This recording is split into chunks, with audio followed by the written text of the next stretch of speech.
TikTok time to rock. Good evening, good morning, good afternoon to everyone who's watching from all over the world. It's your friendly neighborhood philosopher here, D. Wood. Some of you think that the cops got me, that I've gone back to prison because I wasn't on time. Turns out sometimes I'm just not on time, but the cops will never get me. They can't. I'm too slippery for the police to capture. So we're talking today about the D. Wood controversy, one of the most important topics ever. Hey, look, we got apostate prophet there. Got apostate prophet. He can't be on this show. He's got a terrible bad attitude. Oops, hang on. I forgot to get Giant DOC in here. 1 second. Yo, you guys there? Hang on, I gotta click on you. Yep, you guys there? Yo. Oh, sorry about that. We are. Yeah, so we are here. We got Giant DOC in here. But anyway, guys, turns out there's been quite the controversy over D. Wood. Really? Yeah. Weird situation. Over you. Never. How can that be? Yeah, so I said a bunch of stuff in an epic live stream considered by many to be the greatest live stream of all time. And, of course, our Muslim friends, as I told them to, cut some stuff, made some clips, passed those clips around. And the clip, of course, didn't contain everything that led up to the clip. And a bunch of people ran with that. But I went to a conference, and I was at the conference, and all I interacted with was a few tweets. So articles were being written. I still haven't read any of the articles. I pulled them up. I understand there were some edits to the original one, which so I don't even have access to the original, but I do. Yeah, Jai does. So we're gonna go through the articles. So there's I think there are two Royce Report articles, and then there is a Protestia article and just an article on some other Christian news site. So we're going to take a look at those. And what I want to get to is lots of tweets by people.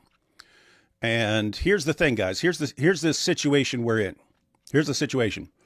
You need what are called watchdog ministries. You need, and a lot of times that has like a negative connotation, like ministries that just spend all their time attacking everyone else or something like that. You need ministries and individuals and so on who are calling out and exposing abuses in churches and so on. So you really, really, really need that. It's important. And you need ministries and individuals who watch out for the best interests of abuse victims and so on. But sometimes people can be out of line in certain ways. And sometimes I would say you can get people who are so focused on what they're doing that they end up doing harm. And you can even end up with situations where you have abusive people who work their way into a situation where they can be abusive and you can't challenge them on it because they're the defenders of the abuse victims. In other words, it's sort of like Jordan Peterson talked about this. He talked about people with the dark tetrad of personality traits and so on, like your psychopaths, your narcissists, things like that. They can actually work themselves into situations where it's hard to call them out or question them because people don't want to hurt something that they care about. So if you could have a psychopath or a narcissist as a pastor or something like this and could be damaging people around him, but you can't call him out because he's too awesome for your church. And I understand that's part of the concern about me is that I'm basically Jack the Ripper, according to some people. And I've worked myself into an apologetics YouTube channel just to cover my evil deeds. And so we got some people arguing that. But here's the thing. It's just as you need ministries that can call out and expose abuses in the church. What happens if you have bad behavior, terrible behavior, abusive behavior in the ministries that have put themselves forward to protect abuse victims and so on, and they get into a situation where you can't call them out, right? So they can say something horrible to you, but if you respond to them, they go, "Oh, see, you're on the side of the abusers, whereas we're on the side of the victims. So you're evil." And so any behavior that you exhibit is just going to be evil and so on. So you have people like that. And so it's interesting. You kind of have to call that out too, because here's the situation, guys. I wasn't familiar with Julie Royce or any of the other people. Wasn't familiar with them. And so my first sort of initiation into this was a couple weeks ago or whatever, when everyone's blasting me, not in a Zoot sense, but everyone's blasting me. And so I'm sitting there looking at this going, whoa, this is a pretty toxic environment here. And keep in mind, if you're saying David did this, shame on him, that was evil, and shame on him for this, for the way he did this or something like that, I'm totally fine with that. I knew what I was doing when I was blurting stuff out. I knew it was totally reasonable. It would be totally reasonable to condemn certain things and so on. So that's totally normal. But what happens when people are like even saying like false things and you can't respond to them? They can say something completely wrong and false, and if you respond to it, I'm not talking about myself, by the way. I'm talking about the people who are arguing and stuff. And I would see people correct something, because you had this weird division. You had basically people who've known me for years or been following me for years, and people who watched the entire live stream. They tended to all be on my side. And all the people who weren't familiar with me, didn't know me, and just based their impression on the YouTube clip and an article or some tweets, they were calling me out for various things, and so they're exposing me and saying I need to step down and I can't do YouTube anymore and stuff like that because of these things. And so what would happen is they would say David Wood is this and this and this and this and that. Someone who actually knows me would jump in and say, actually, that's incorrect, and then it would be, you're a rape apologist. Look at this toxic environment here and so on. So anyway, that's been kind of the situation. And so here's, again, you need ministries that are calling out and exposing terrible behavior and abuses. But those people who are in those ministries need to be accountable as well, and need to have, let's just say, good methods that aren't gospel undermining or destructive in themselves. So that's what we're here to do. We're going to check some things out. So what is this? We got some super chats here. I'm wondering if we should even cover super chats. What do you guys think on all this? We got Giant DOC here. Yeah, so guys, as far as Giant DOC, I was at a conference and I was working on multiple presentations and so on. And then when I wasn't working on a presentation, we would jump on live. So I paid attention for maybe 10 minutes. During the time when all this was setting off. I basically read a few tweets and responded to a few tweets along the way. And that's usually very quick. Glance at a tweet, respond to it real quick. So I wasn't paying a lot of attention to it, but apparently things changed. Articles were modified and so on. So I missed that kind of the whole beginning there. And so Giant DOC were actually responding to things in live streams and so on. So they were following it. So they're going to update me on things, and then we're going to go through the articles as they stand now, and we'll go through tweets and get some other perspectives. And hey, where people are right, then I'll acknowledge they're right. And if it's debatable, I'll say, okay, you may be right. I'm not sure, but here's something to think about. And if something seems wrong or off, we'll point that out as well. So that's what we're doing. So I guess we'll start off. And guys, just to give everyone a heads up here. So I invited all the main people who'd been I mean, there were a couple of others but they had like blocked me or something like that. So I didn't even know who it was, but other people had been watching them. So I got kind of most of them, and I invited them all to join me live. No one no one wanted to join me. Julie is kind of in a different category because we've talked and we're planning on doing something maybe in the future. We haven't ironed out any plans yet, but we'll probably be doing something. But I put her on the list just in case. I didn't know if she would want to jump in, but I put it there just in case she did. But so no one wanted to join. Looks like me and Julie may do something in the future going through this, but everyone else was invited. But we've got their tweets too, so we've got their criticisms.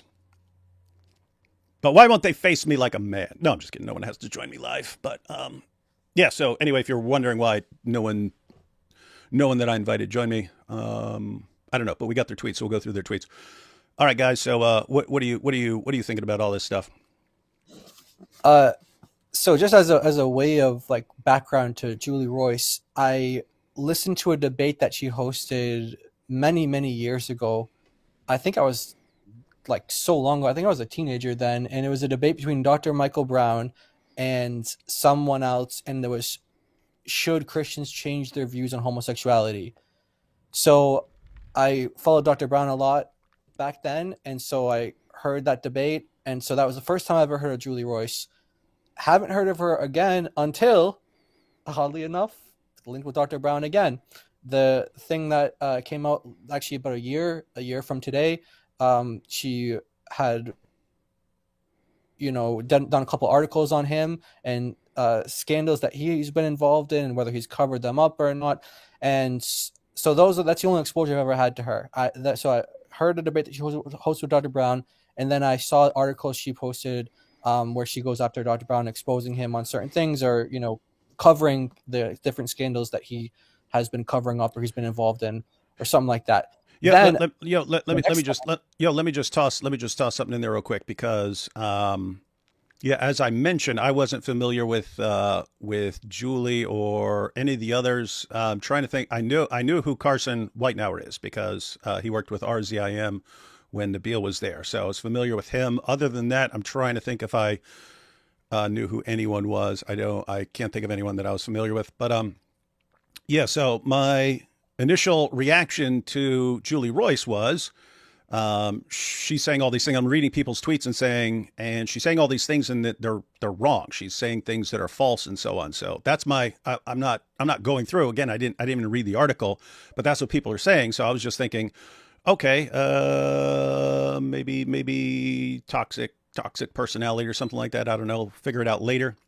But someone whose opinion I respect highly called me when I was leaving Boston. I was at the airport, and he said, "Hey, I'm basically concerned because Julie Royce does a lot of good work, and I don't know why she doesn't see it, but she's just wrong on this right now." And this is, I don't know if this is before changes are made or whatever, but he was saying she's just wrong in the way she's approaching this. But I have a concern that this would discredit her her good work.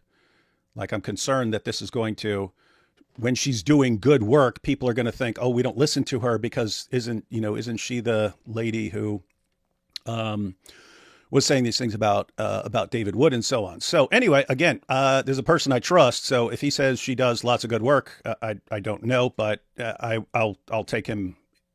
I know him well enough to take him at his word, and so I'm assuming that she does really good work. And guess what? If she's doing good work, I'm just not going to hold it against her that some things are wrong in an article, or even if she went too far in something like that.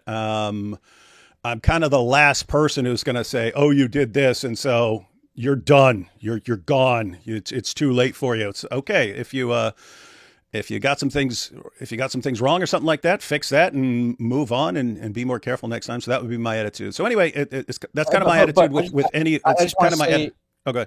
I just want to say, in regards to that, though, okay, let's say that if the sins that you had talked about committing back when you were 18, before you were Christian, if that had actually happened like last week while you were Christian, then okay, whatever legal things would happen. Let's say that's all taken care of legally.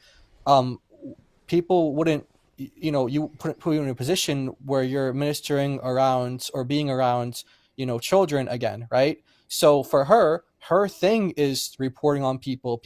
Her reputation matters in what she reports, how she reports things. So it's a situation where I think that if she is exposed as someone who deceptively frames things or is misleading in certain ways or even lies about certain things, I think that that does taint her, and it might disqualify her.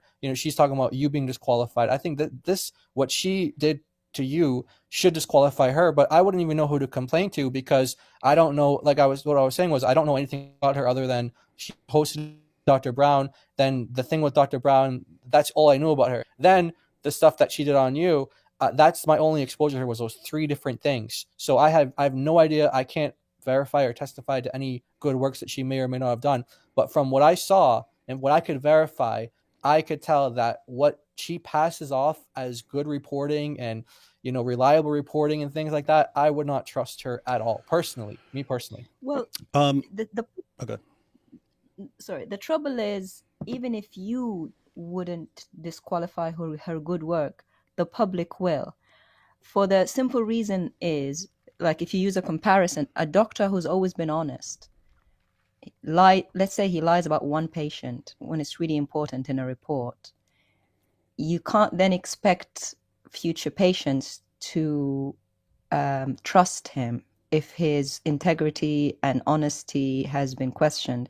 So even if you forgive it or don't want to disqualify her earlier work, because her work is based on truthful reporting on others, if she makes one big mistake, let's say, and doesn't apologize quickly or retract it quickly enough with humility, it's going to be out of our hands as to how she'll be perceived later, even if she brings more good work to the surface. Because how do we know then? How do we trust what she's bringing?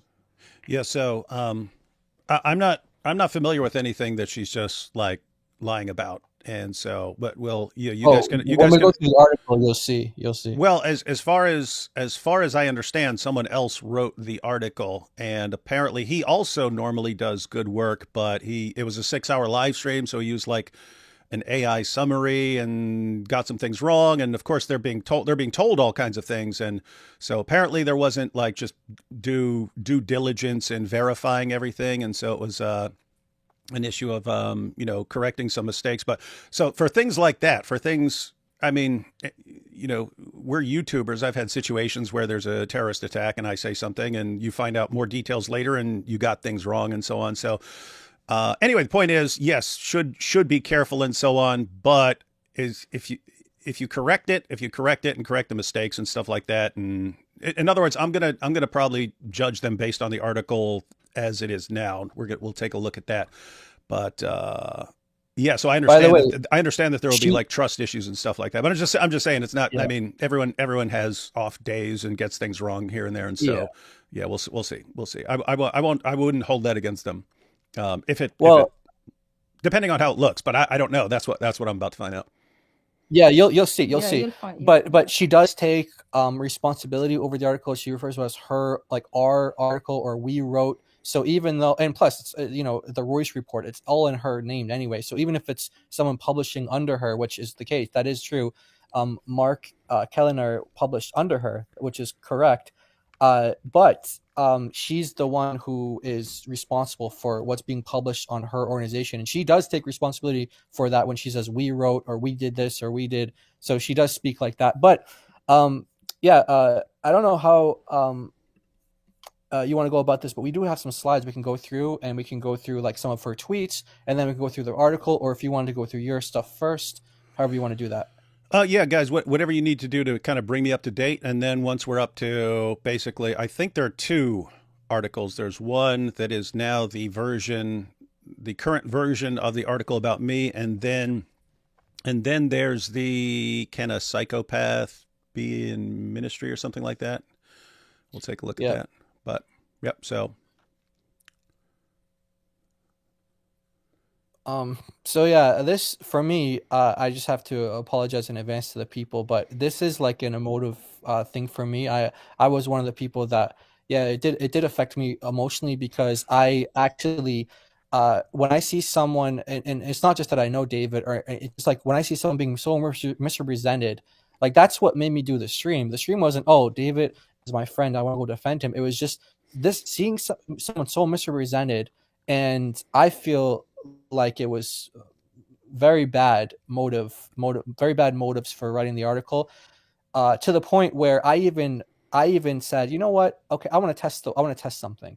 I'm gonna go after like 5 points that are just irrelevant to her overall topic. I just want to see if she's willing to correct these points. Okay, like there's some point about like where you live. There's a point about Daniel Higuchu, is he a Muslim scholar or not? What's the name of Daniel's YouTube channel? Just like very minor things, they're inconsequential to the article.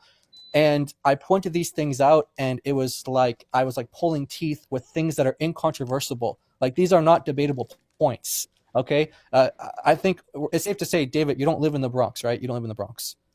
This is a point that she was not willing to back down on. It's still published on, and I'm just thinking like, okay, if she's not willing to back down on this point, Julie. Oh, that's right. Yeah. Okay. Yeah, I saw you.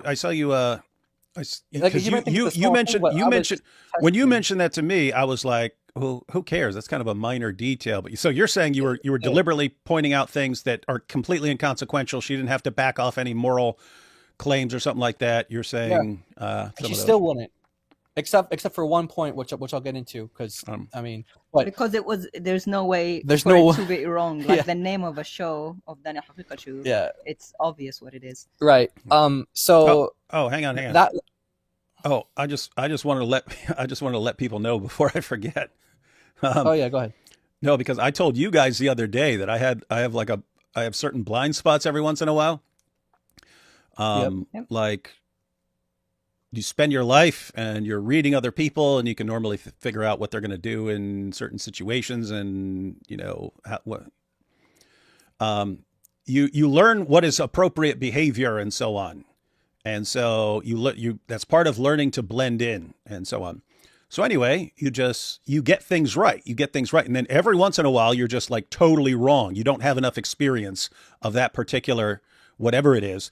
And so you get things totally wrong. And I've told people before, and I mentioned this to you guys, but when Nabil texted me that he had stage 3B stomach cancer. Now, it turned out that was the preliminary diagnosis. Once he got went to a specialist, then it was actually already stage 4. But he originally texted me and said, "Hey, just found out I have stage 3B stomach cancer." And so I looked up the survival rate, and I was like, "This is not good." So I texted him back, and I said, "That sucks." And maybe 20 or 30 minutes later, something like that, I walk into the living room. My wife's on the couch, and I'm saying something to her, and I go, "Oh, by the way, Nabil has stage 3B stomach cancer." And all of a sudden, like tears burst out of her eyes, and I was like, "Uh-oh, did I think I massively underreacted to that." And she said, "Did you call him?" And I go, "No, I texted him. That sucks." And she goes, "You need to call him." And I go, "Why? I don't want anyone calling me if I get stomach cancer." And she goes, "You're not Nabil." And it's amazing because I know that about myself, that if I don't have enough experience in some area, namely your friend texting you saying that he has stomach cancer, what is the appropriate response? Well, he's texting me, so obviously I'll text him back. But if you don't have enough experience, you just fall back on the way you think, and that is wrong 100% of the time. When you're like, "Oh, I don't know what to go on here, so this is what I would be thinking if I got stomach cancer." It's wrong 100% of the time as far as you trying to figure out what other people are thinking. So anyway, just totally wrong about that. And she pointed out, but this was another situation where I said all this stuff in a live stream. And I knew exactly what the Shamunians are going to do. I knew exactly what the Groypers and the online orthobros are going to do, knew exactly what the Dawa guys are going to do, know what everyone here is going to do, and so on. And so people started attacking me, and I knew that was going to happen, and so on. So anyway, it was funny to me, but here's the thing. I thought it was funny to other people. Right? I thought other people were like, "Hey, everyone's attacking David. Ha ha, this is funny." So I thought that, and even when IP messaged me, he's like, "Do you have any idea what you did? Everyone's messaging us, telling us to separate from you and so on." I thought he thought it was funny, And so when things are setting off, when I'm at the conference, and I'd post a tweet, and then I'd go to the conference, I'd come back, I'd post another tweet, and then I'd go to bed, and so on. I saw everyone's arguing. And people are pouncing on all the tweets and stuff like that. For some reason, I thought everyone thought it was funny like I did. And then Anthony Rogers came up to me and he said, "Hey, I know you being attacked doesn't bother you." And he said, "And I know you think it's funny when everyone attacks you." He said, "But we're your friends and we don't think it's funny. It bothers us and we want to respond to things." And my thinking process right there went very quickly from, wait a minute, Anthony's an ex-con like me. How would he not think this is funny? And then it went to, wait a minute, he said we. So that's more than just him? Wait a minute, is it the rest of my friends? They're ticked off too? And then it was, wait a minute, are all these people who are responding and defending me on Twitter and so are they actually upset and not amused at all of this? And then it was like, oh man, I thought people were having a good time over this, and people are really upset and enraged over this. And so then it was kind of, oh man, I did something. This is kind of screwed up. Anyway. But we knew that it doesn't bother you. Right. And we're still enraged. Yeah, exactly. Yeah, so we're doing it for us, really. No, it was for the misrepresentation, like just for the sake of the truth. That's really what motivated it for me, because I knew that like no one's gonna hurt your feelings with whatever names they call you. I know that, but just the fact that they could so easily misrepresent you and get who knows what kind of audience that they have or reach that they have and get away with it. To me, that injustice just infuriated me, and it got me so. That's why we ended up doing 2 streams on it. 2 streams. I didn't want to join the first one because I knew I would make statements that I might regret. Yeah. So I didn't even join them. I had to wait a few days to calm down, and then I came the second stream, and I still regretted some of the stuff I said. Yeah, she did. She told me, she did. Because I went a bit personal. Yeah. But it's still an injustice, and we just the fact that it's an injustice, it's more that than the personal thing. Yeah. So that's the background to that, and that's how we responded. I'm sure Anthony and AP and many others, that's the same kind of response that they had as well. And so after the first stream that we did, AP was streaming later that night, I think just by a couple of hours. By the time I finished my stream to the time that AP went live, the edits started happening in the article. So the review that he did of the article was already different from the review that I did, even though it was just hours earlier. The things that I was pointing out, all of a sudden, there's a correction here, there's an edit here. But it was like done in such a way where I'm telling you, the framing of it was just. We'll just have to go through it because I feel like I gotta show you to convince you. All right, you want to pop this on the screen? All right. Yeah.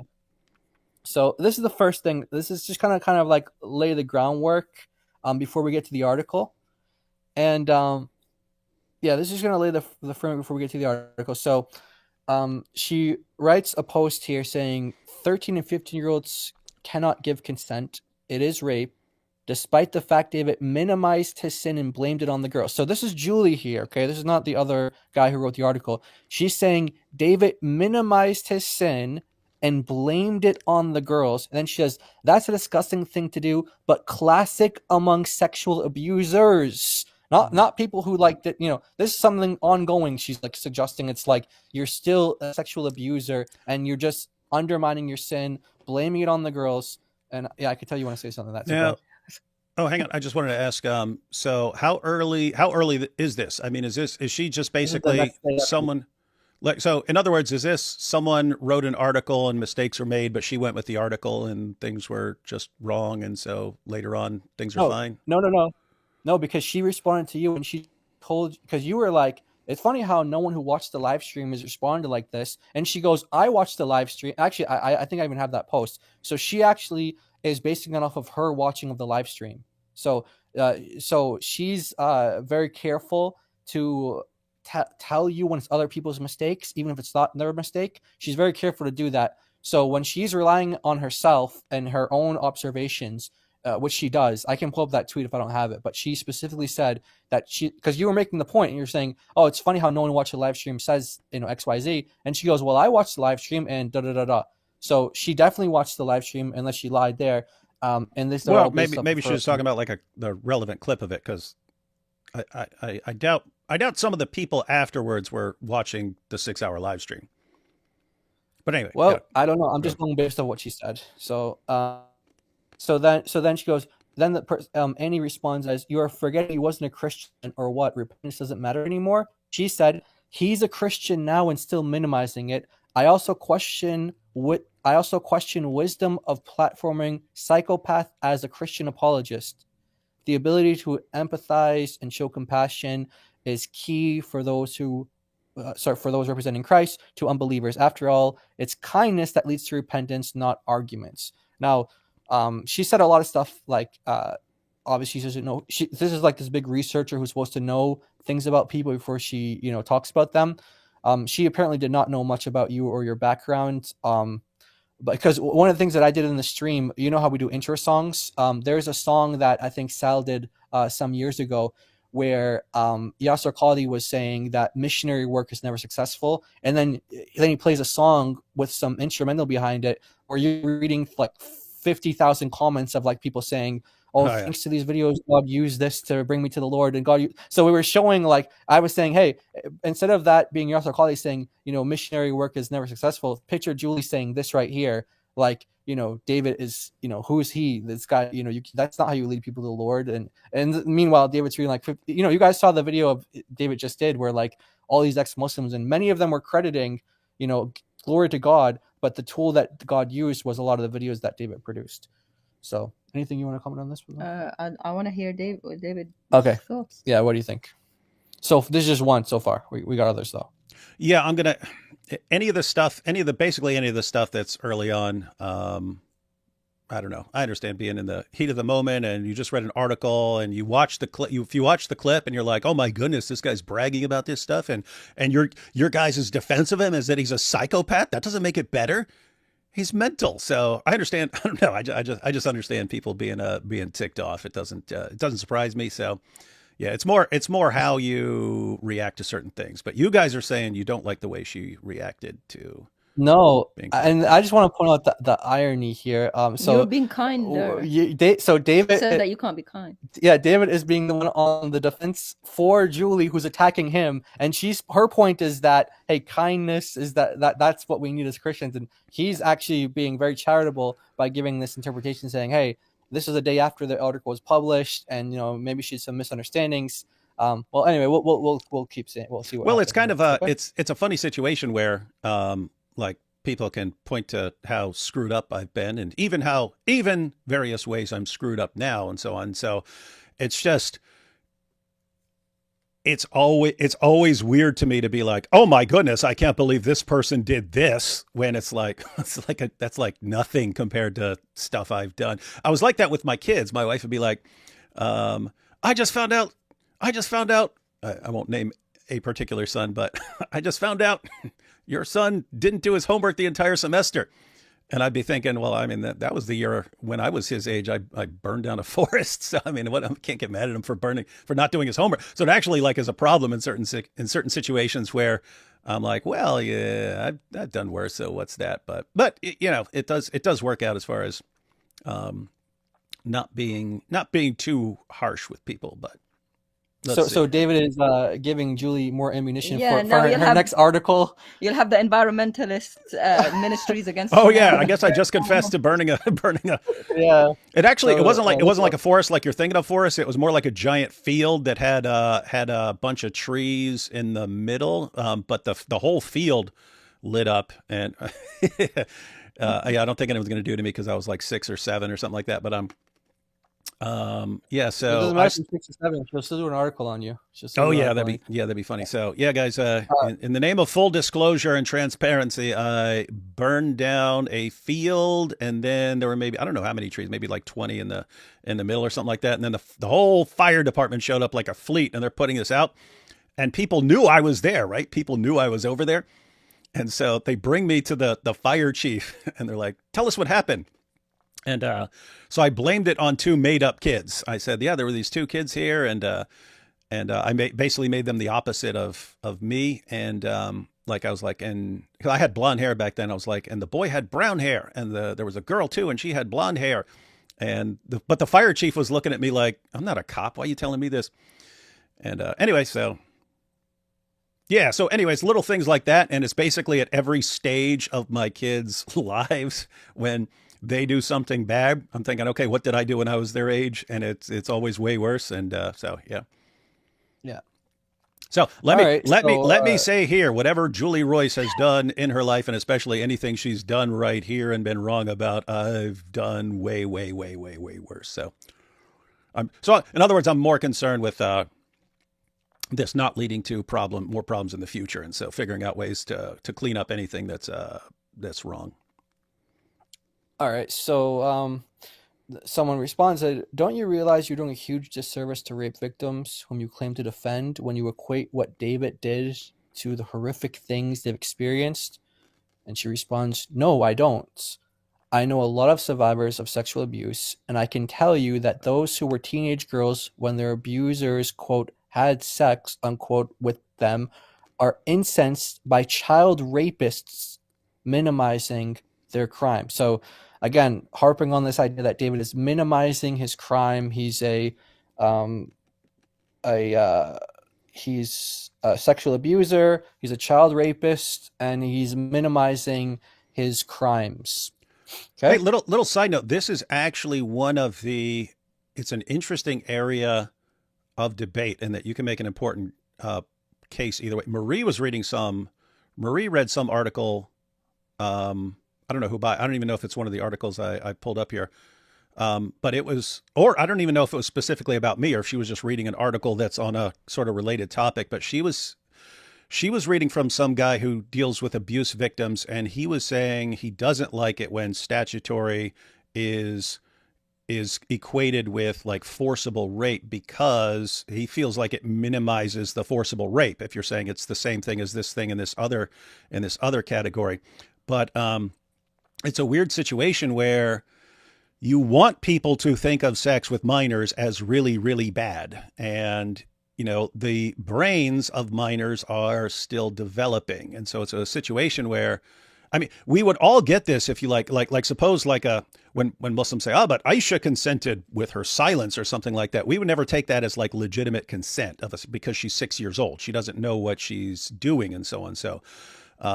So yeah, it definitely makes sense to say that minors can't consent. They're not at an age. We don't treat them as responsible in making decisions about, whether they're going to drink alcohol or smoke or anything like that. We don't treat them as capable of making those kinds of decisions for themselves. So it makes sense to say, okay, we don't think you guys are even old enough to be able to consent. So it's a situation where there's an obvious distinction between someone doing something like forcibly, like climbing into a girl's window and duct taping her and stuff like that, versus someone who has, lots of people that I saw in the comments are like, hey, I was 15 and my boyfriend was 20. I didn't see a problem with that, and so on. So you have those kind of situations. So they're clearly different. There's a clear difference there, but I don't know. I think you could definitely call it statutory rape. I have zero problem with that. The issue is lots of people, especially the abuse victims advocates,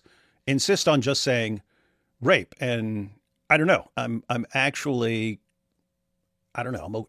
Here's the thing. I'm okay with them doing it with me, but I'm thinking like, what if they do it with someone else and it was a guy who did something with a girlfriend when he was young, and then you use it to ruin his life now by labeling him a rapist. I don't know. It's a weird situation. I can kind of see it from both sides, and I'm not sure. I'm not sure what it seems like from the perspective of victims who were actually, let's say, traumatized by,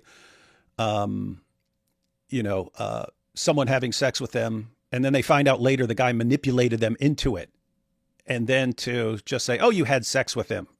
It's like, I don't know. The guy manipulated you into doing stuff, and then you thought it was willing, but it was just because he's a manipulator.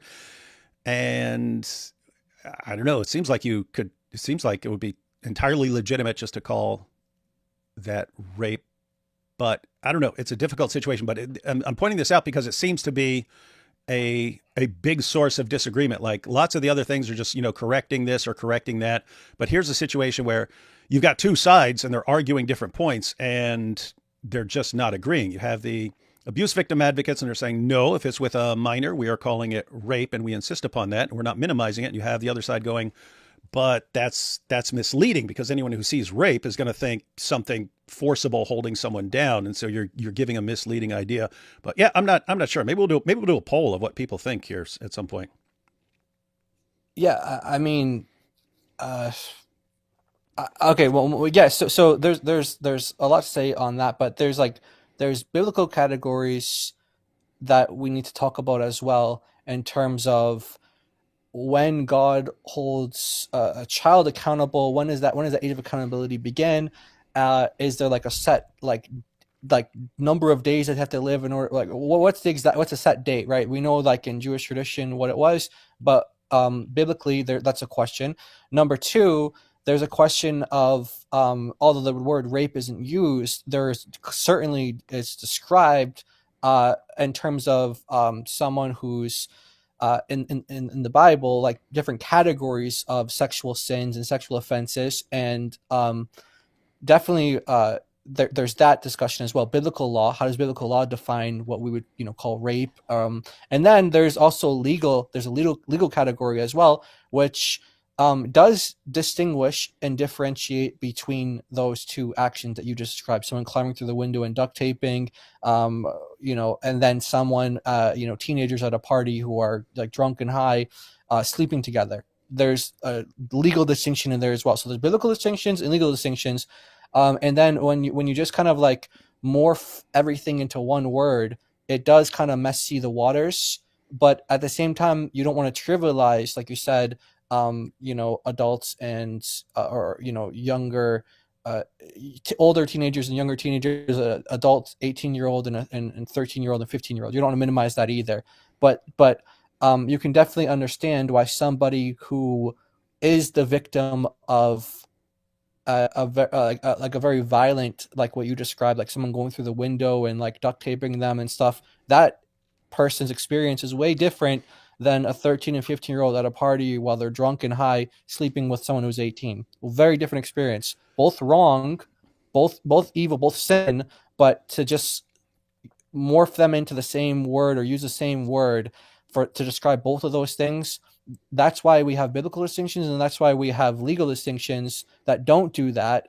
But I guess in these camps, or these social discussions, it is common to use the word rape or statutory, we would say. But my main point in bringing this out was, though, and along with the first one, is that she makes the point that you're minimizing, right? Whether she wants to call you a sexual abuser or child rapist, she's also, whatever title she wants to give you, she's making the point that you're minimizing your crime and minimizing your sin. That's the main point that I want to drive out of. Yeah, this. that's false, and it's that's one of the problems. That's one of the problems that I see. And what I mean here, guys, is so you have the way the abuse victim advocates speak about various things, and other people are bothered by this, and they call this into question. They say you shouldn't call it this, you shouldn't call it that. And it's like, well, no, we insist upon saying this, but you need to be, it's a weird situation. You need to be sort of respected in your work and trusted in your work by other people outside your group. And if people are telling you, hey, we don't like being vague on this and just calling it this, when in our minds there's a distinction. But here's the thing. A lot of people, I don't know about Julie Royce, but some of the other people, they are enraged whenever you make a distinction, and they instantly accuse you of minimizing it. So it's a situation where if someone says David raped two girls, well, guess what? I think you can describe it as rape because it's statutory rape, and that rape is actually in the name there. So I think you can describe it as that. But when someone else says, well, we need to be clear, it wasn't doing anything against the girl's will, it's you attack people for making any sort of distinction. And that's just weird because there are distinctions, guys. There are distinctions. It's wrong for an adult to have sex with a 15-year-old. It's more wrong for an adult to have sex with a 10-year-old. It's even more wrong for an adult to have sex with a 5-year-old. It's even more wrong to have sex with a newborn baby. There's degrees of wrong here. And it's wrong to have sex with a 13-year-old who wants to have sex with you. It's also wrong, but I definitely worse to climb into a room, duct tape her up, and so on. So it's weird. I don't know. It's like everyone outside of kind of this group thinks those are relevant distinctions to make. Like if you want to understand what someone did so that you can condemn the person based on what he did and be accurate in your condemnation, then some of these details are relevant. So it's okay. This is clearly statutory rape. And I was talking to Debbie Lacona, that's Mike Lacona's wife, and she actually read the law, and she said in Virginia where this was, it's not even rape. It's not rape of any kind. Rape is always a forcible act in Virginia. You have to be doing something like that. They call it carnal knowledge of a person 13 to 15 years old. And I think if it's older than that, then it can be consent. And if it's lower than that, then it's some sort of more severe charge. So legally in Virginia, it's not even classified as rape. So anyway, but I'm fine. I'm fine. I just wanted to point out that you're going to say that you're minimizing. Yeah, that's what I'm not. I'm pointing it out, and I'm saying even though it's officially not in Virginia considered even statutory rape, that's a different class. It's a different category. I'm still fine. I'm still fine with calling it statutory rape, even though that's not the law in Virginia. And I'm still fine if your group uses it like this. It's just people need to kind of be aware of how your group is using this. But the situation is because I was talking to Debbie, and she's saying it's not rape. It's not statutory rape in Virginia. It's something else. So they should call it this. And I was saying, I don't really care if they call it statutory rape, and I don't care if they call it rape. And then, but she brought up, it's another situation. I was just talking about blind spots. I wasn't even thinking. I was just thinking about myself. I'm like, I just don't care. Call it whatever you want. Blast away. And Debbie pointed out, she's like, well, what about how that would affect like your wife and kids that after that label has spread around? And I thought, okay, yeah, they're different from me, but I think my kids kind of think like me in the terms of you're seriously trying to take down, the Dizzle. With this stuff. Whereas my wife, you obviously don't want people saying your husband's a rapist and so on.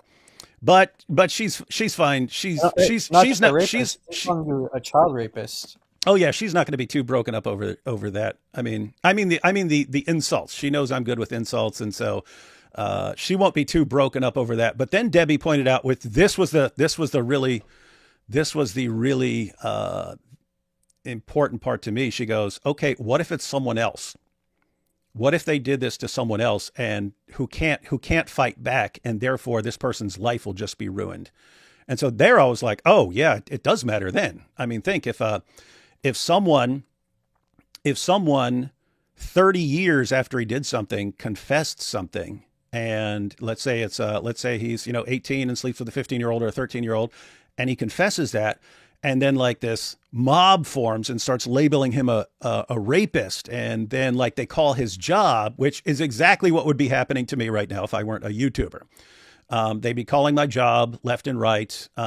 We got a bunch of these people. They've been contacting police and trying to get police to come and arrest me, despite me telling them that's not how the law works. They're not going to arrest me on, trust me, bro. The only thing they would do is question me. I doubt they'll even do that. But the most they would do is question me if they find out there's no way to corroborate any of this. I have zero way of finding these women anywhere.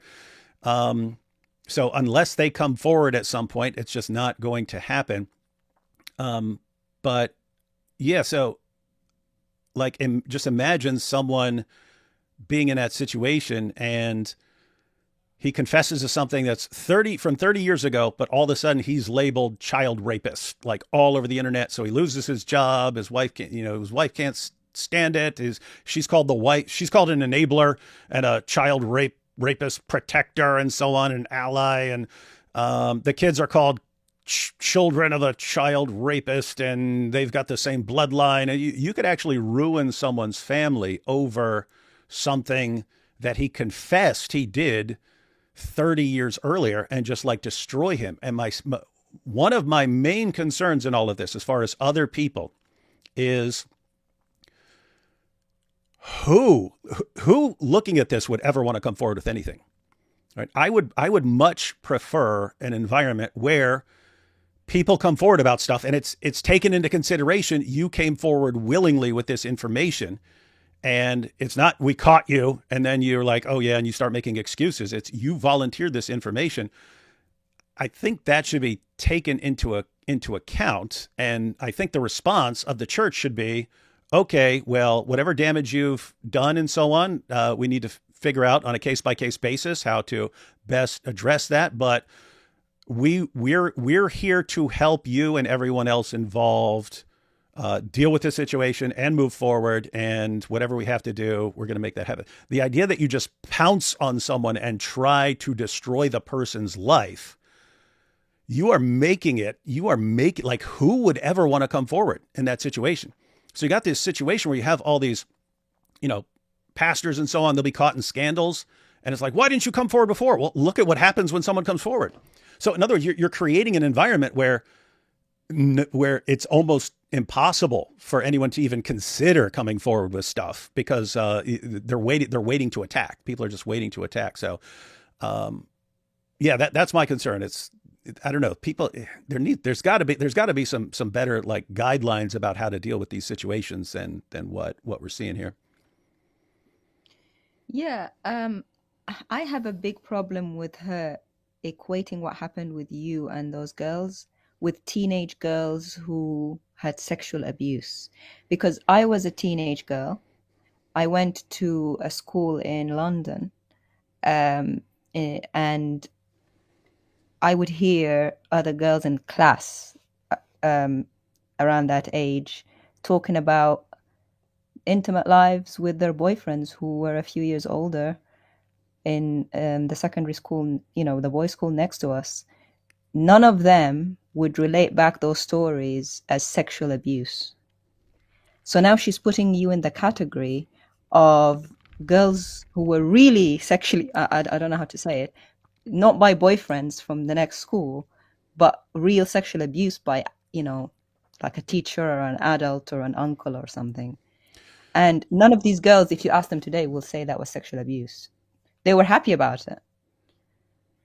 And we know, I remember how I was when I was 13 and 15. If I did mess around, I know it's because I decided to. Yeah. So again, this is an area for like distinctions because you said it's, different from sexual abuse. I would consider an adult having sex with a 15-year-old or 13-year-old sexual abuse, but I would definitely distinguish it from other kinds of sexual abuse. And it is just an issue where, again, anytime you clarify anything, anytime you draw any distinction between this sort of thing or that sort of thing, they jump on you and start saying you're a rape apologist and you're minimizing what was done. And it's like, well, guess what? It seems like here's the issue.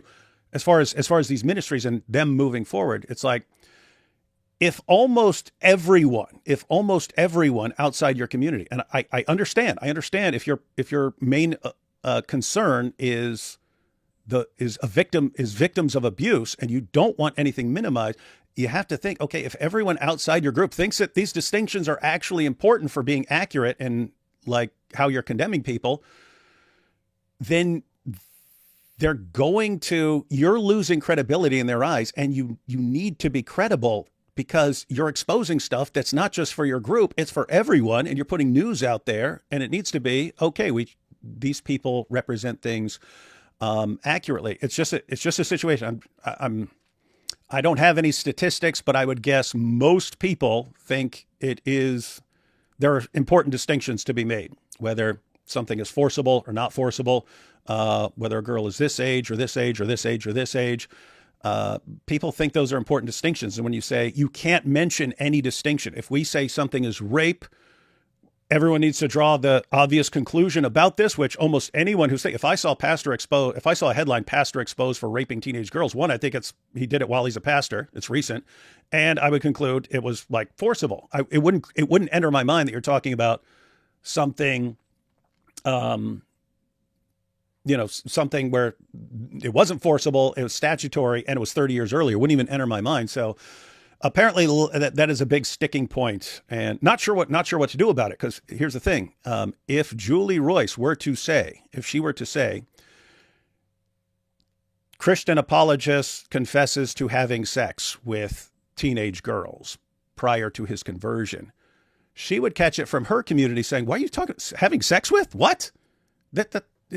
What? How are you just calling it having sex with? These were teenage girls. How are you saying like that?" So she'd catch it from her people. But if she just says confesses to raping teenage girls, then people outside her community are like, that's very misleading. That's giving people a wrong idea. You need to correct that. And then she can't correct it because that would upset her community. So it's this weird situation where you can't please everyone on this issue, and you kind of have to make a decision, because if you go with this way, then these guys are mad at you. If you go with this way, then these guys are mad at you. And it's kind of just a difficult situation. It's kind of like, because of the work that's involved, is a really sensitive topic. So she's destroying people's lives, though, just to please her people. Then and I also want to say this thing about the categories. The reason why I brought up like biblical categories as well is because no one from Julie's side or from our side can say definitively that in God's eyes that those girls weren't just as guilty. In God's eyes, I'm not saying legally, and I'll get into that in a little bit more detail, but in God's eyes that they were just as guilty, because we don't know what level of accountability that they were at before God. We don't know how much they knew what was sin, what wasn't sin. We don't know before God. Only God knows that. So in order to make definitive judgments like that, I understand it's something you could say legally. And Daniel Hakikuchi has been playing 4D chess in a sense with this as well, because he can't do 1D chess. Well, I'll tell you how, because he wants Christians to use the arguments that he was, for example, like what you just said. You just said like you think that it's sexual abuse for 8 and 18-year-old and a 13-year-old. But a lot of people were saying, okay, what if you were 17 and like 360 days old? Like, well, legally, that's not sexually abuse anymore. Legally, that's not, rape anymore. So Daniel has been trying to get, that's one of the things that I've seen him trying to do. I'm not commenting on that, right? What I'm saying is with that is, though, to bring the age down. Yeah. Well, I'm not commenting to say to bring it down or not. But what I'm saying is that there are a lot of discussions that, biblical categories and legal categories. So legally, yes, that's definitely sexual abuse and statutory rape. And however, like you said, in the state of Virginia, they don't classify it like that. So if you want to be really strict with the legal categories, you have to use their terms in that state. But one of the things that Daniel was saying, that his main point against you wasn't about the ages or anything like that. It was that you didn't have the father's permission. So the way people think in these terms, like the people are thinking very, very, very differently. And in terms of like how to condemn you or what category they're going to come at you with. Are they going to come at you the legal way in their state of Virginia, or are they going to come at you just like how they can conceptualize morality, or biblically what's the way to categorize this? A lot of things to say. Yeah. So on that point, so you were saying we don't know how culpable people are in God's eyes, or who. If he thinks one is, I can't read God's mind, but I would consider it obvious that I was more morally culpable than those girls. With that said, it's true. It's just false to think that because people aren't, can't give consent legally, that they're not responsible for anything. There's a reason I was arrested multiple times as a juvenile. They understand, okay, this guy knows what he's doing, right? So young people are capable of making decisions and so on. But again, it's, you're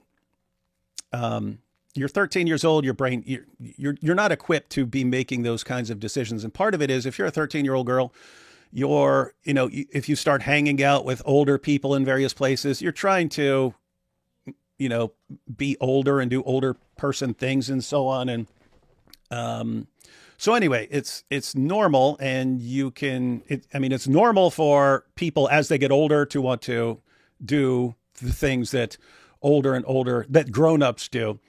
That's not something that someone should be taking advantage of and saying, "Oh, this girl is trying to be cool and doing this and that, so I can have sex with her, and it's willing, so it's her decision." It's no, I so yeah. The point is, I can grant that people always at some point know what they're doing. A 6-year-old knows what he's doing in certain situations. You wouldn't trust a 6-year-old's decisions in other areas and so on. So 13-year-olds, 15-year-olds, they're capable of certain decisions. But yeah, I agree that their brains just aren't fully developed, and they don't know what they're doing always, and therefore I would always assume that someone like me is significantly more morally responsible, not just in a legal sense. Yeah. Well, I mean, then your brain didn't develop as well at that age either. But anyway, I get what you're Oh saying, yeah, and I'm yeah. not making a case I for guess either way. I But guess you could say my brain has never developed properly, yeah, right? Like my brain is yeah, always underdeveloped in certain ways.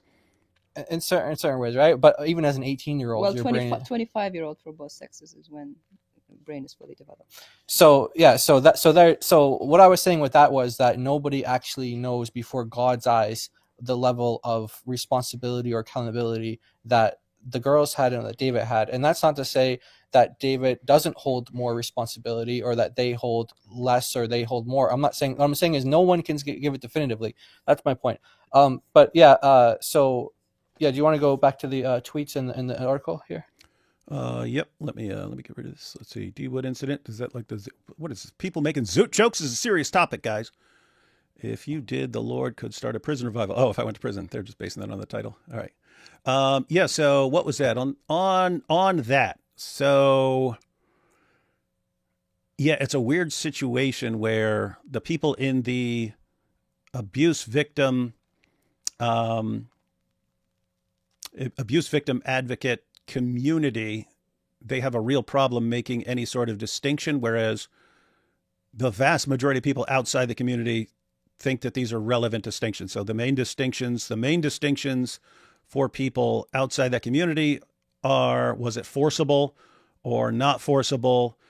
Was the girl, had she gone through puberty, or was she prepubescent? People are going to want to know those things if they're judging accurately, and you can't make those distinctions according to the abuse survivor advocates. The moment you make any sort of clarification to get things right, you're minimizing something, and you're a rape apologist. And again, guys, I'm not talking about me. I do not care. Spend the rest of my life calling me a rapist. I do not care.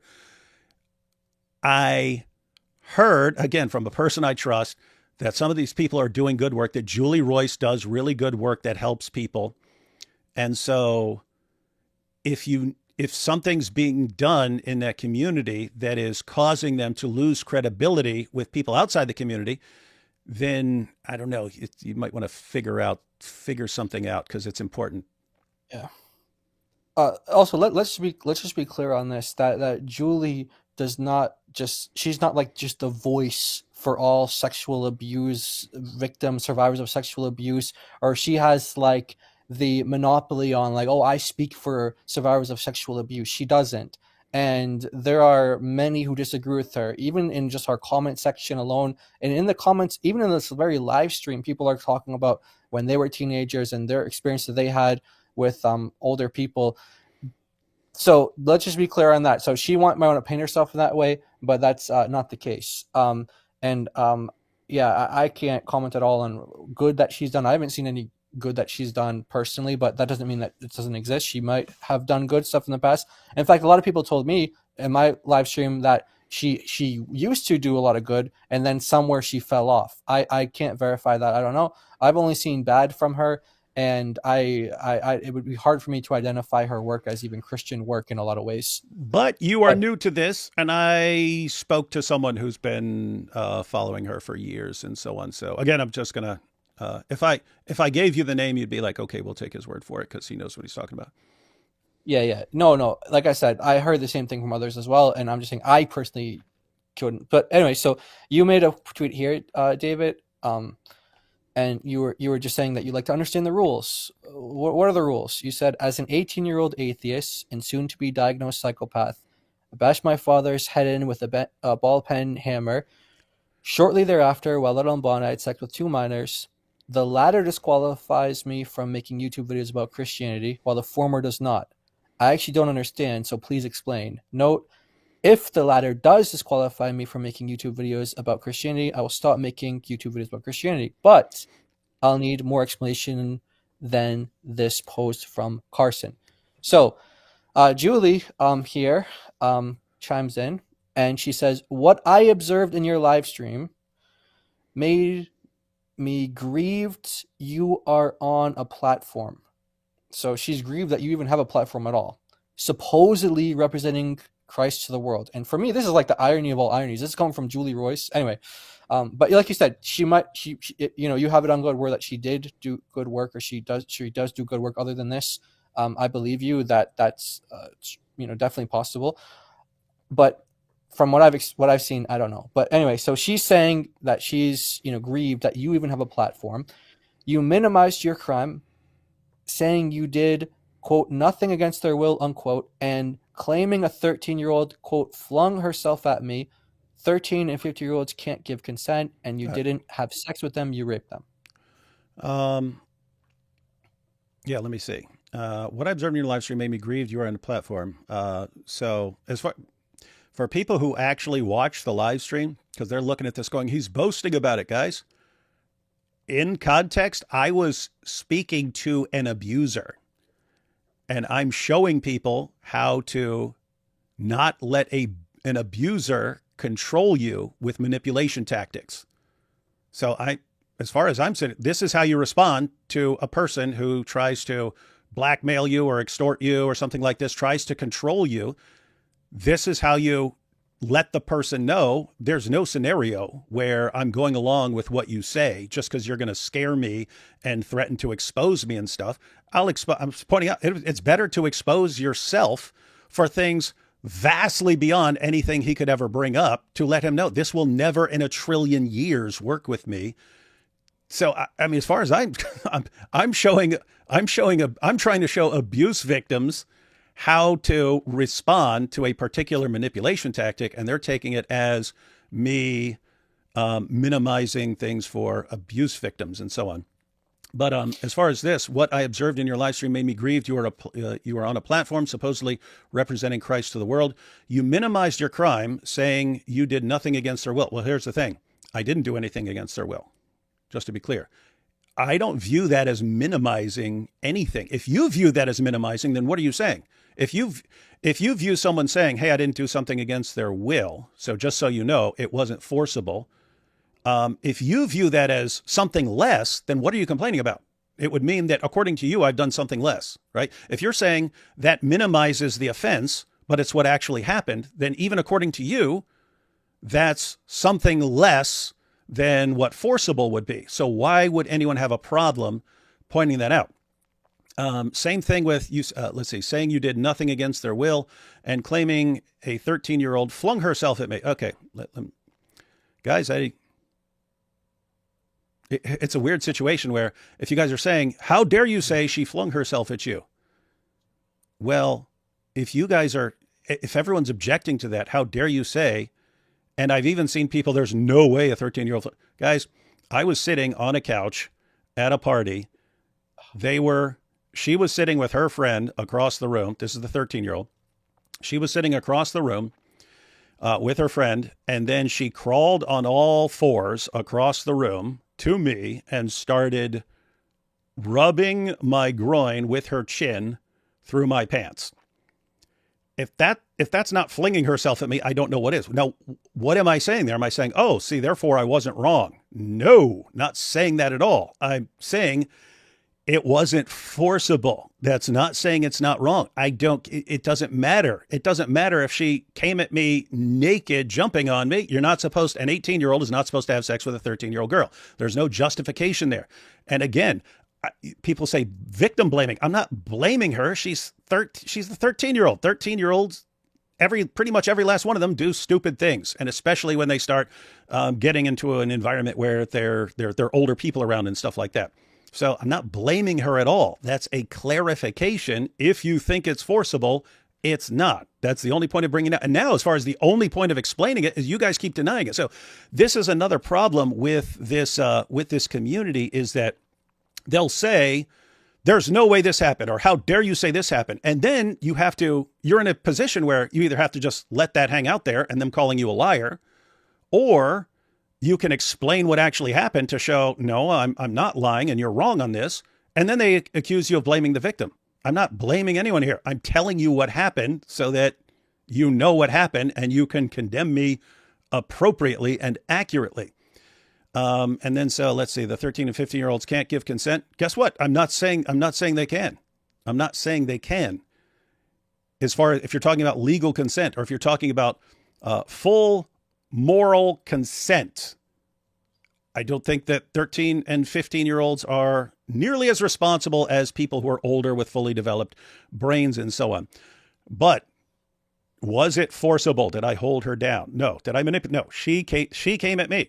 I'm not saying that justified. It wouldn't matter. Again, if a 6-year-old flung herself at you, does that make it okay to have sex with her? No. Does a 13-year-old crawling on all fours and massaging your groin with her chin mean that you do that with her? No, it doesn't. You don't do it. You just don't do it. You say no, and you try to get the girl some help or something like that. I didn't do that. I had sex with her. So that's wrong. But that's actually what happened. And the 15-year-old was a stripper, guys. And you say, what? How can a 15-year-old be a stripper? Because she lied about her age. And I don't mean it like clubs and stuff like that, at like parties and bachelor parties and stuff like that. She was a stripper because her aunt was a stripper, and her aunt started bringing her along. And so keep in mind, this girl was obviously not in a healthy environment. She has her aunt bringing her along as a stripper to bachelor parties and so on. And then she even, she offered me a job because her aunt told her that you're going to bachelor parties and stuff, and these guys get drunk and they start getting too frisky. And so she said, get a big, giant, muscle-bound boyfriend so that to come with you, and he'll just blend in and stuff like that. But if anyone gets out of line, you'll have your big, strong boyfriend there to step in. I wasn't interested. I would have been fine just watching strippers and stuff like that. But the idea of being at someone's bachelor party with a bunch of guys I didn't know, I didn't like being around people, but especially if I didn't know anyone there and so on. So never did that. Guess what? I'm not saying that means it's okay. I am saying that means it was not forcible. I'm not saying it means she can give any sort of legal consent or that it makes it okay. No, should not have done it. The right thing to do would be to get her, convince her to get out of that situation. Hey, you're 15. You shouldn't be stripping. I don't care what your aunt tells you, and you shouldn't be having sex with adults and so on. I didn't do the right thing. I did the wrong thing. What's my only point here? Only point here is when I'm saying it wasn't against their will. Guess what? It wasn't against their will. That's not minimizing. If you think that's minimizing something, if you think that if it wasn't against their will, that somehow minimizes it, then that's you guys saying that it's somehow less of an offense than forcing someone. I agree with you. I just don't understand why you guys oppose any sort of clear language and think that it's wrong to state what accurately happened, because then you're blaming the victim and minimizing the crime. I'm making sure you understand what actually happened so you can condemn me appropriately and not condemn me for something that I didn't do. But it's just weird. They want to say rapist and all categories and all kinds of rapists and all kinds and categories of rape are all the same, and you can't clarify. There's no scenario that's worse than any other scenario. It's like, that's not true. And this discredits you guys. That's the issue. So here's the thing, as far as like Julie Royce or anyone else in the community, if your main concern is your community, and your community like wants to stands your ground on that and says, we're calling all of this rape, and no one is ever allowed to make any sort of distinction or any sort of clarification. You can't say, oh, she was post-pubescent, not pre-pubescent. You can't say, oh, it wasn't forcible. You can't say any of that stuff. You can do that and you can function like that. But a lot of people just really, really, really disagree. And that's going to affect their view of you and the work you do. And so it's got to figure out something here. But this is it's basically a problem, guys. It's a huge problem. And the context that you were giving about how you were going after an abuser, you were explaining the situation with Sam and what led up to the live stream. That's also important context for what happened in your stream. So I think the next slide. Oh no, we'll go to this one first. But once we get to the article, you're not going to see any of that. There's no context for anything. You just did a live stream one day and you just blurted out all like, we don't even know what happened. We don't even know. You just said this stuff and it just came out of nowhere. And context really matters, especially in that sense, because you confessed it of your own accord. No one was exposing you or blackmailing you, like how she put the latest edition of the article, which gives a wrong impression, as if like Sam knew this stuff about you and he was trying to blackmail you with it. He didn't know that, but we'll get to that when we get there. But what I'm saying is that this context matters because the point that you were trying to make. And another thing that that you're going to see constantly from these people are nothing is ever good enough for them. Yeah, I've noticed that. Yeah. And that's disturbing. There's no path forward. Whatever you've done, it doesn't matter how long ago or anything else. That is your permanent label for the rest of your life. They'll say all these things, and it's like, you have to do this, and you have to do this, and you have to do this, and you're like, that makes no sense. That's not changing anything. No, you have to do this, or you haven't really repented. And then, well, you guys aren't making sense. I'm not doing stuff just because you say it and it makes no sense and it's stupid. Oh And yeah, they're yeah. Oh yeah, yeah. and they're like, you have to. Yeah, they'll start saying you have to, or you're not, you haven't really repented, and then you're not really a Christian. And they'll Julie Royce, as far as I know, wasn't saying that, but others have. So anyway, yeah. So again, yeah, if you go to some of these, and I've got some of them, again, I'm like Jack the Ripper to these guys. I am a massive sexual predator, and I'm probably still doing all these things behind the scenes, and I just use YouTube and going after Islam as a shield to cover up all the crimes I'm committing and so on. But yeah, so. Yeah. Oh no, Julie actually did make a point saying that that was this really the appropriate first time anyone's ever heard about this in this context. You didn't issue any apologies. You didn't sound apologetic. You didn't sound all these like different emotions. You didn't have these things. And this was like a huge thing of hers. So she actually is saying, I mean, it's like no wonder where these people are getting it from. They're getting this kind of behavior and this attitude from her. So here's another post here. Where you post your new video when you're addressing these shocking allegations. And Jamie here says, you mean David Wood had sin to repent of when he converted? No way. And she said, repenting isn't minimizing the crime. So again, this is not true repentance. By characterizing rape as doing, quote, nothing against their will and claiming the girls approached me, then she repeats the thing, 13, 15-year-olds can consent. And the fact David makes these statements now as a middle-aged man is deeply troubling. Okay. So again, claiming you're minimizing your sin and that this is not, therefore it's not true repentance. So seeing these types of comments is what really got me to like, and when we get to the article too, you'll see how it's like the same attitude of like, oh, David said that he's the most evil person he's ever known. Like when he looks back in history, he can't even see a face on that body because he views himself as so evil. And so the fact that person is not repentant or that person doesn't identify that as evil, it's like, what are you saying? Like, you're not being honest at this point. Yeah, this is again, this is just going to be a sticking point between their group and any other group with the, like, according to them, all I could have said in a live stream is, hey, I raped a 15-year-old girl and a 13-year-old girl. Draw your own conclusions. I will give you no further information. That's all I would be allowed to say. And then, of course, everyone would conclude that, like every single person would conclude that it was, forcible, and it would be wrong. But you can't, if you say, no, it actually wasn't forced, if you clarify anything, then you're minimizing it and blaming the victim. And it's just, it's not helping, guys. Accuracy, having a problem with accuracy is a problem. It's just like, this is supposed to be what she does. Yeah, it's the discernment ministry, isn't it? Yeah, it's like, this is supposed to be your thing. Like, and how are you this bad at it?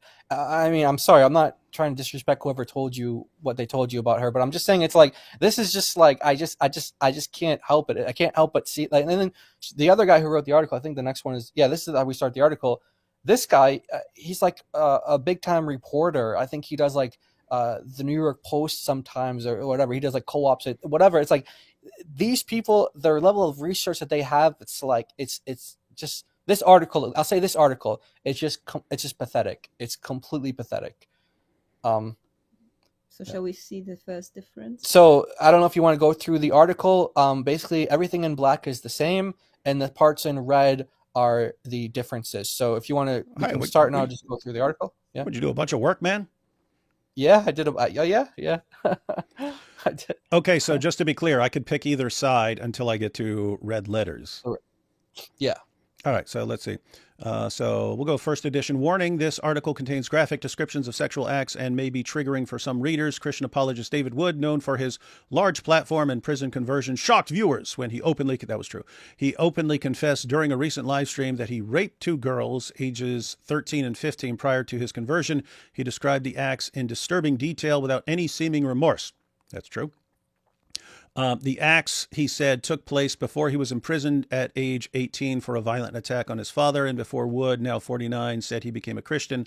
The last 2 girls I had sex with before I went to jail, one was 13 and one was 15, Wood told Ridvan Idemir, friend of Wood's, known as Apostate Prophet, last week. And so a difference, big boobs and wide hips, but she was 13. I did not care. I had sex with a 13-year-old girl, Wood said in the clip near the end of a 6-hour live stream that drew more than 150,000 views. And so she had big boobs and wide hips, but she was 13. I did not care. I did not care back then. Yes. Yeah, not a big difference, right? Yeah, not a big difference. Yeah. The only thing if people were to understand clarification, everyone who's familiar with our channel know what I was talking about. And I even mentioned Muhammad Hijab. And so the reason I point that out is I know what they're going to do. I know they're going to attack me for it. And so I clarify that Muhammad Hijab says, hey, there's a big difference between a little girl and a girl with boobs and wide hips. It's what he said. So that's a situation where this community is looking at it going, oh my goodness, why would he talk about her boobs? And whereas anyone who understands is I'm talking about Muhammad Hijab's categories so that once they condemn me anyway, I've got some interesting stuff to point out. Yeah, and so again, no context for any. So I mean, we're all coming at this because everybody who's watching this stream, I'm assuming they haven't maybe not watched the entirety of the 6-hour stream, but you at least know enough of the context to know like what David was doing and what he was saying. But if you think about it as like someone who doesn't have any idea who David is, and they just read that starting of the article, saying he has no remorse and going on like, and they go on to clarify some things with that too, but like there's no context for anything. So like you just said, oh yeah, like, no, I get it. Again, I have certain like blind spots, but yeah, I'm not thinking like a person reading this who doesn't know anything that's going on. This would sound like me like thumping my chest. Haha, yeah, she had big boobs and wide hips. Yeah, exactly. Yeah. Okay, I get it. So this is in their video clip that they have, but it's not in the actual text quote. So the last 2 girls I had sex with before I went to jail, one was 13 and one was 15. Then AP breaks and he's like, dude, and you're like, what? I don't care. So when people see in their writing, like you say, I don't care, they're like, well, what does he mean he doesn't care? you need to give context. You're saying I don't care, as in like I don't care what I'm about to say, right? Like you're not going to be able to stop me. I'm about to say it, and Yeah. there's a reason why I'm about to say it. Yeah. So, And so that's in context, that's AP going, dude, what the heck is wrong with you? yeah, Are you mental? You're blurting stuff out that are crimes and so on, and you're blurting it out. And me responding to a guy who controls people by threatening to expose them, and me saying, that was the ongoing theme. I don't care if you expose me. I expose myself. yeah. And then here's an example of me giving you way more information than you could ever possibly use against me. And I don't care if you use this. Go for it. Yeah. So, you know, when then you go on, you actually, like you said, you pointed out that you actually did the very next line, which they omitted. They didn't even give like the indication that you were that it's been omitted. Usually they do like a ... or something to give an indication. No, nothing like that. But you specifically quoted Muhammad Hijab and talking about his famous, clip where he talks about a 13-year-old with wide hips. And then you're like, yeah, that was the case. That was the girl. So you're responding to something that Muhammad Hijab said. There's context to that. So you weren't just like blurting out like, oh yeah, this is what she looked like, and she was like, she looked like, like an adult or something like that. You were pointing out like, no, Muhammad Hijab justifies this kind of stuff by the size of her breasts and the size of her hips. So you were pointing out, no, that doesn't justify it. That doesn't justify it, but that was the case here. Right? Yeah, so you were trying to say it doesn't justify it, whereas they're saying, oh, you were just like bragging or something Bragging, about her Yeah. body. Yeah. So, guys, that's also important context, everyone. So it seems to be an ongoing issue that they just leave out context that would significantly change people's view of what's being said. So I'm pointing out saying, hey, this would meet Muhammad Hijab's requirements of a girl that it's okay to have sex with. No, guess what? It doesn't make it okay.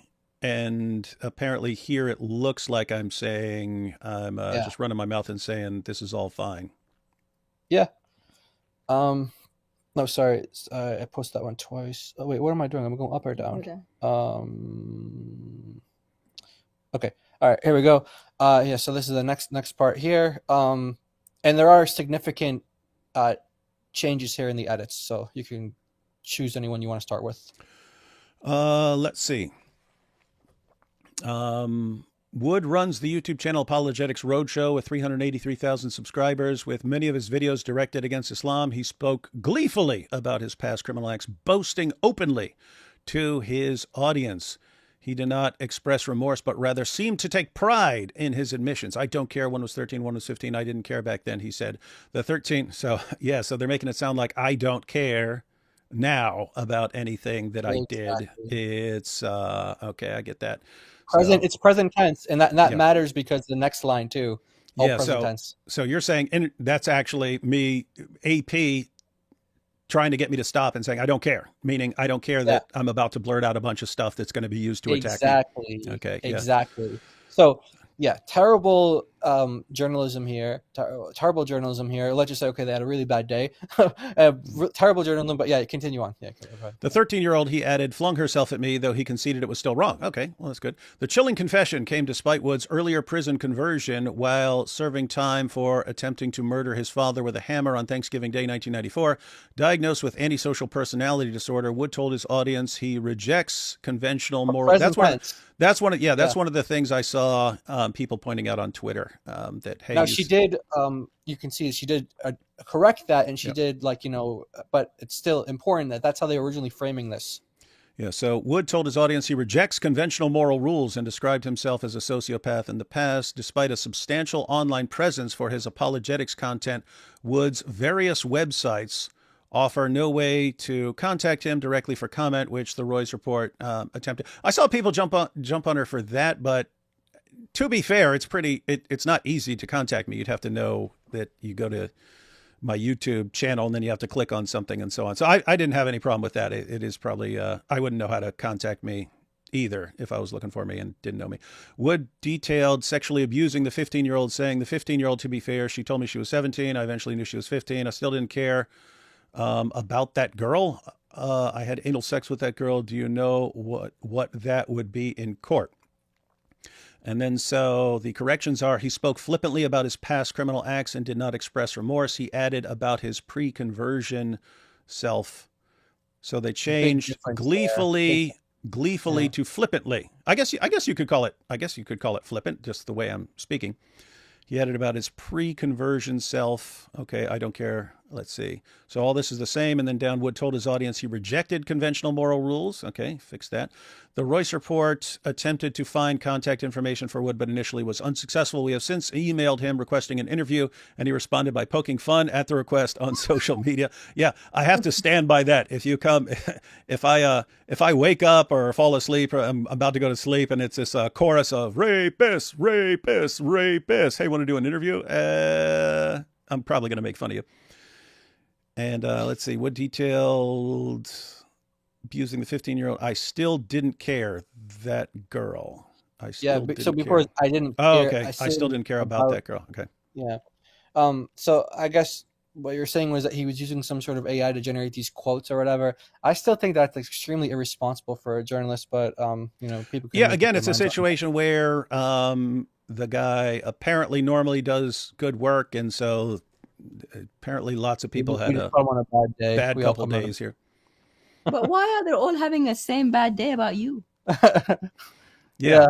Someone's having a bad day. He's having a bad day. The whole Everyone having a bad day? How many bad days are they having? Yeah. So let's see. During the broadcast, Apostate Prophet appeared visibly unsettled, but also laughed off this. He didn't laugh off what the heck? He didn't laugh off the severity of the confession. He's if I recall correctly, he was kind of horrified that I was saying stuff, but then laughing. If he was laughing at all or chuckling or anything, it would have been along the lines of, "I can't believe this lunatic is saying stuff like this, and this is really, really awkward." But I haven't watched it, so I don't even know what they're talking about. But that it wouldn't be surprising for AP to think I'm nuts. Yeah, he's been asking for them for timestamps on that, and they've never gotten back to him on it as far as I know. Yeah, and we rewatched. There was no laughing anyway. And he Oh, okay. rewatched it as well. Yeah. No, they did take that part out in the new edition, but he wants. Well, anyway, I'll let him speak for himself on that. But yeah. Let's see. It highlighted the disturbing normalization of such acts among their audience, which showed only a 6% dislike ratio on the video. So I guess 94% of people approve of child rape. I guess that's the claim. And in reality, 6% were just Sam fans, disliking the video, right? That's the reality of the situation. It doesn't tell you the position of people on child rape. Like, that's just a ridiculous thing to say for a 6-hour live stream. But they cared enough to check the dislike ratio, which isn't visible. But they couldn't find his email. Right. You see? Yeah. No problem. Anyway, yeah. One second. Look at this. I get this a lot. Elijah says, David shouldn't have said anything about this. This is going to follow him forever and is going to be used to discredit him. Yeah, it will be used some people like that, and it's worth it. Given things that I'm doing, it's worth it. In other words, just on a basic level. Now I will have Muslims for the rest of my life going, "Oh, you raped a girl," and from then on, they've just exposed their prophet. And so there are things like that, and other points, guys. I mean, hang on, let me go back to myself just for a second, because this is an important point here. Yeah. This is an important point.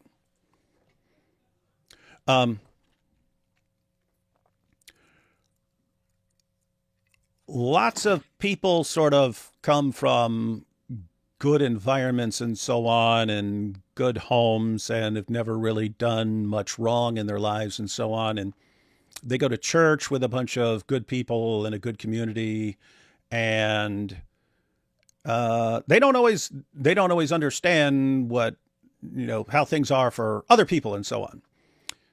But like my entire family, all my friends, growing up, pretty dysfunctional in hillbilly heaven, trailer park, West Virginia, and so on. So anyway, here's the situation. Like, apart from my grandmother, everyone in my family was either a drug addict or alcoholic or both. Most of my family, I'm the oldest person in my bloodline. My mom died of a drug overdose. My brother died of an overdose. I have a brother who's still alive. He was in prison for selling drugs and so on. He's out now. But here's the thing: if you have someone who in your family who is a drug addict, you can do everything you can to get them clean. You can actually get them clean, and they'll be clean for a while. When things get really bad, it's always it's a permanently dangerous situation, because if you have an addict, then what happens when things get really, really stressful for them? You know, a normal person might, well, I overeat or something. I binge eat when something goes, when things get really stressful. A drug addict, it's, oh, just once for old time's sake to get me through this bad day. And then they're right back on this stuff. But guess what? Once they do that, once they can be clean for like 2 years, let's say. And then all of a sudden they have a really, really, really bad, stressful day, and they call up their, whoever it was that would supply their drugs to them, and they shoot up again. When they're in their right mind, when the high goes off, that should be a situation when they call someone close to them and say, hey, I just screwed up. I need some help. We need to figure this out. And then you'd have to decide, okay, do we get you to rehab? Do I just need to keep a close eye on you or something like that? Here's the thing. They are always too ashamed that they failed. They're always too ashamed to tell you. They don't want to tell you what they've done, because they feel like they've let you down, and you helped them, and then they just went back and then they're on drugs. But here's the thing. Because they don't tell you, because they're ashamed to tell you, they deal with it they try to deal with it on their own. Well, but guess what? Now it's all back in their system and so on. And so, okay, just one more time, and then I'll quit. And then just one more time, and then I'll quit. And then just one more time. And then they die of an overdose. Or in the case of like my brother, who's still alive, he went to prison. So he got out of prison once, got totally clean, and was stuck with it. I remember offering him a beer at some point. He's like, nope, not happening. Just thinking, okay, it's a beer with family. He's got a drug problem. He didn't have a drinking problem. And he was like, no, he didn't want anything. So that was like, I was like, oh, he's really solid. He's refusing anything, because I was kind of testing him. But then eventually, because our mom died, our brother OD'd and got brain damage at first. Later on, he died of an overdose too. He lost his wife to an overdose, and guess what? That's a really bad combination for a recovering drug addict. That amount of stress. I didn't know he was in a different state. And so at any point, as he got worse and worse and worse and worse, at any point, he could have called me and said, I got some problems, man. This is not going well. I've relapsed. I need some help. And I would have jumped in my car, driven to him, and got him help. He couldn't do it. He's too ashamed. What happens? Well, he ends up in prison for selling drugs. And so where I come from, it is really, really, really, really important for people to get past the idea that, I can't admit this because it's too shameful. You have to get past it. You just have to. I mean, and where I come from, it's like life or death. If you keep things to yourself and are too ashamed to bring them up, it's a matter of time. You're dead. You're going to die. And so I take this as like a really important point. Again, the abuse victim advocates, they're focusing on abuse victims, and will destroy anyone who has done anything to a victim. Will destroy them. Well, you destroying people and exposing them and humiliating them is part of the reason people are scared to ever mention things that they've done. And again, like my family, that means you're dead. If you do not get the ability to say, hey, I need help here, and yes, I messed up, and yes, I was wrong. If you do not have that ability, you are dead.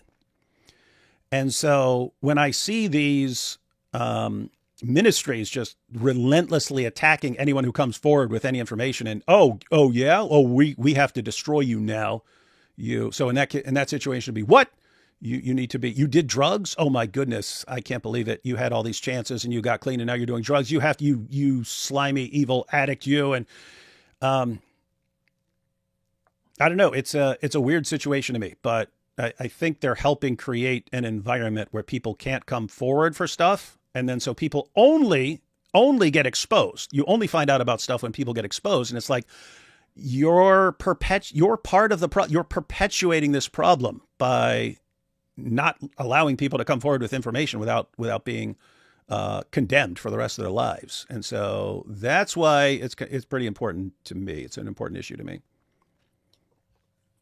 Yeah, and thankfully, in your case, you have a voice and you have a community, and many people don't have that. Many people don't have the voice that you have. Many people don't have the community that you have, and so who knows uh, any other bad days that she's had where she's just ruined people's lives because of she did like a wrong AI transcription of this or that, and it just the article just got completely framed in a way that was like so coming off as deceptive and so wrong that people just want nothing to do with the guy or the girl or whoever. Well, I don't know whoever she's exposing, and it's like it got to the point where people were so outraged by how she represented you and how she spoke about your situation.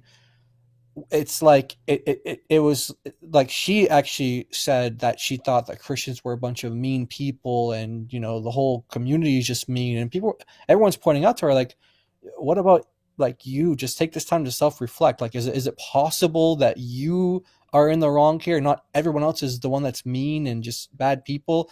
And that's what I see that has come out of this, is that hopefully this pushback is going to create something where not for her personally, but like for other people who try to model their whatever they do, exposing people or whatever like that in the Christian community, that they can do it in a more responsible way and in a better Christ honoring way. But it's also interesting that about the question you asked about attacking your dad. You didn't get any pushback about ministry for that for years.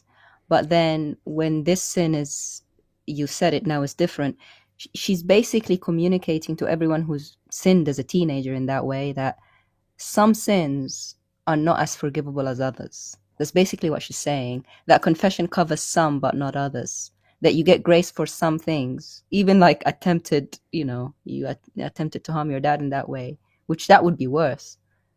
But not this. But yeah, so I did think that was weird. If you think something that someone did 30 years ago would disqualify a person, like bashing your dad's head in would not be in that category, but sex with an underage girl would. Yeah, I didn't understand.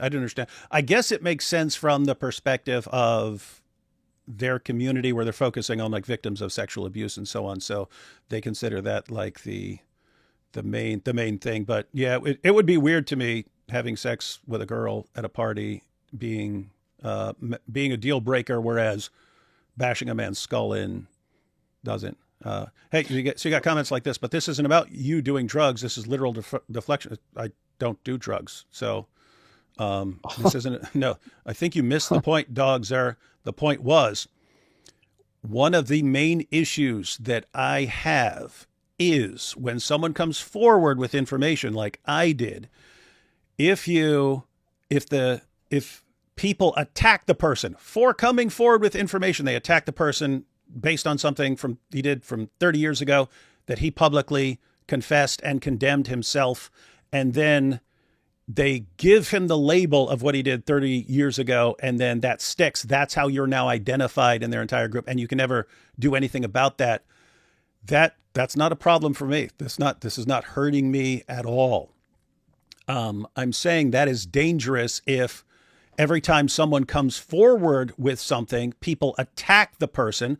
What message does that send to other people who might want to come forward about something? You know what? I really have to deal with this thing I did 10 years ago, 5 years ago, or something. I need to get this. I need to confess and so on. If people know there's not going to be, there's not going to be like concern like, hey, we're here to help you. If they're victims, we're here to help them too. We want to make the best of this messed up situation. But thank you for coming forward. It's good that you came forward. If it's not that, it's just now we have to destroy you and wreck your life. Again, we're not talking about me on this situation. You're not going to wreck my life with this stuff. You're just not. Other people, you will wreck their lives. And as Giant DOC were pointing out, you can see I had a bunch of people rush to my defense. There are going to be other people who don't have that. And all of a sudden a person comes out, says, hey, I did this 30 years ago. And everyone attacks the person, destroy his life, and he can't defend himself. And that's not just bad for him. Any other person looking at that, I'm not coming forward with anything. I'm never going to come forward with anything because you guys will use it to destroy me, not to try and move forward, get past it and move forward. Like I made a video years ago, right after the Ravi Zacharias scandal got exposed, and my point there was, I don't know his entire history. I don't believe Ravi Zacharias started out doing the things that he was later exposed for doing. I don't think he started off like that. The way it happens is everything's going fine. You make one tiny little mistake at some point, but if you're now famous, worldwide evangelist and so on, an author, you don't even feel like you can confess that one little thing you do. Keep in mind, guys, I'm not saying, what he did was some little thing. No, I'm saying it probably started with something comparatively small compared to what he did later. But then he's such people love him and he's such a hero to so many people. It's like, well, I can't tell anyone that I actually messed up. Not even on this. I can't tell them that I'm a hero. What if it shakes their faith and so on? And so you deal with it yourself, just like a drug addict who has a relapse tries to deal with it himself. And guess what? People are very bad at dealing with things themselves without help from other people. But so Ravi can't confess that to people around him because he's too worried about how they'll react and doesn't want to hurt their trust in him. So he deals with it himself. Guess what? Next time, do something a little more. A little later, does something more. A little later, does something more. Eventually, he's living a completely double life. The guy's living a double life. Here's how I am on stage. Here's what everyone thinks about me. Behind the scenes, I am a completely different person. I'm a monster. How do you stop that? Well, guess what? That's something like a drug addict having a relapse for the first time and shooting up again. That's the time when you want to catch that. Later on, it's way more difficult to deal with. But if you catch something early, you can deal with it. If people are terrified of coming forward because people are just going to use the opportunity to destroy them, you're basically guaranteeing that people aren't going to come forward with this stuff. They're not going to do it. And so they're going to keep dealing with things behind the scenes, and you're going to end up with more monsters living double lives, which is what a lot of people in the community, the advocate community, think about me. They think I must be living this double life. I'm just a oddball that blurts the stuff out. So anyway, yeah, hope that answers Dog Zer. We're explaining our concerns and why these issues are actually important. In fact, this is what I just said is one of the main reasons that I'm even addressing this. We need an environment where people can come forward early on before things get too out of control. And it's not looking like that. It's not, especially online. It's like worse now. You mention anything and people just pounce and try to destroy you. And again, most people aren't going to be like me. They'll be more bothered than I am. They won't have a platform to respond to things. They don't have people who know them well and can respond for them and so on. So in other words, this will be really bad for other people. And so kind of need to address this. It's also a very weird thing. When you confess your sin, they were like, what about the victim's feelings? I don't understand that. What about violence by hammers, victims' feelings, when you confess that one? When Paul said that he persecuted Christians and participated in their killings, no one thought of, or what about Stephen's family's feelings? Since when confessing in Christianity, since when do you stop people confessing because victims' feelings. I thought that would be good for victims to have people come up and confess and say that was wrong. I don't understand that. And why would they use victims' feelings against you? Because even people in the live chat, like before the stream started, I saw someone said something similar to that. They said that they were in a situation where they were abused when they were a teenager with an older man, and that if they saw that person, like, 20, 30 years later in ministry, and like they brought, like, very similar to what you just said, like how you said things, but it was like in the context of like doing a ministry kind of thing, like you're making a point about consistency, Matthew 7, exposing of the same standard, and the point that you're making in the ministry that you do in general. They were saying that they wouldn't respond the way that these Royce crowd people are painting the ones. This is how they should respond. And another thing is like this as well, is like they would say like, why didn't he ever apologize to them? This is his first time talking about it in public. Why didn't he ever apologize to them? And none of them asked, like, yeah, did he ever apologize to his dad? Did he ever say sorry? Like, Yeah. they don't have any concern or care for that. And it's like, for me, the fact that you're mentioning it, like, I mean, first of all, we don't even know if these women are still alive today. We don't know that. So for you to like do a live stream where you're like addressing them, saying I'm sorry, I don't even know, is that just performative, or is that like you really think that they're going to hear it, or like that is another issue, that a lot of what's demanded is just performative. Like even in some of the comments here, but in a lot of the tweets, it's David has to go and turn himself in, and it doesn't work like that. And I had to respond to something, and they still don't get it. I can walk into a police station, tell them everything, which is basically the things I've already shared. They can't arrest you for that. I mean, maybe they could arrest you. They're not charging you. They're not going to court. They have to have victims, right? So, but they're saying do it anyway. So I'm saying, wait a minute. You're telling me I need to go tell police what I said in the live stream. But you guys, a bunch of them have said they already sent this to police, and they sent it. And like some of them, like, I've got in contact with my lawyer and he put everything together for them and so on. So a bunch of these different people have contacted police, shared everything. And I was telling them, I was like, they're like, well, which jail is it? I'm telling them, this is how you contact them. Go ahead. So for everyone who's thinking, why don't you go turn yourself in? Guys, they don't arrest you for stuff without, and I gave the example in some tweets and so on. I said, okay, guys, I killed 1,000 people and tossed their bodies in swamps. I just confessed. I killed 1,000 people. Well, let me make it believable. I killed 5 people and tossed their bodies in swamps.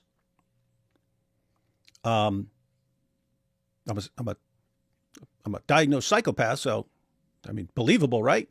Okay, how much time am I going to do for that? None ever. It's not going to happen. Why? Because they run it. Okay, where are they? Where was this? They would need some sort of corroboration, and they wouldn't have it. And so here's a situation where people are telling me, no, you have to go turn yourself in. Why? What would I do? I would tell them what you guys have already told them, what I already said in the live stream. If they think it's enough to arrest, they can already come and arrest me. Like, what do you think that accomplishes? It does nothing. What are you trying to do? And it's just, they want some sort of performance for them. Like, here, he's doing what we've told him to do. And if you show me, if you show me I really have to do it, I'll do it. But I'm not I'm not doing what you guys tell me. I don't trust you guys to make these kinds of decisions. And especially when it's just do this thing because we say you have to do this thing, and there's no reason for it. And it's a complete waste of time. Show me I'm supposed to do it, I'll do it. It's just, I'm not doing it because you guys say, the people who are saying that are saying some terrible stuff, and I don't trust them and their wisdom. I don't trust their hikmah. Yeah. Like, you repented it to God, and you give it to God, and whatever God's will is for whatever to happen, you accept whatever God's will is for that. Now, I just want to say, and maybe this is an area that we know about a little bit, which is that if someone does start confessing something, we assume they're mentally ill. You assume that they're mentally ill. How do you know they haven't hallucinated? Yeah, or especially with your mental health history as well. You might find yourself not going to jail, but going to a mental ward or something like that, because they're like, what is this guy like? Like, that's how professionals think. when someone just starts confessing things Out of the blue. without out of the blue. That's just how it works in the professional world, not in this Royce world where you have to do everything by, not necessarily Royce, but I mean her fans. They have to do everything by what they say, how they say things. But in the professional world, where professionals actually hear confessions and make these determinations, when you hear things being said, like someone's confessing this, you do have to check their mental health in some cases, because they actually might just be going off or something. Yeah, if you walk into a professional and start saying things that you have no evidence for, they don't believe you. Like it's not like in the movies. Yeah. And Yeah. Go. Oh yeah, let me put it this way. I, over my prison sentence and jail, I was locked up with a lot of people, thousands and thousands of people I was locked up with. I was locked up with people who were there because they did confess their crimes. I was not locked up with one single person ever who was locked up for confessing to his crimes and there was no corroborating evidence, and it was just, trust me, bro. If you cannot show them what you did and show them evidence, there's nothing to go on. You're not gonna go into court and say, well, this guy says he killed a hobo and tossed his body in there, so yeah, we find him guilty. Just it doesn't happen. So it's just. Let me break it down like this, and I will probably repeat this over and over again as long as we discuss any of these issues. Suppose you do something horrible and messed up. You basically got, as far as I can see, the main options on the table. You can let's say do things like cry and show remorse and so on. And normal people might cry and be incredibly remorseful over something they've done. But that's one thing that you can do. Two, you can find ways to be punished, which might include, going and confessing and getting locked up and so on. But you have to find ways to get sort of worldly justice for what you've done. You got that. Or three, you can try to change things moving forward, like make the world a better place, especially in those kinds of ways. Try to make some sort of progress. And so suppose I was out of my mind on drugs and on PCP, and I remember at some point a long time ago, I killed a hobo and tossed his body in the ocean. And suppose I've brought this up and there's no evidence and they have no record of a hobo, and I don't even remember where it was and so on. So there's nothing to go on. Well, I could bring all of that up to this crowd, and it would be, well, you need to be crying and showing remorse, or you need to be trying to get punished. And I'm saying, look, there's no way to get punished. There's no evidence. All I have to go on is my memory, and it's just not enough to provide any sort of corroborating evidence. So I don't know what to do. I mean, imagine like a third option, like, okay, I'm going to spend the rest of my life helping homeless people or something like that. It's like, why is that the bad option? Why is that the bad option? Because guess what? To this crowd, it's a totally bad option. It's the moving forward and trying to do something positive in the world. It doesn't change what you've done in the past, but the things you've done in the past can sort of make you want to change the world in a way that's not as much of a problem moving forward. In other words, you try to reduce what happened in the past in the future. You try to make things better.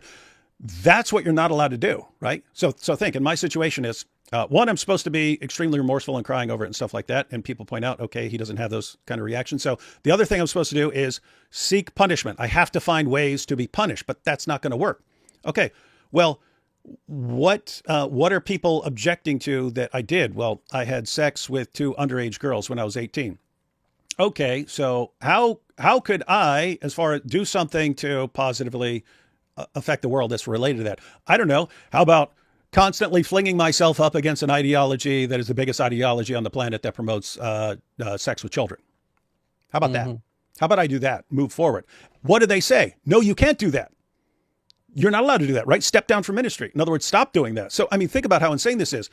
I can't do 1. I can't do 2. So I do 3. And they say, no, you're not allowed to do 3. You're only allowed to do 1 and 2. The things that's what I mean. There's no path forward. They don't allow any path forward. Right. And so it's just a weird situation. By the way, guys, this is connected to other things. I think I mentioned in my testimony video once that when I was growing up, my mom just always ended up with abusive boyfriends who beat her. She had her dad, my grandpa, was an abusive man. Big muscle bound Green Beret, was usually cool to the grandkids, but abusive towards his wife and so on. And guess what? Girls grow up and that's their example of a man. And so he was a just massive muscle bound Green Beret killing machine, extremely aggressive and not always nice in the way he treated women. But my mom would always end up with these like massive muscle bound boyfriends who would end up beating the crap out of her. And I never helped her. Why? I'm a psychopath, and I didn't care. And I was always like, you chose him as your boyfriend, so what am I going to do? And it didn't, even when I was big and I was 230 pounds and could have stopped someone without any problem, I still wouldn't. And so what do? There's no fixing that. Like, even after I become a Christian, I can't, and I realize, whoa, that is seriously messed up. I take it as a supreme moral obligation to protect your mother from harm. And I didn't even have that. I didn't have the slightest inclination to protect my mother from guys beating her. I didn't care. And there wasn't a situation where I was even going to help her. So you look back at that and you say, wow, that is really screwed up that I was that messed up that I wouldn't help my own mother. What do? I can't go back and fix it. I don't know. How about flinging myself up constantly against an ideology that promotes beating women into submission? I'm not allowed to do that. I'm not allowed to do the thing that actually does anything. Everything has to be performative and accomplishing nothing. And I don't understand how their community is just glued to, you either have to be crying and showing remorse, or you have to be seeking ways to be punished. But under no circumstances do you actually use your experience to change the world in some positive way. You're not allowed to do that. Step down from ministry and go get locked up somewhere. Find a way, David. Weird. Yeah, and one of the things that I mentioned on my stream was, thank God that he didn't consult with Julie Royce or with these other people to, should I give this gift to this person? Should I give this gift to this person? Like, they have no say at all in these callings and gifts that God gives people, and thank God for that.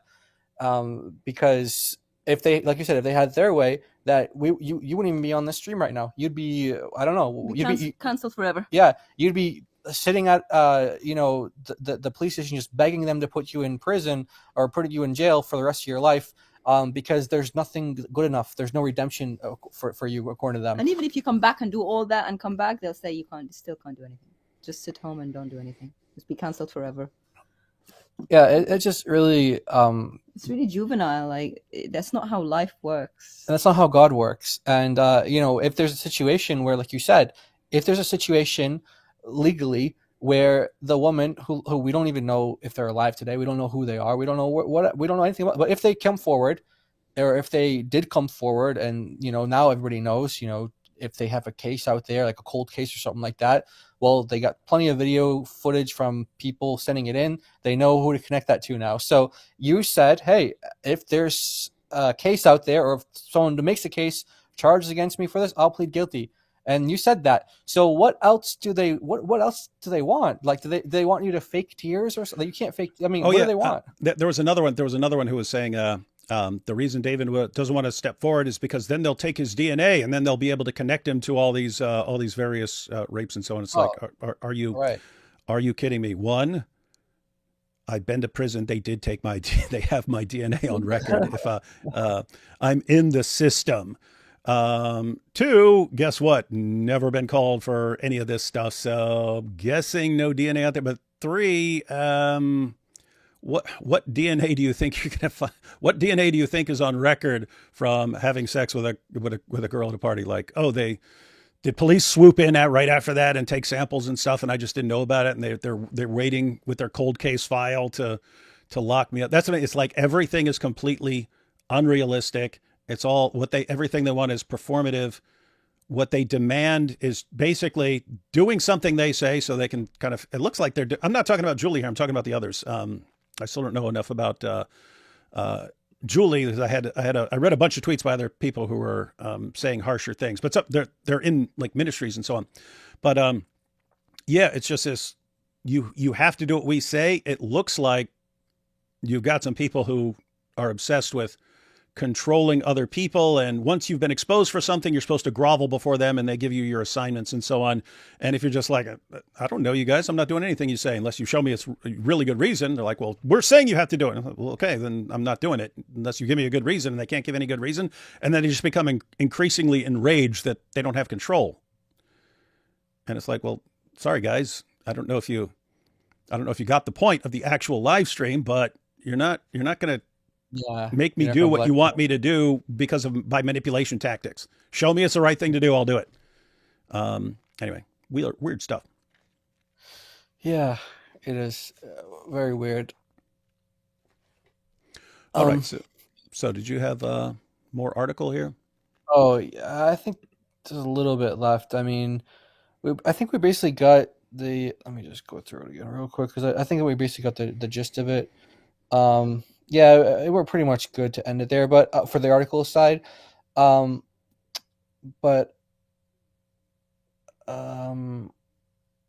I mean, just more examples of the same thing, really. Misquotations, not framing things in a correct light, and then the corrections don't help either in a lot of cases. And it just the best case, for them would just be to just delete the article. Stop making because I think AP said by the end of the correction is going to be longer than the article at the end of after all the corrections. The correction at the bottom, because they actually say we corrected this, and this, and they apologize for certain things but they don't apologize for everything, and it's eventually that correction page is going to be longer than the actual article itself, but.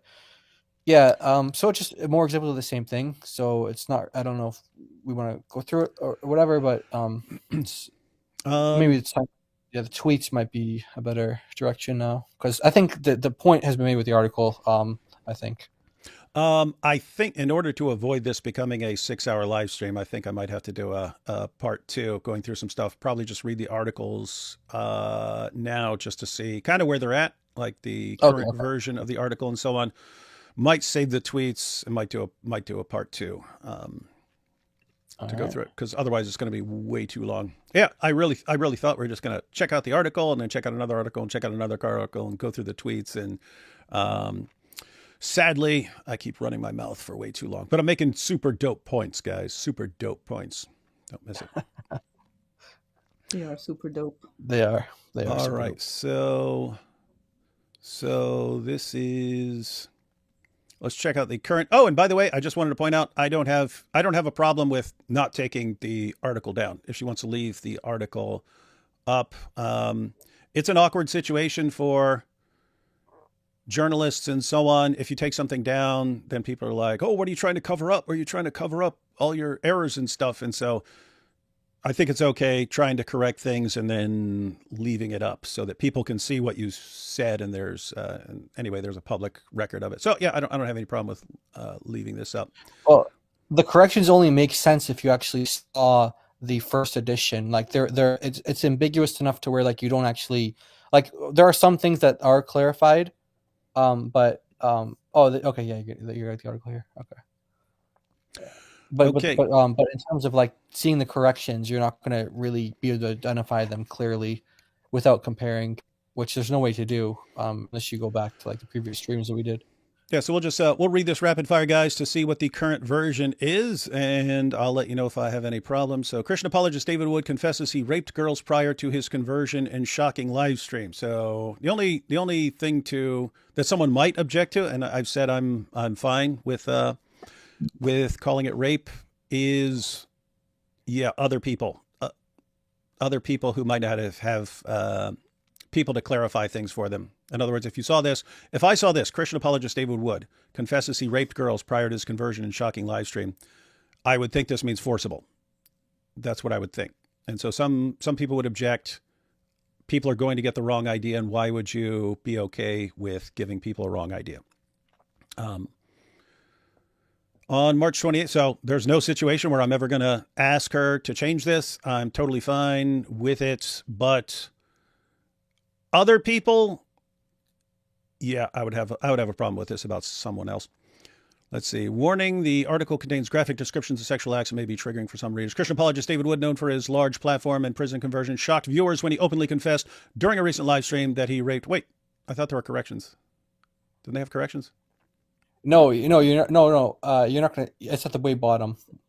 The corrections. The corrections down here. So they listed the corrections. I thought someone said they had corrections, and then you said AP said that. Okay, there we go. Because you said. Yeah. Eventually, this part's going to be longer. You said AP eventually. Yeah, the correction part's going to be longer. So I was like, where are the corrections at? The Royce Report has made several corrections to this article, most notably the characterization of Wood as boasting about his sexual misconduct and Idemir as laughing it off. This was the interpretation of the reporter, given the demeanor of both men, but Wood clearly acknowledges his behavior was wrong. We apologize for the mischaracterization. Also, we initially stated that Wood rejects moral conventions, but changed to rejected, showing his change in views. Royce Report also removed a sentence claiming that 6% dislike ratio of the video with Wood's confession shows a normalization of the behavior Wood describes. The Royce Report has instead inserted several sentences which more accurately explain why the audience did not respond negatively to Wood's confession. We corrected a misquote. I mean, if you go to the comments, people thought it was one of the most awesome live streams of all time and really, really important in lots of ways. But this is the clip that got used. So is this the beginning? A little bit more, yeah. So let's see. He describes the acts in disturbing detail without any seeming remorse. The acts, he said, took place before he was imprisoned at 18 for a violent attack on his father, and before Wood, now 49, said he became a Christian. The last two girls I had sex with before I went to jail, one was 13, one was 15. Wood told Ridvan Idemir, friend of Wood's, known as the apostate prophet, last week. She had big boobs and wide hips, but she was 13. I did not care. I did not care back then, Wood said in the clip near the end of a 6-hour live stream that drew more than 150,000 views. So, yeah, we've kind of talked about this, but yes, this would look like... I don't know. This would just look like I'm bragging about it, and you're missing. Or you're sexualizing them and things like that. Like it's like, oh, he's re-objectifying his victims. Like that kind of thing. It's like it just completely gives you the wrong impression. When you know your audience, like you said, the Dawa guys are going to be, how you basically know how everyone was going to respond, and then all of a sudden these people came along and they just like maybe we didn't see this coming. I don't know, but this was the one kind of segment of the audience that like really took things to a level that like maybe they don't understand these quotes from Muhammad Hijab, or they don't understand references and things like that, and it wasn't you objectifying them or sexualizing them. You were just pointing out that that's what Muslims say, and that's not a correct justification to use. And it is interesting. You pointed out that didn't see this one coming. Knew what Sam's followers would do, knew what the Groypers would do, knew what the online Orthobros would do, definitely knew what the Dawa guys would do. Was not thinking in terms of the abuse victim advocates and so on. But here we are. So Wood runs a YouTube channel, Apologetics Roadshow, 383,000 subscribers, with many of his videos directed against Islam. He spoke flippantly about his past criminal acts and did not express remorse. He added about his pre-conversion self, I don't care. One was 13, and one was 15. I didn't care back then, he said. The 13-year-old, he added, flung herself at me, though he conceded it was still wrong. That's true. The chilling confession came despite Wood's earlier prison conversion while serving time for attempting to murder his father with a hammer on Thanksgiving Day, 1994. Diagnosed with antisocial personality disorder, Wood told his audience he rejected conventional moral rules and described himself as a sociopath in the past. The Royce Report attempted to find contact information for Wood, but initially was unsuccessful. We have since emailed him requesting an interview, and he responded by poking fun at the request on social media. Wood detailed sexually abusing the 15-year-old, saying the 15-year-old, to be fair, she told me she was 17. I eventually knew she was 15. Still didn't care. That girl, I had anal sex with that girl. Do you know what that would be in court? Turns out I was wrong about the charges. I thought there would be like 20-year sentences or something like that. Debbie went through the things and she went through the legal definitions and stuff, and it's like a year or something like that. for doing something with a girl 13 to 15 years old or something like that. I didn't look into the details and stuff. She just, she looked it up. But so anyway, there's a lot of factors the involved penalty, in that. the penalties are not as severe as I thought they would be. But it's like a year. I do a year standing on my head, man. It's like a vacation. During the broadcast, apostate prophet appeared visibly unsettled and asked Wood to clarify that his actions happened prior to his conversion, which Wood did. Only a 6% of those who watched the video disliked it. Those defending Wood on social media noted that his disorder makes him incapable of showing proper emotion. Others pointed to the fact that Wood is responding to an altercation begun by another Christian apologist, Sam Shamoon, who threatened to expose Wood. Yeah, by the way, that was that's misleading too. Yeah, and that's also something that I pointed out, and that wasn't in the original article. Nothing about Sam was in the original article. I thought that was extremely misleading not to include that in there, because there's context for how you were there was like a systematic way you were doing things. Okay, AP, we're going to go over AP, we're going to go over David, now we're going to go over Sam, now we're going to go back to David. It's like there was a clear way you were doing. Now they're focusing in on just the confession as to the underage girls, which is important, of course, and we all acknowledge that's sin, that's evil. But what's the reason why David confessed, and why did he say those things? They didn't explain that at all. And where's the article on Sam, by the way? I mean, not that what is this? So you've seen the live stream. Given the way these guys, I don't mean Julie Royce in particular, something like that, but I would not want anyone going after Sam because they don't know what they're dealing with. And if they, it's an ongoing problem. These guys jumping into situations, not having anything, not knowing any of the details, any of the backgrounds, and jumping into situations. I don't think that would.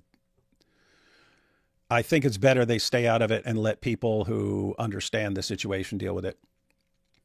Yeah. But anyway, but right here, another Christian apologist, Sam Shamoon, who threatened to expose what? That sounds like he knew this.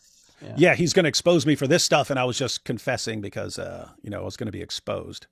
Not true. And the 6% dislike, also a wrong impression there too, as well. Like that, what is that supposed to mean? So basically, they're saying everybody here watching this live stream is bad. Is basically a bad person. Wasn't it a big clue for them that only 6% dislikes it? If it was really that flippant and gleeful about sin. Why do you think only 6% out of 150,000 views disliked it? Surely all of us would have been outraged, right? Yeah, that's another thing. It's when they see that, they think, oh, you see how it's been normalized, that no one has a problem with it. And it's not, well, don't you think there might be something that you didn't watch because you guys watched like a 2-minute clip and you didn't watch the entire life? Don't you think if very few people had a problem with this, and guess what? The people who did have a problem with it were probably Sam Shamoon fans and so on. Don't you think maybe you should take a closer look? Right.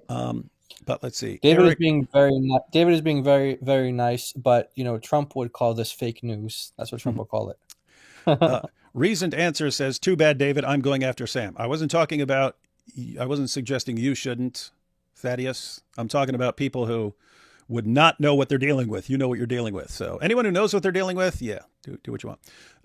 Eric Skwarczynski, host of the Preacher Boys podcast, which also exposes abuse within Christian communities, called Wood's confession absolutely disgusting. He expressed frustration over the ongoing problem of the flippant discussion of sexual abuse within segments of American Christianity. Skwarczynski posted his commentary on YouTube. Oh, hey, they got a YouTube channel? I might check it out. Which included clips of Wood describing his actions in detail, but the platform removed the video, citing an unspecified violation of community standards. He told the Royce Report the video is available on his page. Wait, he posted a clip of me and then it got taken down? That's weird. It didn't just happen with him. It happened with others as well. Happened to Sam as well. When people just post these small clips. Yeah. Okay. I guess the algorithm picks up the stuff more if it's just this. That's all that's in the clip. Exactly. Yeah, exactly. American Muslim scholar Daniel, and world's leading defender of child marriage and world's leading defender of first cousin marriage, also expressed his disgust on the program, The Hakikat Show. They are airing dirty laundry and exposing themselves, and some of it reaches the level of criminality, Hakikat, you said. They're actually admitting to committing crimes. Yeah. I did. There could be criminal charges brought against them for what they are actually admitting to. It's theoretically possible, but very unlikely. They are admitting to sex abuse crimes like this is a joke. This is funny. Were we doing? Was I doing that like it's a joke? No, you I weren't. was pretty darn serious about how you would react to a person who is threatening to expose you. Despite the severity of the sex crimes Wood described, he has never faced charges related to these allegations, and many worry about the statute of limitations preventing prosecution. I don't think there is any statute of limitations in Virginia, so you don't even need, that's not an issue. That's not an issue. Born in 1976, Wood is from the Bronx, New York, but according to his most recent tape, he was living in Virginia when he tried to kill his father. The rapes, he said, occurred while he was out on bond, presumably back home in Virginia before trial. Wood characterized his acts as part of a rebellious past. Before his conversion, that's kind of an understatement. The live stream comments section revealed polarized reactions. Some viewers praised Wood's confession as part of a redemptive Christian conversion narrative. Others criticized the disturbing nature of his confession and the community's acceptance of it. Wait a minute. No one's getting it right. Wood posted another video Monday using criticism by Muslim viewers as a way to trash the Prophet Muhammad. Yeah, that one got me too. Yeah, the Prophet. No, David's. No, she's right. The Prophet Muhammad. She did. Yeah, she the wrote. Prophet. Yeah, but this. So in other words, this is being used to trash Muhammad. Okay, trash Muhammad. You're not. Again, this is another way. It's like belittling what you do. It's like saying like, oh, so if you're going to apply the same standard to yourself, what Muslims are applying to you, that's not trashing Muhammad. That's just merely applying their standard. It just puts a bad taste in your mouth, like. But wait, isn't she minimizing what Muhammad did to young girls? Doesn't that hurt young girls too? Yeah, doesn't she care about the feelings of Aisha? When you say, "Oh, we're trashing the Prophet Muhammad," you should be exposing the Prophet Muhammad, the false prophet. But yeah, I mean, so that got us as well. Yeah, and by the way, I mean, think about this, because I mentioned you kind of have if you've done something messed up, you've got three main options. You can cry and show remorse and things like that. You can find ways to be punished for what you've done, to find some worldly justice, or you can try to make a positive difference in the world that will possibly reduce that in the future. And so what are they blasting me for here? For using the entire situation to expose child marriage in Islam. So the one thing, as far as I can tell, that I can actually do that isn't just for show is bad. Weird stuff. It's being reduced to trashing Muhammad. That's it. Yeah, poor Prophet Muhammad.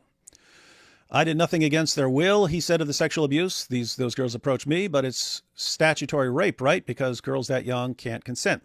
There are always girls who would fling themselves at the bad boy in the room, and I tended to be the bad boy. So yes, among other things, I had sex with a post-pubescent 13-year-old who, for some reason, is at a party and a post-pubescent 15-year-old. And if I hadn't gotten locked up, I would have done worse than that. He promised more videos on the matter where we'll be talking about Muhammad, who did something with a prepubescent 9-year-old girl. What's the word for sex with a 9-year-old girl? According to our Dawa Muslim friends, shaking the forefinger of his left hand at the camera. Rape, he said. And the person who does it is what? According to our Dawa friends, a pedophile. It's official now. Oh, that's the end? That's it. Oh, okay. Yeah. So, by the way, they didn't include the fact that you were quoting Daniel Hakikichu when Daniel said, David recently admitted to raping 2 underage girls. And then you came in and you were being sarcastic. You said, raping? I did nothing against their will. Those girls approached me. But, Of course, that part is... So they quoted that part. I did nothing against their will. Those girls approached me. You were being sarcastic about Daniel. And then you said, but it's statutory rape, right? Why? Because the girls that young can't consent. So you were making a point, and the way that they just have it there, obviously there's no tone or anything like that, but they don't even try to give context. You were making the point that it doesn't matter how whether it was against their will, or whether it was not against, sorry, that it wasn't against their will, or how old they were, anything like that. That what was the point is that they're so young they can't consent. Like, so you weren't like, I don't know, you get the wrong impression if you just read that on its own. Yeah, that seems to be an ongoing theme here and in the tweets is saying I said something which is correct, that I said it, but without knowing what I'm responding to gives a completely different, people would interpret it completely differently from the way that it was meant.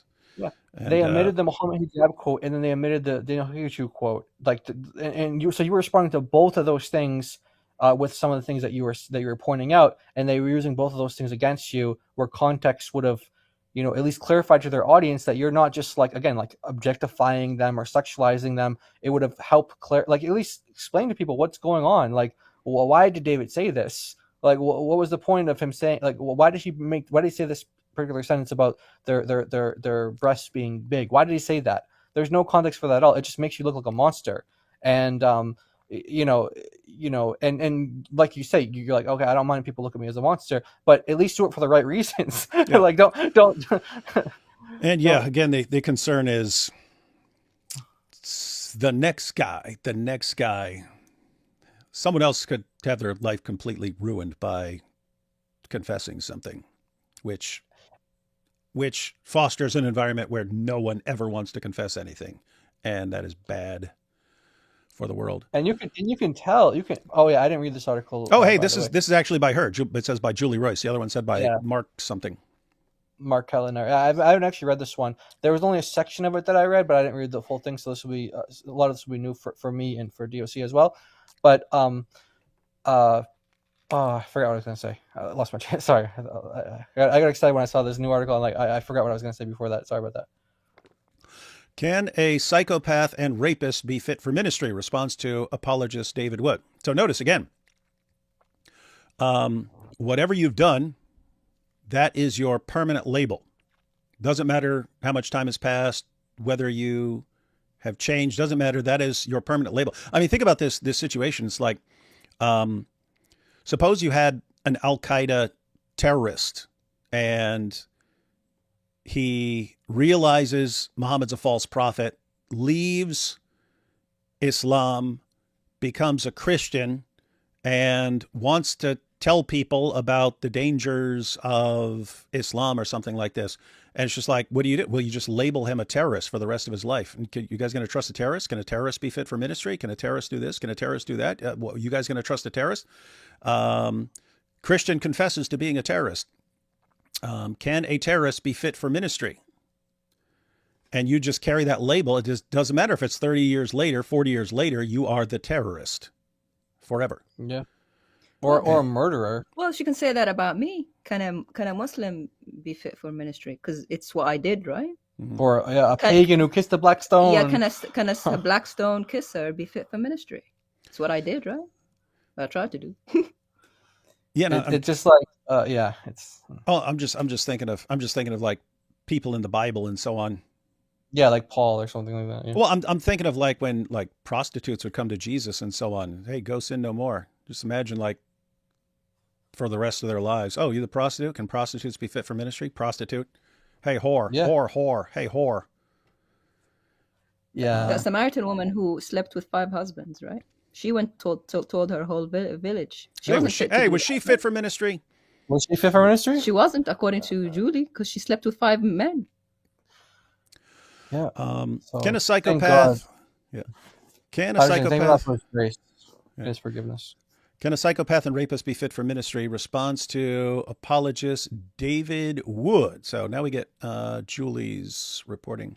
Opinion. This week, the Royce Report published a story about Christian apologist David Wood, who openly admitted he had sex with 13 and 15-year-old girls prior to becoming a Christian. So far, so good. The admission was shocking enough. Making it more egregious was Wood's seeming lack of remorse or apology, as you can observe for yourself in the clip below. 2 cool guys there. Wood also minimized his crime, characterizing the girls as willing participants. Why? Because she's like tripled down on that point. Yeah, so Apparently, guys, if I had sex with willing participants, I'm not allowed to say that because there's not allowed to be a distinction between someone who wants to have sex and someone who, again, you just crawl through their window and duct tape them up and rape them. You're not allowed to state that there's a difference. Though what he described is deemed rape or some similar sex crime in all 50 states. 13 and 15-year-olds cannot give consent. He also very crassly described that the 13-year-old had big boobs and wide hips, highlighting that she was post-pubescent. He also appears to smirk while talking about his sodomy of the 15-year-old. Why? Because I'm talking to I'm specifically addressing the entire time someone who is threatening to expose me if I do not do what he says. Normally, this kind of flippant confession and minimization would be deemed unconscionable, but I was deluged with negative feedback for publishing the story about Wood and called a litany of names by his followers. She's the real victim. Oh, boo-hoo. Yeah, by the way, they're not. This is what I was going to say before I forgot what I was going to say. This is what I was going to say was that it doesn't seem like they're used to getting this kind of pushback. So maybe this will have a very positive effect. We can pray. We pray that God there's a redemptive effect from this, because this is not something normal for it seems like from the community not to get this kind of pushback. But she's also labeling us, we're his followers, quote unquote. The 6%, that means the 94% are now bad. It's labeling everybody. Well, how about they're not just followers, they're just people who are observing the situation. Yeah, I'd have to say, if everyone who is actually watching the live stream and everyone who actually knows me is on one side, and people looking at a 2-minute clip, not knowing what led up to it, not knowing what it's about, not understanding anything that's being said. They don't understand why. They don't understand the connection to hijab with the mentioning the wide hips and so on. It's like a quote from him in his discussion with Sneeko. It's just weird situation where you have people who know nothing about the situation come to completely wrong conclusions about certain things, that whenever anyone corrects them and says, hey, you didn't know the situation, here's what the actual situation was, it's, oh my goodness, look, this is completely evil. They've got an entire community that celebrates the rape of kids. And it's everyone's bad. And it's like, guys, I mean, can you not consider the possibility? If everyone who's way more informed about a situation disagrees with you, can you not conclude that maybe you're wrong about something here? I'm not talking about Julie Royce, because they at least made some corrections and so on. Just you can't seem to correct certain people in this community at all. If you do in any way, you're a rape apologist. Shockingly, many don't seem to understand that sex between an 18-year-old and a 13-year-old is not consensual. No, we know that. Regardless of whether the 13-year-old flung herself at me. No, I know that, but there is still a difference. You can say, hey, they're not capable of legal consent, and they have reduced moral responsibility because of their age. You can say all of that and still say, there is a meaningful difference between having sex with someone who is willing, even if underage, and someone who is underage and not willing. And it's a serious situation where I really don't care if you do that with me. It is a problem if you do it with other people. But the main issue is, if you know the vast majority of people think these kinds of distinctions are important and you rule them out and you view anyone who makes distinctions as evil rape apologists,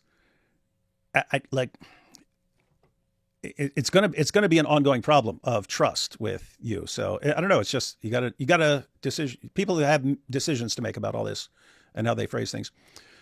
This is ironic, since sex with minors is something Wood and his followers condemn Muslims for embracing. Wait, you think that since I had sex with a 13-year-old, you can't yeah, I can't. This is what Muslims say, right? David, how dare you criticize? How dare you criticize Muhammad for something that you view as evil that you did years ago? It's like, what? I mean, think about the reasoning there. I mean, following that reasoning, I mean, Muhammad's original followers were a bunch of polytheists who converted to Islam. They would, according to this reasoning, never be allowed to criticize polytheism. They couldn't say a word about it.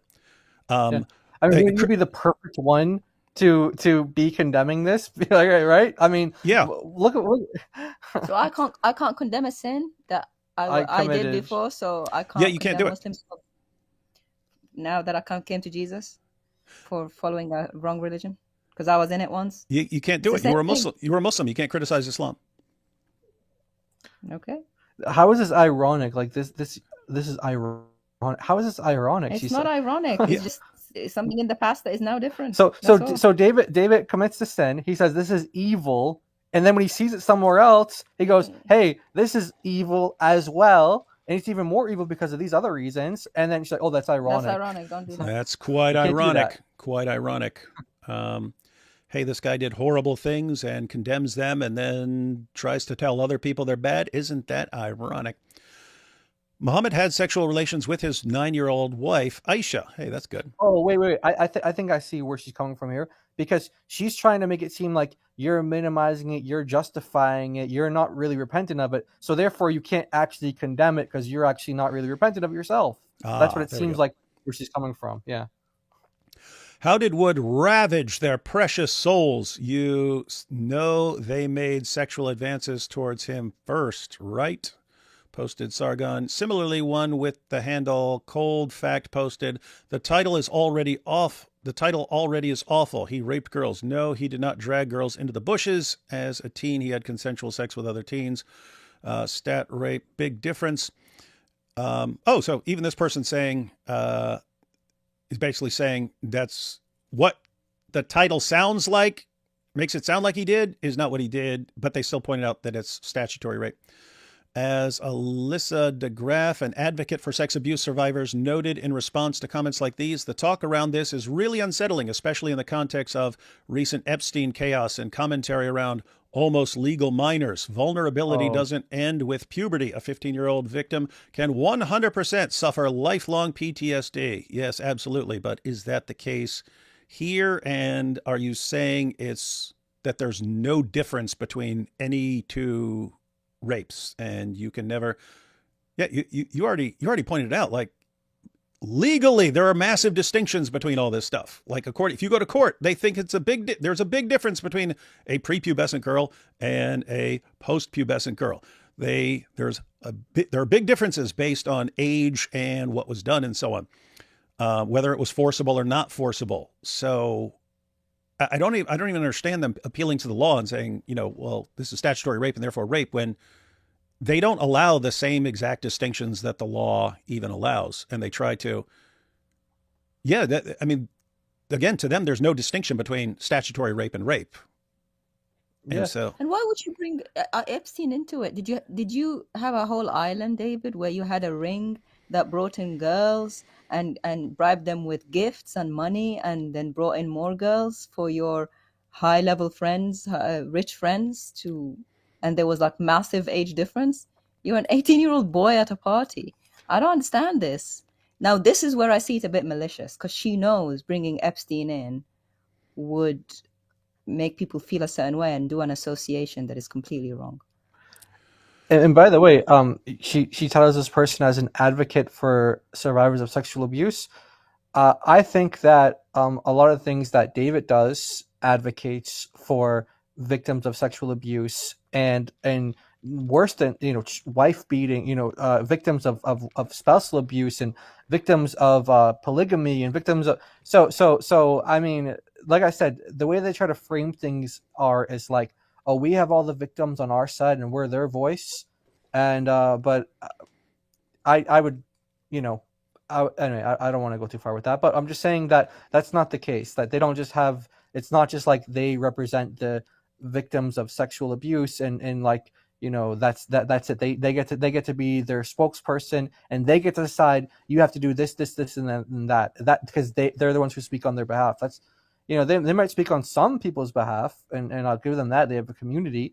But is that saying that they speak on everybody's behalf who was sexually abused? They don't. And people who are sexually abused have said that they don't like, some people say that they don't like when you just conflate everything with this one word, and you're not making any distinctions or any differences between them. Because it minimizes those who have been dragged into the bush and duct taped and had all kinds of violence done to them. by making it equal to something else. Yeah, I wonder about that because I mean, I don't know anything about again about this community, and I haven't interacted with the people, so they would know more than I do. But like, I have to wonder if like if let's say a 15-year-old girl had sex with her 18-year-old boyfriend at some point, and then this girl tells one of these groups about it, and these groups are there's no difference between what he did to you and someone tying you up in your bed and brutally raping you. Like,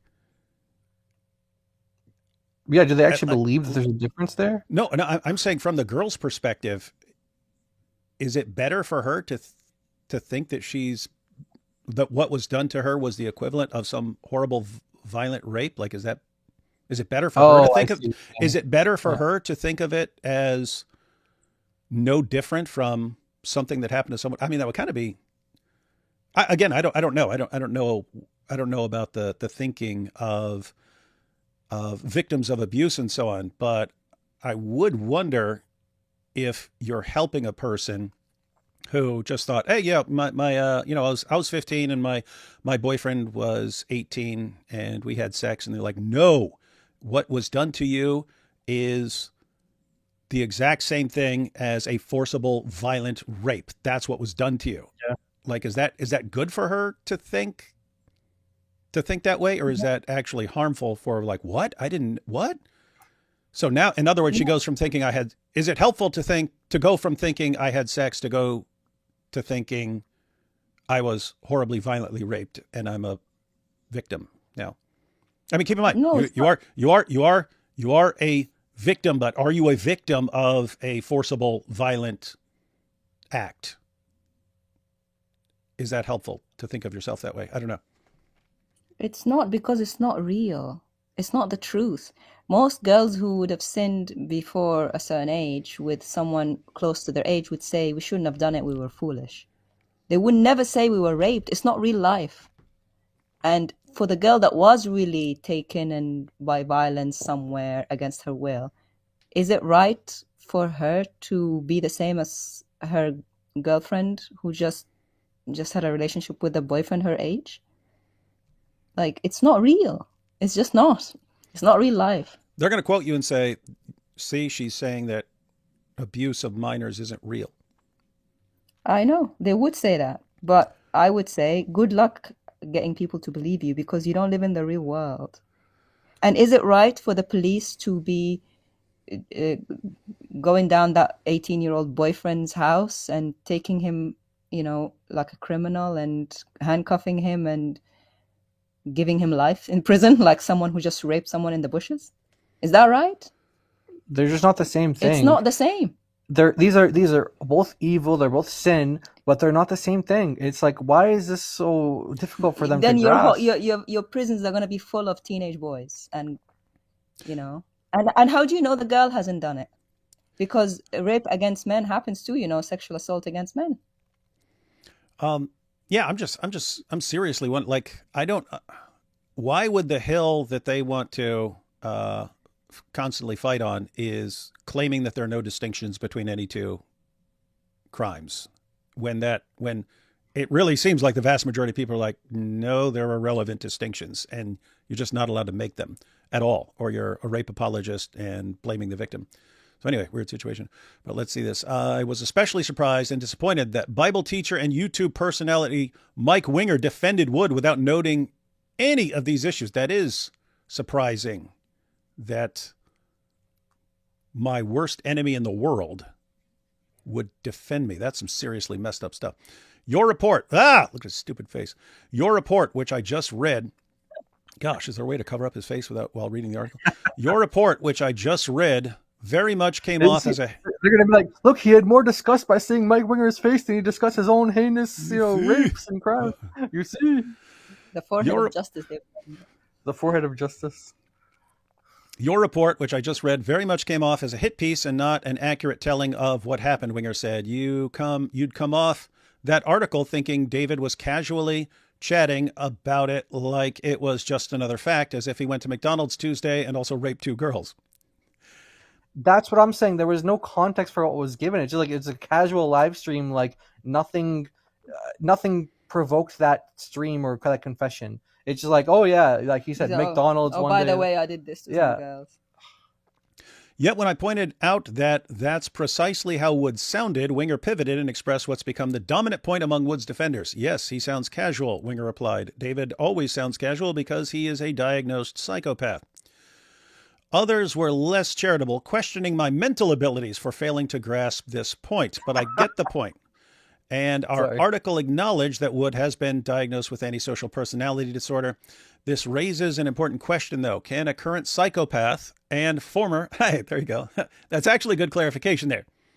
Can a current psychopath and former rapist be fit for ministry?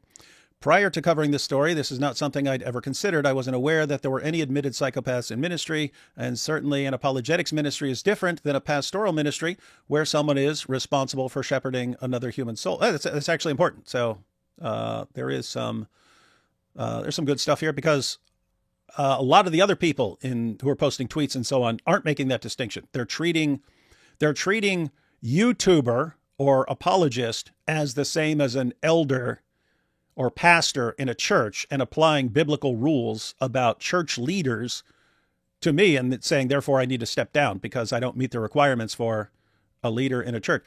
Guys, I'll go ahead and point out, matter of fact, let me jump off this real quick so you can see my face when I say it.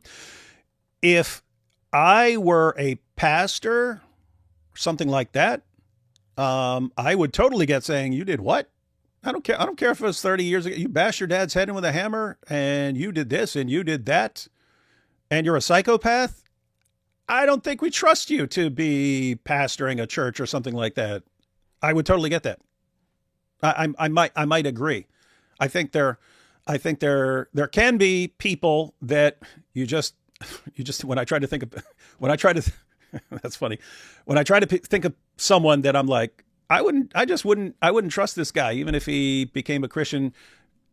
I wouldn't trust him to have leadership of a church. Even if I came to trust him and was convinced that he had changed and repented, there are certain people I'd be like, probably stay away from there. So when I tried to think who would be an example, there was a guy. Daniel. Oh, sorry. No. Well, yeah, Dawa guys, wouldn't trust those guys anyway. There was a guy, I don't know why this guy popped into my mind. I was like, who is really, really creepy? And I wouldn't trust that dude. There was a guy, no one liked him. He was in a different building. So I only talked to him once. We were standing we must have been waiting for a line or something, like waiting in line. I was standing beside a building and I was like, this dude is creepy, man. This dude is creepy. And I don't think most people don't come across as creepy to me because I was normally the creepy one. But I was like, this dude is creepy. And people normally don't, it doesn't matter what you've done, people don't normally seem creepy to me. But this guy seemed really, really creepy. And just his face and his eyes and the way he was talking about things and so on. But someone told me later that his crime was he worked in a morgue. And you can all maybe figure out what he was doing with the bodies of women in there. And so, yeah, he went to prison for that as some sort of charge. So he got sent to prison for what he was doing to the bodies of dead women in the morgue. And it's just like, okay, dude, you can repent. I believe you can be forgiven for that, but I'm probably not going to trust you to be a pastor, like, ever. Like, even if I was like 99.8% sure that you've totally changed your life, stay out of it, dude. Do something else.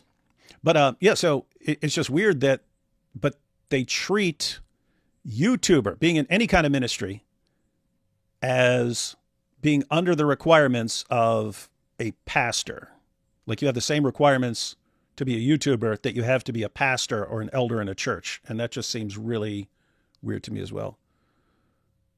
But yeah, so I guess Julie's making that distinction here. Let's see.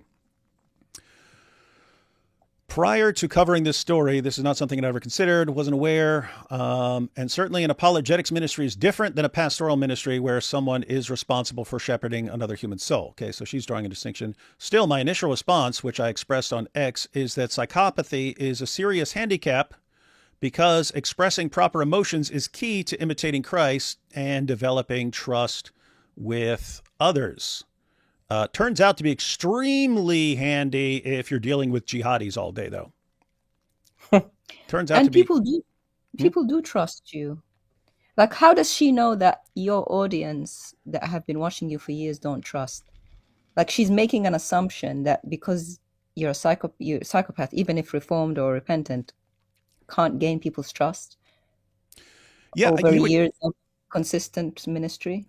Yeah, you would think that the response she got by everyone who knew me, like including Mike Winger and so on, would be like, oh, people do trust him for some reason. So it should have been like, why do people trust? It shouldn't have been, hey, he's a psychopath, and so there's a problem because you can't develop trust with others. It should have been, wait a minute, how did a psychopath have so many people trusting him? And then the question would be, is it because he's manipulated all of them into trusting him? Or is it because he's just, people have known him for decades and they think he is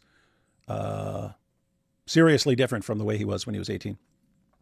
She doesn't know how people gain trust. You don't gain trust with showing feelings. You gain trust with consistent action and results over time. Like, why do people trust surgeons? I don't sit with him and see if he cries. I trust him because of his results and consistent success rate over time. So when people see your ministry over years and you're consistently, when you say you do something, you do it, and you've been consistent with the same message and same results over time, that's how trust is built. This tells me this lady doesn't know how trust is gained, which is weird for a ministry that's doing what she's doing. Yeah. Hey, exactly. Hey, I got something here. I'm going to just post a poll. We'll find out what the makeup of our audience is. Who trusts David? Do you trust David Wood? Find out. Yeah. People are saying, would you trust these guys who say that David is repentant? Would you trust him with your daughters? Yes, I would. That's what people are saying. In the ex community, ex Julius community, they're like, for all you people who say that David's repentant, would you trust him to like babysit your daughters or something like that? That's what they're saying. And then a lot of people are coming back. They're like, well, I wouldn't trust my daughters with most people, not just because it's David or something like that. It's like, well, you don't just like give your daughter to some, you know what I mean? Like, but because we know David, I mean, we would obviously trust David, but people who don't know David, like, you don't have to like give him your daughter to mean that you David is not working with teenage girls. He's not a babysitter. He's not. His ministry is not babysitting teenage girls. His ministry is online. Like, I'm saying when he's with us. David's ministry is he's sat somewhere with a camera, mostly without anyone around. So I don't know what she means. I have to say, I've mentioned it before. Like, if I were to make a list of people that I would trust in some sort of really messed up emergency situation, people who would just lay down their lives to protect other people, most of them would be repentant criminals from prison, like people who've lived messed up lives. They came from gang backgrounds, criminal backgrounds, so they're not scared of fighting, they're not scared of dangerous situations and so on, but they've changed, and they seem different in the sense that,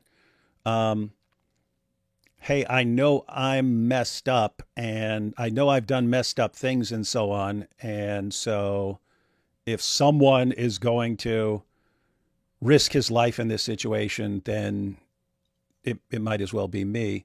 And you meet guys like that, and you see people convert, and you see them change, and so on. So, yeah, a lot of the people I would trust most in my life that I've ever met, situations where something was protected. Like, I'll tell you this: the people who would, if they saw a young girl let's suppose there's like a young girl on a playground and someone goes to kidnap her. Most people that I was locked up would be ready to fight over that, would stop the guy. Because that's a rule in prison. You don't mess with little kids and things like that. And they take that very seriously. And so anyway, it's just weird to have a situation where, if someone has a messed up past, do you trust them? Well, if they've abandoned that, sometimes people with messed up pasts are the ones who will lay down their lives for something. Anyway, still my initial response, which I expressed on X, is that psychopathy is a serious handicap because expressing proper emotions is key to imitating Christ and developing trust with others. But I'm certainly no expert in this area, so I consulted with someone I trust who is Phil Monroe, lead psychologist of Langberg, Monroe and Associates. Like the sociopath and narcissist, a psychopath lacks empathy and has the willingness to use others, Monroe wrote in email correspondence. Clearly in this video, Wood expresses no real empathy for the young girls and his impact on them, Monroe noted. He expresses no empathy about the listener. He is the center of the story. He even somewhat chastises the embarrassment of the other guy, fellow apologist Ridvan Idemir. Hey, AP is an apologist now, everyone. Y'all got that? Christian apologist, apostate prophet. I could guess he would say the context in his attack on... The context is his attack... Attack on Muslims again, see? It's always an attack on Muslims or trashing Muhammad. Like, what the heck? That's not the context at all. The context is I'm responding to an abusive person who says he can control other people by threatening to expose them. That's the most relevant context. But yes, I'm doing multiple things there. The things you guys keep pointing to are like and kind of a thought for the future. I could guess he would say the context is his attack on Muslims who are saying he can't attack the Prophet for child rape since he also did child rape. No, that was just an added bonus of everything. I knew they would attack me for it and that they would end up condemning their own prophet. By the way, I don't know why they would have a problem with that. It's like, guys, we've spent years trying to tell these guys that sex with children is bad. They've spent years defending sex with children. I can actually get them in a situation to acknowledge that sex with children is evil. Should I do it? It sounds like they're saying, no, it's bad. Don't expose that sort of thing. But no apparent awareness that anyone else might be listening in. Monroe also noted that Wood appears pugilistic. So anything goes to win his point. Again, what? So he's pugilistic. Anything goes to win his point. What point do you think I was making? The point I was making there is, hey, everyone, don't let a manipulator control your behavior. If he threatens to expose you, it is better exposing yourself beyond anything he could possibly do than to let this person control your life for himself. That's terrible. Do not be in that situation, guys. In fact, I mean, and you know what they hear when you say that? They hear David's using his victims as pawns to score points with, people and arguments. It's like, are you kidding me? Are you? And like this whole thing, like who the center of the story is, he is. The whole point of that segment was everyone focus on AP. AP, let's see with your issues. Let's see with your marriage. Everything on AP. All eyes on AP. Okay, now let's deal with Sam. Okay, all eyes on Sam. Sam, okay, now all eyes on David. So who's going to be the center of the David story? Because we're talking about David, right? It's like, what was someone else with those girls? What do you mean he's the center? Who else is there? Yeah, are we supposed to be talking about somebody else? Like the point is, I'm exposing myself now, okay? Because we just exposed AP, we just exposed Sam. So now it's my turn. Like this is, again, the framing is just really, really misleading. And also this attacking Muslims business. It's not attacking Muslims. It's exposing Islam to get them out of Islam into the life of the Lord Jesus. Why do they? It's the framing again. It's almost as if I'm listening to a Muslim talking. Oh, they're just attacking us. That's not what's happening. Look at this dumb nonsense. David Woods is so brave to expose himself because Scam Shamoon was going to expose him. Are you stupid? Sam threatening to expose me is like, you didn't finish this project you were working on 10 years ago because it was way harder than you thought it was going to be. And I'm like, seriously, dude? That's what you're going to come at me with? I will give you massively better ammunition than that, just to show you that will never, ever, ever work, as it shouldn't, guys. That's not just me. There are counters. There are counters to every manipulation tactic. And I really hope people learn what the manipulation tactics are that are used to control people and learn how to respond to them. But apparently no one's allowed to. Well, to be honest, a lot of this framing is manipulating the conclusion that people are going to come to, because the way that they frame this is like take away this context, take away that context. You get to a point where it's like, okay, just tell us what you want us to think about David, and then we'll just think that, because clearly you don't care about the context for this. Clearly you don't care about the context for that. And then you're quoting some psychologist who specializes in like addiction and depression and anxiety or something like that, as if he's some sort of authority on antisocial personality disorder, which is just like that's like a wrong appeal to, like, that's not his area of expertise, but yet he's quoting him as if like, oh yeah, I know, I'm an expert on psychopathy, and I'm gonna comment on that. And it's like I looked him up, and that's not his area of specialization. And there's many different areas where a psychologist can specialize in. It doesn't mean just because you're a psychologist means that you know everything about every area of psychology. And in fact, it's much more believable that David knows way more about his condition than this psychologist, just because of the fact that it's David's condition, right? By the way, no psychologist or psychiatrist can ever talk of intent. No one knows. Otherwise, then the courts can just bring psychologists and psychiatrists to say what the intent was of anyone who's doing a crime. Like, this is just so like unprofessional of how she just employed a psychologist's name to say what your intention was behind the confession. Is he a mind reader or something? Extremely, no one is a mind reader, not a psychologist or a psychiatrist. It's not real. So again, that's very unprofessional and juvenile again. Yeah, I mean, it's interesting because I think you could call me pugilistic. I wouldn't agree that anything goes to win my point. I would say if someone is going after your friend, going after everyone around you, horribly abusing people, and then trying to stop people from exposing him using manipulation tactics, and that's what you're up against, I would say, yeah, anything goes to make him stop. I agree with that. And when I say anything, I don't mean anything. I don't mean like nuking the world or something like that. You know what I mean. That's an opportunity to dial things up and not hold back and not worry about being nice. You're trying to stop an abuser. Yeah. Let's say, wait, did I read that? Pugilistic, okay. These things make Wood a poor representative of Christ in the video. Hey, that's interesting. She specified in the video. So I guess, is it possible that I could be a good representative of Christ in some other way at some point? I don't know.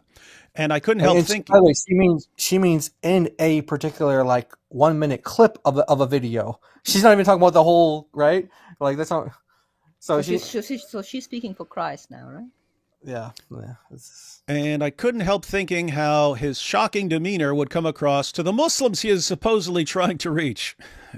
Oh yeah, this is another point. Yeah, David has no idea how to reach Muslims, but Julie Roy, she's the expert. She's the expert on reaching Muslims. What is her actual experience of bringing any Muslim to Jesus? I would love to know. Yeah, I love it when everyone tells me I'm wrong about my approach with Muslims. Yes, he may have brilliant arguments against Islam. That's true. But who would be attracted to the faith of someone who talks in such a self-centered and shockingly calloused way? That is interesting that this was self-centered. It's, hey, Sam's going after AP. I'm going to make him stop. I also have to deal with Sam because he's been getting worse and worse and worse, and someone has to put him in check. And so I'm going to go ahead and deal with this nightmare situation. And it's all about me. That was all about me. That was all about me. Anyway, though Wood admitted it's the opposite. It's very selfless of David to do that, and David, Sam has come out and said that he didn't actually know. He didn't actually know, so it wasn't that you were preempting. Yeah, he said he didn't know, and he didn't know why you said it, why you even confessed it. So I don't see how it's a selfish act to confess to something horrible that no one would have known. And if you hadn't said it, no one would know until the end of time, until the Lord Jesus comes back. Where is the selfishness in that? I'd love to know. Yeah, just a quick pause, because this is actually this is not terribly confusing, ladies and gentlemen. People going after AP. I already mentioned this, but people were going after AP who has been a Christian for all of 5 seconds. But he's already an apologist, though. Yeah, but most people who were going after him were people who were mad at him for other things and were just using an opportunity as if they care about this situation, as if they care about his separation, so on, pretending that they really care about his ex and so on. So really just jumping all over him. What a horrible individual you are. And I'm thinking there can be perfectly legitimate criticisms of AP's choices and so on. Vast majority of you are like Sam's fans, groypers, online orthobros who hated AP for some other reason, and you're just jumping on the opportunity. I have zero problem calling any of us out for anything we've done. New Christian, I don't like the massive pile-on from 50 different directions who don't have any interest other than attacking him, and many of them Christians. It's like not good. So what do you do? What do you do, guys? What do you do if everyone's attacking that guy and you don't want them attacking that guy? What do? You can't say, hey, stop attacking that guy, because the people who hate him also hate you. And if they say, oh, he doesn't like that, that just encourages them to do it more, right? So what do? You give them a better target. So Sam can be a better target because there are lots of people who hate AP who also hate Sam. So if all of a sudden the issue becomes about Sam and it turns out to be worse than anything AP has done, well, all people will go after AP too. But then you have Sam. What's he going to do? Well, I know what Sam would do. He would go after his ex-wife, not physically or anything like that. That's his tendency. You're the cause of me being exposed, so I'm going to go after you and destroy your life, make you more miserable by constantly harassing you and threatening you and so on. So you need to get him off AP, but also not go his route to his ex. And so what do you do in that situation? Well, it's actually pretty easy if you just don't mind being constantly attacked for a while, right? Oh, wait, hey guys, you being attacked is actually self-centered. Okay, what's that? Yeah, no, so you're being self-centered because you're putting yourself. I'm making it about me. Yeah, I'm making it about me. Well, yes, you can look at that exactly like that. I took the whole situation, which is about AP, and made it about me and Sam. Who's attacking AP right now, guys? Who's attacking AP? That's like simple. You can't tell people stop attacking this dude. Leave him alone for a while. Let him grow. You can't say any of that. That just encourages more people to pile on. It's very easy to say, hey, what are you guys complaining about? Guess what? I did way worse. Here I am. And guess what? The same people who hate him hate me. And so better target, more attractive target. But then you have the situation of me and Sam are kind of the OGs. We're the OGs of dealing with Islam. And so on top of all that, you've got to deal with the Dawa guys, because the Dawa guys are going to say, now they're fighting. Apologetics is destroyed. And now we've got our opportunity to restore Dawa to its glory days. And well, you can't let that happen. So what do? Well, hey, the details I share are details that you guys will jump all over and not realize I'm going to wreck your entire prophet, your entire religion, and all of you with it. So I don't even understand. One, I don't understand how that's not clear. And I've seen tons of people who are picking up on everything that was going on, but I don't understand why like a trained psychologist would look at that and not pick up on that, because again, lots of people picked up on that. You can see people were commenting on that during the live stream. And even like I started getting messages right afterwards. I see what you're doing by mentioning those, and we know where you're going to go, and we know they're going to fall for it. And they did fall for it. But I mean, think about that situation. It's hey, get people off AP, except people who are actually concerned about him. Two, you got to call out Sam for his abuse on AP and just in general, because it's just time to deal with Sam. He's been getting worse and worse and worse. Got to deal with that situation. And don't let Muslims get a victory over it. I do not know. I do not know why all that stuff is bad. And I just have to say, the way I went about it, guys, that I'm being blasted for right now by the abuse survivor community, I just have to say, no one's going after AP. Sam isn't going after his wife or AP. And Dawa guys are crying their eyeballs out because they just got crushed. So I don't know.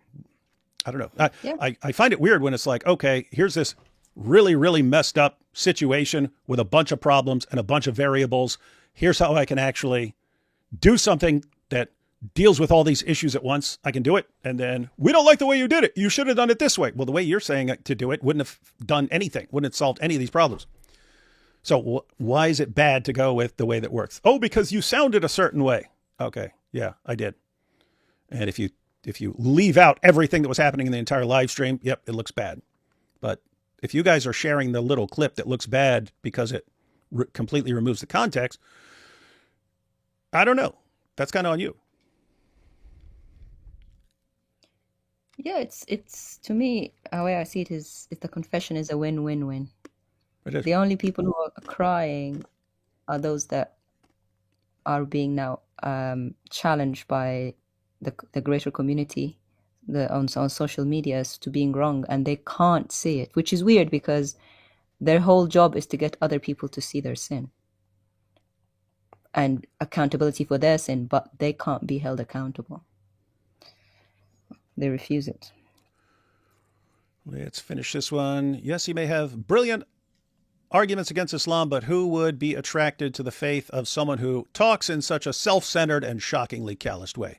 Though Wood admitted what he did was wrong, he didn't express any concern for the girls he harmed. Well, the point wasn't the girls, and how would I express concern? Anyway. His only concern seemed to be winning his argument with an adversary and scoring points with his audience. Yeah, guys, I'm a big point scorer. I try to score all the points and make everything about me. And as Monroe added, let's say for argument's sake that he is able to speak truth about right, wrong, and is excellent in apologetics. If he is unable to care about his neighbor, i.e. the listener, then he fails at 1 Corinthians 13, which tells us that human gifts without love fail the test of godly behavior. So, so I fail the truth of godly behavior because what's the reasoning? If he is unable to... Yeah, apparently what he's saying is that the viewer who was shocked at what you said, because you made people shocked and in awe, that you're not showing love for them. But it's a lack of love. That's what he's trying to say. So lack of love. You know what's interesting is I don't know. Jesus said, "Greater love has no one than this, that he laid down his life for his friends." So yeah. I'm just saying, if you did that, but you did it in a way where you were saying something in a way that offends someone else, I guess you would fail. It's weird. The only ones that were offended are these guys. I haven't seen any abuse victim write a comment and say this hurt me. No, Have you? The abuse victims in the comments seem to think it's a great idea that people come forward and confess things, and a great idea to put abusive people in their place and not back down from them and learn to stand up against them and so on. I mean, that's again, I don't know the people that these guys interact with and stuff, because I mean, if I heard that someone is a victim of abuse and has been a victim of an abusive manipulator and stuff like that, I'd be teach the person to fight back. And I don't mean like fight back with fists, although it could be if someone's being, has a physical abuser or something like that. But my inclination would be turn that person into a warrior. I understand that's not going to work in all situations, but it would work in quite a few. And it's like, learn to fight back against abusers. that's best for you, and that's best for the abuser. The abuser needs to learn that you can't treat people in that way. And the most straightforward thing that works is showing them that their tactics don't work. But not allowed to do that. Yeah. By the way, though, there's this thing. It's funny that they appeal to 1 Corinthians 13, or the psychologist does. I would say read it because you're not going to find anything about warm fuzzy feelings there. Okay, so what they're trying to do is they're trying to do like a bait and switch, and they're trying to say, oh, because he's incapable of feeling these fuzzy warm feelings, so he's not able to love. That's what they're trying to say. He's not able to love. And so how can it but is that what love is? Is love warm fuzzy feelings, or is love action? Secondhand Love is emotion. something. Yeah. Right, yeah. Because she goes on to say, "Oh, is a psychopath capable of anything else? Like you can't feel love. He doesn't know what love is. Love is not a feeling. Love is an action. That's how the Bible defines love. God so loved the world. Why? He gave his only begotten son. It's action. It's doing things. It's like David said, laying down your life. And this is not what for a Christian psychologist, and for Christian whatever she is, expose, whatever she does, for them to not know what love is that should be the shocking thing from all of this. Because okay, look, the main point, okay, what David did, everyone acknowledges that's evil, everyone acknowledges that it was wrong, David calls it evil, everyone calls that evil. He's repented of it, and we're all happy and praising God that he repented of it. So now that we all agree on that, let's focus on the major things in their articles here that should be shocking to us all. They don't know what love is. They don't know what love is. They don't know what trust is. They think that trust is it's not about, and especially in your context, are you able to produce like true information? No. For trust, it's like, are you able to produce true information to where your viewers can build credibility with you, to where, oh, this is a point, you fact check this, correct. They're building trust with you. This is how most people engage in building trust with you as their viewers. At first, they have to figure out, is what you're saying accurate? If it's accurate, they build trust with you. Then they build, if they get to know you, there's other relational types of trust as well. But is David able to get people to trust him? Is he a trustworthy person? Okay, yes, he is. So that means that they don't know what trust is. And then, is David able to love? Yes, David is able to love, and he does love. So they're wrong on both of those major points. They don't know what trust is. They don't know what love is. Well, they completely destroyed my trust as somebody who is new to them, because number one, they failed to produce correct information, and two, they resisted when people tried to correct their wrong information by saying, oh, we are all in on it, or we're all enablers of abuse, or we're all gleeful like him. It's now legitimately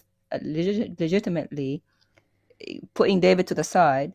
Anything that they produce, any publication, I'm not trusting it.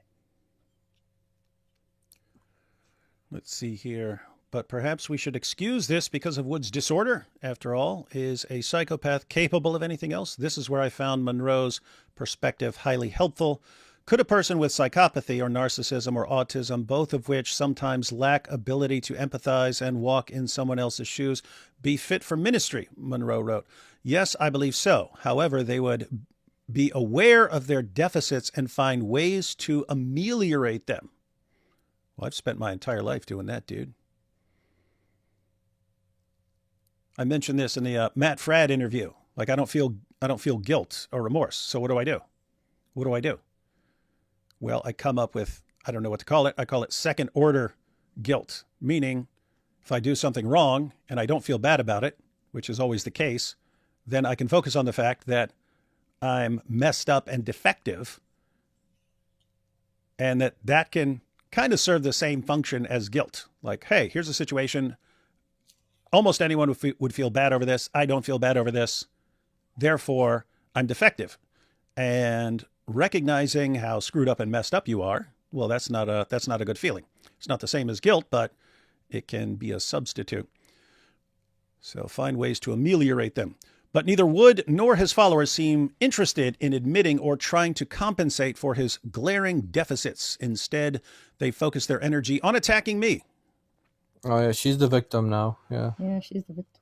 Ridvan Idemir posted a 2-hour-long video blasting the article the Roy's report published and repeatedly calling us idiots and snakes. Granted, Idemir had some valid critiques of our article, and as I reviewed what our reporter wrote, I realized he misinterpreted Wood's demeanor as gleeful and boastful, when it likely was just the way a psychopath recounts such things. I have since corrected the article, but this just highlights the issue. Numerous studies have concluded that only 7 to 10% of communication is verbal. The rest is tone of voice. That's not true. That's not true, by the way.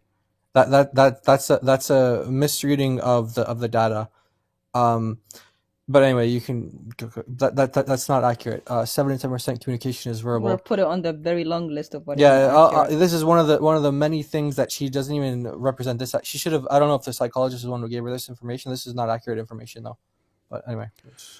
The rest is tone of voice, body language, facial expressions, gestures, etc. If someone is a public communicator like Wood and his verbal communication is incongruent with his nonverbal communication, that's a major problem. Repeatedly, Idemir calls me and our reporter liars rather than acknowledging how difficult it is to interpret conflicting verbal and nonverbal cues. But Idemir also takes us to task for referring to Wood's sex with minors as rape, arguing that the term signals to people that Wood forcibly had sex with the girls. But with David Wood, that's not really the case. David did not engage in forcibly having sex with someone, Idemir asserts.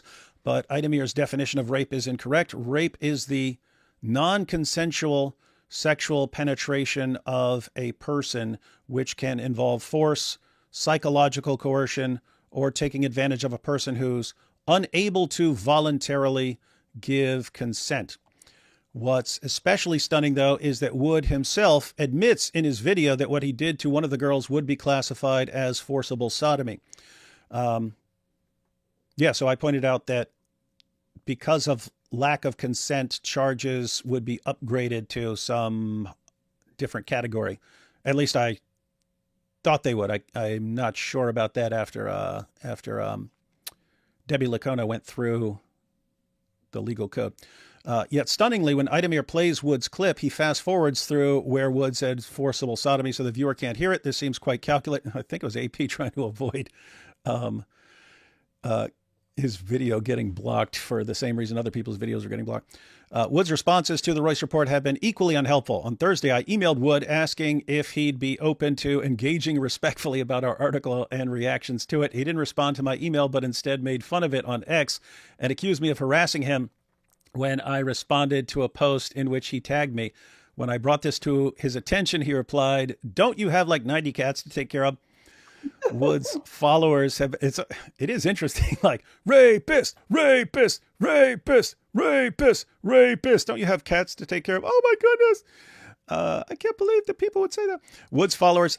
So guys, I really, I don't have any ill will towards Julie Royce and all this. I get it's a situation and she's got her group and she's primarily focused on victims and so on. So she's looking at everything from that perspective. But I have to say, if you're coming at people like this, you should have some thick skin. I'm saying that because that's how I am, right? I don't flip out when Muslims say mean things to me. Why? I understand how I approach them and what I say about their prophet. And so it's just totally, I don't know. It would be weird of me to say the kinds of things I say about their prophet and then to be super sensitive when they respond by saying mean things. Like, oh my goodness, look at what this guy said about me. Well, look at what I just said about his prophet. Anyway, when I brought this to his attention, he replied, "Don't you have like 90 cats to take care of?" Wood's followers have been similarly dismissive and nasty. Oh, hi, I think it took G. Wood to further expose and hopefully discredit for good the degenerate Julie Royce. She's a vile and evil woman.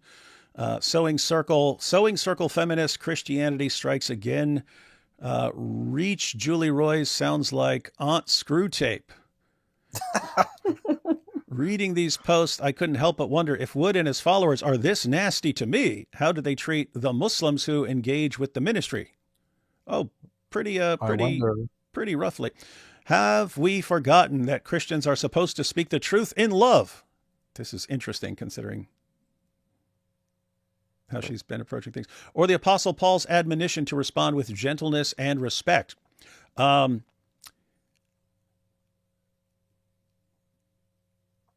Wait, gentleness and respect. Are you talking about 1 Peter 3:15? She means Peter, then not Paul. Yeah, and you'd have to make a distinction here, because that's if you're going with the Apostle Paul, that's the same Apostle Paul who said to Elymas the sorcerer, "You son of the devil, you enemy of all righteousness." So Paul believed there is a place for harsh rebuke, as did Jesus, who's the one who commanded us to love our enemies. That's the same Jesus who brutally condemned and even mocked the scribes and Pharisees for their hypocrisy. So yeah, guys, if you're wondering how to reconcile all the claims to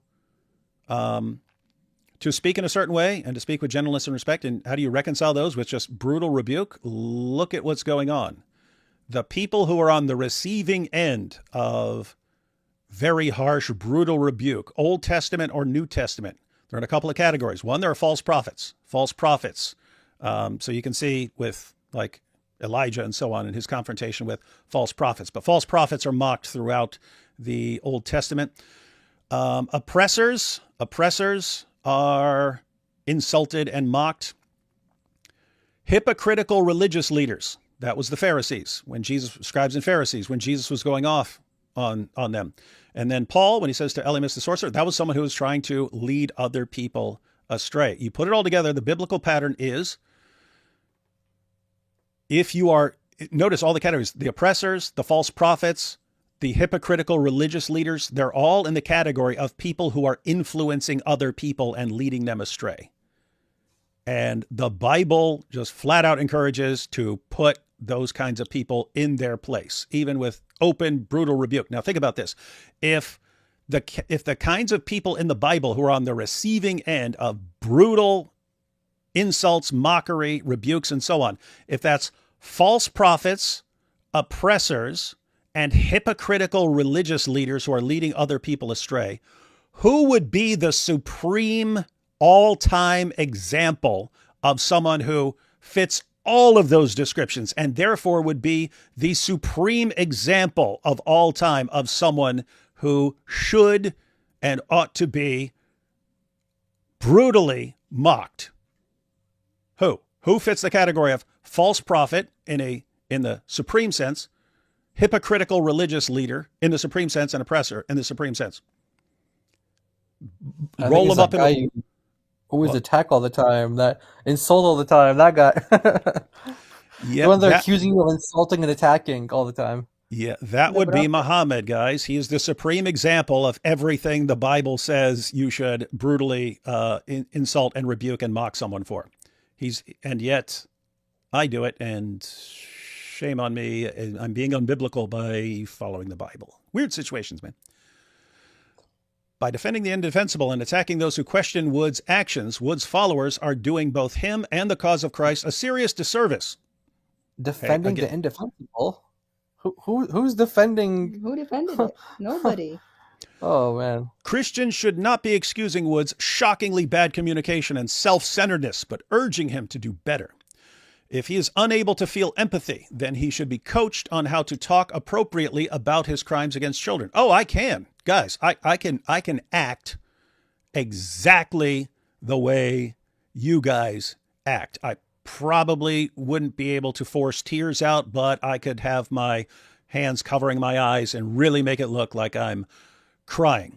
If I'm talking to a manipulative abuser and putting him in his place, you're getting Psycho Dave in that situation. You're just getting Psycho Dave in that situation. You're not getting a remorseful copying David Wood in that situation.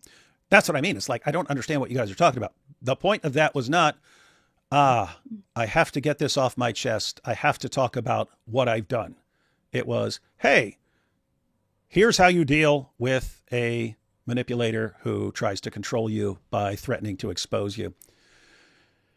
If he is unable to feel empathy, then he should be coached on how to talk appropriately about his crimes against children, and he should educate himself on image repair What? tactics like minimization, which he used repeatedly throughout his video, and instead he should learn how to recognize the harm of his actions and offer sincere apologies to his victims. How exactly do I do that? You keep saying that you're minimizing when those were not the quotes that she was giving were not you minimizing. You were just describing you were factually describing the situation. So she wants us to coach you to act in a false way that you don't feel for image purposes?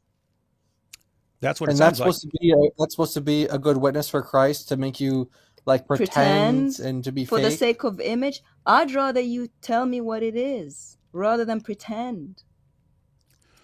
Yeah, and yeah, it's that situation. Like, guys, if I'm at a funeral for someone who died and so on, I know how to look like I'm supposed to look in that sort of situation. Going up against a guy who's like trying to destroy other people and so on, and is horribly abusive. Yeah, I'm just, I don't know. That doesn't seem like the time for me to be even pretending to be remorseful. Christians, regardless, in other words, they're saying it's like they're assuming that I had some intent in all of this, and it's not my intent. Like, here's what I'm actually trying to do. Okay, what I was actually trying to do, that's what I was doing. You think I'm trying to do something else and saying I'm doing a crap job at it?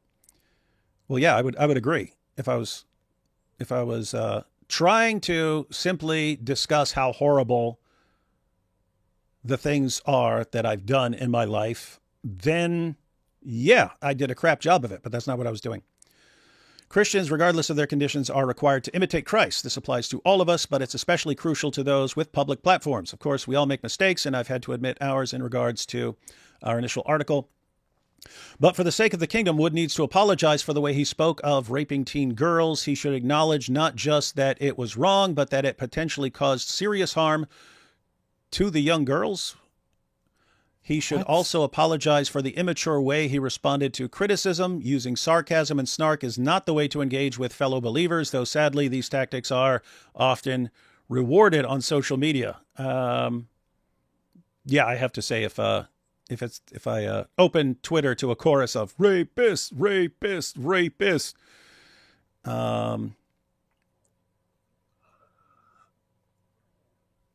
I'm trying to think what did they want? Oh no, everyone's attacking me. I'm so sorry for hurting your feelings in that little clip that you guys totally took out of context and have been misrepresenting ever since. I don't know. Sorry, you're just this whole thing about you're gonna get a different David. Yeah. The whole thing about the victims, and like she's now the victim of your snarky remarks. And no one said anything. Now she's the victim. So it's like, oh, he needs to, like, this is the second time she mentioned this. He needs to apologize for me, for how he was sarcastic to me and how he treated me. Now she's the victim. Now in her community, she's going to be like praised as like, you know, like this victimization. Like they put it on, like they're going to give her like a medal or something like this for you're now the victim of David Wood's sarcasm. And he should apologize to you. And he should, delete his Twitter account now. He shouldn't be allowed to use Twitter. Yeah, you said that she has 90 cats. So she's able to get the quotes of the people who are nasty to her, saying that she was, I don't know, aunt whatever. But the screw tape one. The screw tape. She's not able to get quotes of actual victims of abuse who said that hurt them.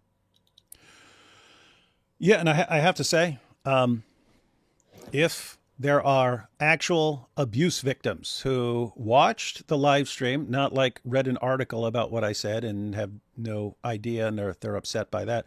If there are abuse victims who watch that live stream and understand what's going on and are horribly hurt and offended by that, I will gladly apologize to them. But what I've seen, and I can't judge anything Julie is thinking, but I wouldn't say it about Julie. Some of the others, it's almost like they weaponized hypothetical abuse victims. Right. It's like, hey, I'm saying this, and even though it's false and misleading and so on, you can't criticize me because if you do, there are all these abuse victims out there that you're going against, and it's like, where? I know there are abuse victims out there, but who are the ones who are suffering because of this particular thing that you're saying? But think about the abuse victims. Think about the abuse victims. So anyway, yeah, I don't know. He should But also apologize. What's that? the world is already full enough of real victims. You don't have to imagine some because of a clip taken out of context with no real comments under it from victims. Like I feel like they have to manufacture something to prove a point, and I think it's for relevance because they've now run out of people to criticize or something. So now they need another great crusade that they have to go on to be saviors. It's actually really fake and false. I don't like it at all, and I see it as malicious. Let's see. These are serious issues and they deserve serious engagement. And this is an opportunity for Wood to model for his audience, both Christian and non Christian, how to humbly own and repent for wrong behavior. Taking these steps would not prove that a psychopath is fit for ministry, but it certainly would be a step in the right direction. She's the one who makes the determination. She's the one that gets to make the determination. So Julie Royce has to approve of David's, ministry. Like, who is this lady? What is this? Oh boy. Yeah, I have to say that that's what Who ties makes the the rule? that's what ties the entire thing together for me, right? Like you've got all these people and they're saying, David, here's what you need to do. David, here's what you need to do. David, here's what you need to do. Everyone who watched the thing and everyone who knows me, they're on one side saying, yeah, you don't know what you're talking about. You don't know what you're talking about. You don't know what you're talking about. And then you've got this community saying, no, you need to do what we say. But watching what went on, I don't trust you guys. I don't trust your wisdom or your intentions as far as being people who decide what I need to do, right? Like there are people I trust to tell me, David, you're wrong, fix this. Number one in the world, my wife. If she walked in here right now and said, David, do this, all right, unless it was just like horribly wrong or something like that, I would trust her. I would trust her wisdom. But just looking at the community, and again, guys, I don't have a problem with Julie Royce. I've got some disagreements here. I do have a concern that by taking these positions that are like so far away from what people outside that community would think. Like you can't make distinctions between this kind of offense and that kind of offense. It's all the exact same offense. Not allowing those kinds of distinctions and so on. It's a lot of the people like they always assume whatever the worst possible motivation you could do for anything, they just take it for granted and say, this is what he's really thinking. It's like, that's not what I was thinking at all, anyone. But anyway, I just think, okay, who are the people I trust to tell me, David, here's what you should be doing and you should do this and you should do that? Well, it's not anyone from that community. And so again, if there are actual abuse victims who are upset by watching that live stream, I have no problem. I have no problem apologizing, but I'm not going to apologize to like Julie Royce for what she imagines people, how she imagines people are reacting to something that I'm not even sure she's actually watched at this point still. So that's a situation, guys. That's the situation. Yeah. My goodness. What did I have up here? I had Julie Royce's articles, a different article. I had Couple of videos. yeah, I had Protestia and then another article, couple of videos, and a ton of tweets telling me all kinds of things to do. We got through Julie Royce's 2 articles here. Yeah. There are multiple important issues there, guys. So you've got the abuse survivor advocate community. I think the issue is they focus. Keep in mind that they're focusing on what they're supposed to be focusing on, abuse victims. But are abuse victims all that matter in the world? Like, are there other things that are also important? If so, you don't want to undermine other things that are important and use your advocacy for abuse victims as the reason for doing messed up things. I'm not talking about writing articles and stuff like that. I'm talking about you need to be aware of the fact that if you're pouncing on every person who ever tells you anything he's done, that's bad. That creates problems. Now, if you're so focused on abuse victims that when someone confesses to some kind of abuse, you're like, we have to destroy him. So the abuse victims will see that we've got their backs against abusers. But then in the process, you make it so that no perpetrator or no abuser or no one who's ever done anything ever wants to come forward. That's bad. That's a bad situation. And again, as I mentioned, with certain people, that's like life or death stuff. That's like life or death stuff. People you have drug addicts and so on. If they do not come forward when they start having problems, if they do not let other people know and get help, they'll die. They'll just die. They'll die of overdoses. So anyway, the point there is, there are other things to consider. Like in this situation, as we pointed out, their primary concern is if your primary concern is for abuse victims and you think, we don't want to minimize things that have happened to certain people by just saying, that wasn't rape, it was statutory or something like that. I totally get that. But if you're dealing with a community that thinks various distinctions are significant and you need to actually understand what someone did so that you condemn the person accurately, and you're saying, no.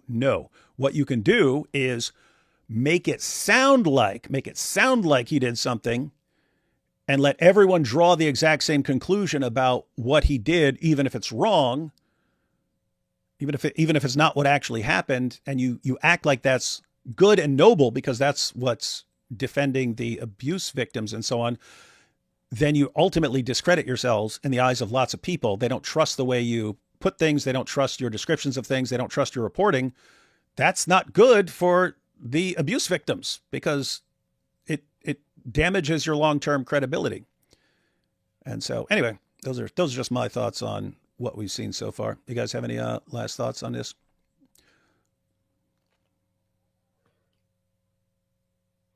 I think they're meant to, what we expect them to do as the public is report accurate truth, not diagnose it for me, not tell me how to feel, and not be a judge. How about we do that? Just tell me what happened, who, where, what, and when, and how. And do it in context and let us judge. Because you're not meant to be the judge, you're just meant to report, right? And I think they went too far towards the judge side of things that now, even when us as the public challenge back, they condemn us too. They're our judge too. And that's not where they should be. They're not the judge. They're just do your job and report facts. That's what journalism is. Report fact. That's all. That's what we want them to do, and do it accurately and accept correction like all of us accept correction. You're not above anybody. Just because you go against abusers and you advocate for victims, even a lawyer of a victim in court is meant to tell facts, right? Doesn't make them above everybody else. That's all I'm going to say.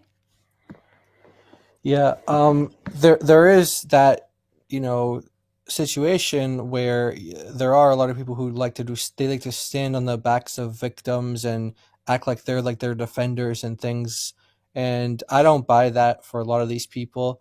I don't think that they're actually advocating for victims. It seems like a lot of them have vendettas. A lot of them have anger. A lot of them have, just venom towards, some of them seem like they just hate men. Some of them seems like they hate ministers. Some of them seem like they just don't like people that are in positions of power.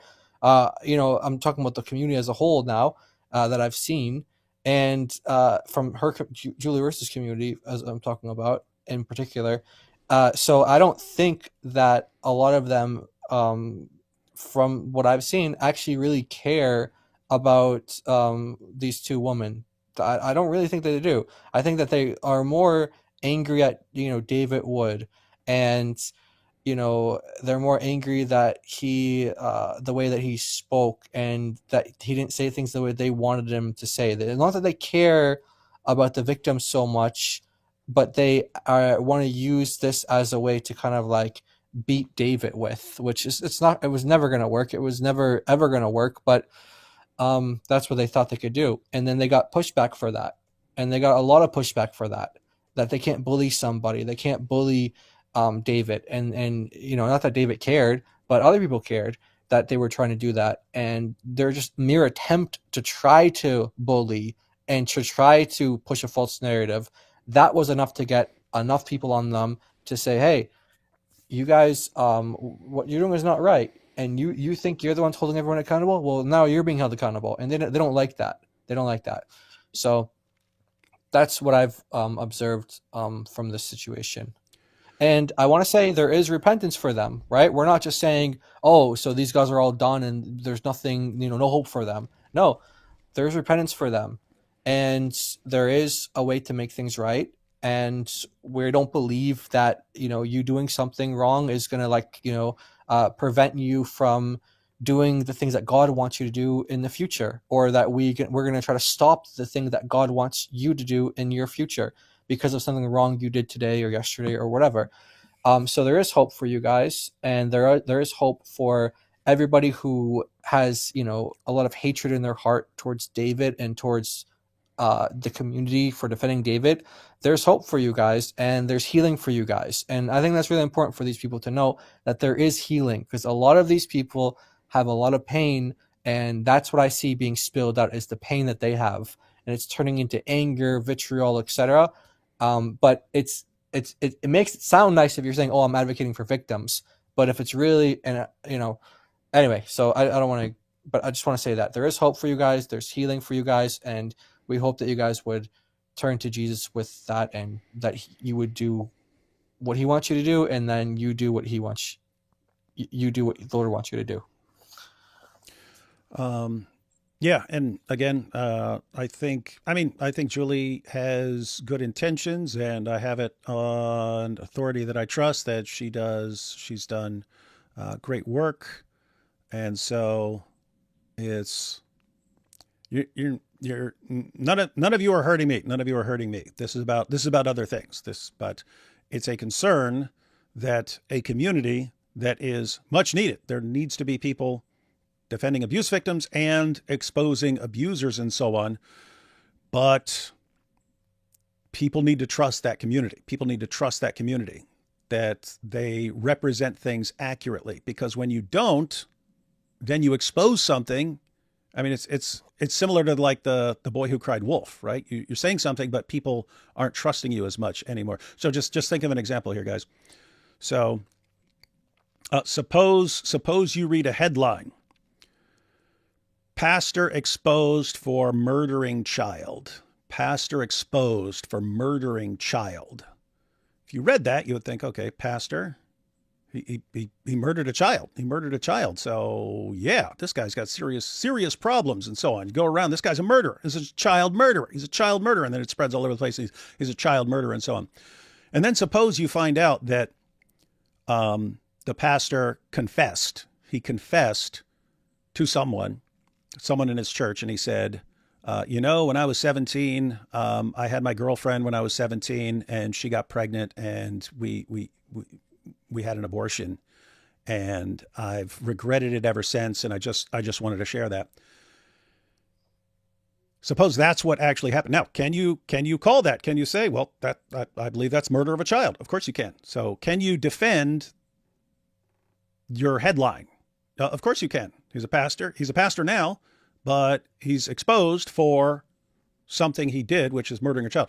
But if you saw the headline, pastor exposed for murdering a child, would you think it was about that? Would you have any single thought that it's actually about his girlfriend having an abortion when he was like in high school or something? No, you'd think he like went out and murdered someone. So it's similar to that, that you can put it like that. I mean, we're YouTubers. We know about clickbaity titles and things like that. So you can do it, but I don't know if I see titles coming out from this community, I'm not going to trust that they are saying things using words the way the rest of us use them and so on. So anyway, it's like, is it worth it clinging to this kind of thing? I don't know. I'm not really part of that community, so I don't know what's the most important thing to them. Anyway, hey, going to do, Giant DOC. I just realized there's a ton of super chats here, so I'm going to go through with them, but I know it's really late for you guys, so you can head out. But, or you can stay if you're just, no, I'm not tired. But, I am doing a poll real quick. I'm doing one more poll real quick. Someone requested it, but here we go. Would you trust the abuse survivor advocate community? I'm not sure if they have some official name or something like that. Would you trust the abuse survivor advocate community enough to confess your past sins to them? Nope. I don't trust them at all. I wouldn't confess anything. And that's only because my only exposure to them is basically this. Like I said, I had one other, encounter with her through the Dr. Brown thing, but that's it. And this was the one thing that I could actually verifiably say, this is wrong, this is wrong, this is wrong. Like I actually knew this situation to know this was wrong, this was wrong, this was wrong. I don't know the other situations where I could do that with. So I just don't trust them. They would inflate the sin and then pretend I'm still doing it, even if I've repented. I'm not telling them nothing. Yeah, and try to destroy you over it. So yeah, I even said when I was talking that, guys, if you have done things in the past and so on, it's really helpful to have accountability, some sort of accountability partner or accountability group where you share things. But I wouldn't recommend doing what I did unless there's a really good reason for it. It's pretty, I can't say with a straight face, just go ahead and blurt out all the things you've done.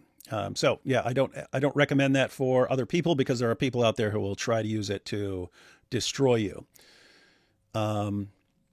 So yeah, rough situation, but guys, you can't let this sort of thing, make you keep everything bottled up. There are people out there you can trust, sharing information. And so find some good people who are wise, people you trust, people you know who have your best interest at heart. And if you're struggling with things or something like that, let them know. It is massively, massively better.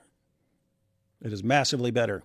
There's a reason people who are in like Alcoholics Anonymous and Narcotics Anonymous, they're way more successful than people try to do it on their own. It just helps being part of a community and so on. So take that into account and, get some friends that you trust and be honest with them. Be honest with them about whatever you're going through. All right. Did you say you guys wanted to take off? Yeah, we're probably going to head off now. Good. God bless you. God bless. Thank you for having us. Thank you. Thank you. All right. Catch y'all next time. All right. God bless you. All right, guys, let's go through some super chats. What was that hadith you wanted translated? I don't remember. I don't remember what you're talking about. I thought the Jews got you, or the Wingalings. Yeah, they could try. D Wood incident. Is that like the Z Wood incident when the men of all Zut used their wood? People and their Zut jokes, man. If you did, the Lord could start a prison revival. Oh, if I went to prison, just because the title, should I be in prison? Yeah. Oh, yeah. It's weird. I put, should I be in prison? But that kind of wasn't Julie's issue. That's a bunch of the other people who were saying I need to be locked up and so on. So we'll do a part 2 where we go through all the tweets, the mean tweets. David Wood reads mean tweets. Yeah, I do awesome prison ministry. Believe it or not, straight to jail. Just kidding.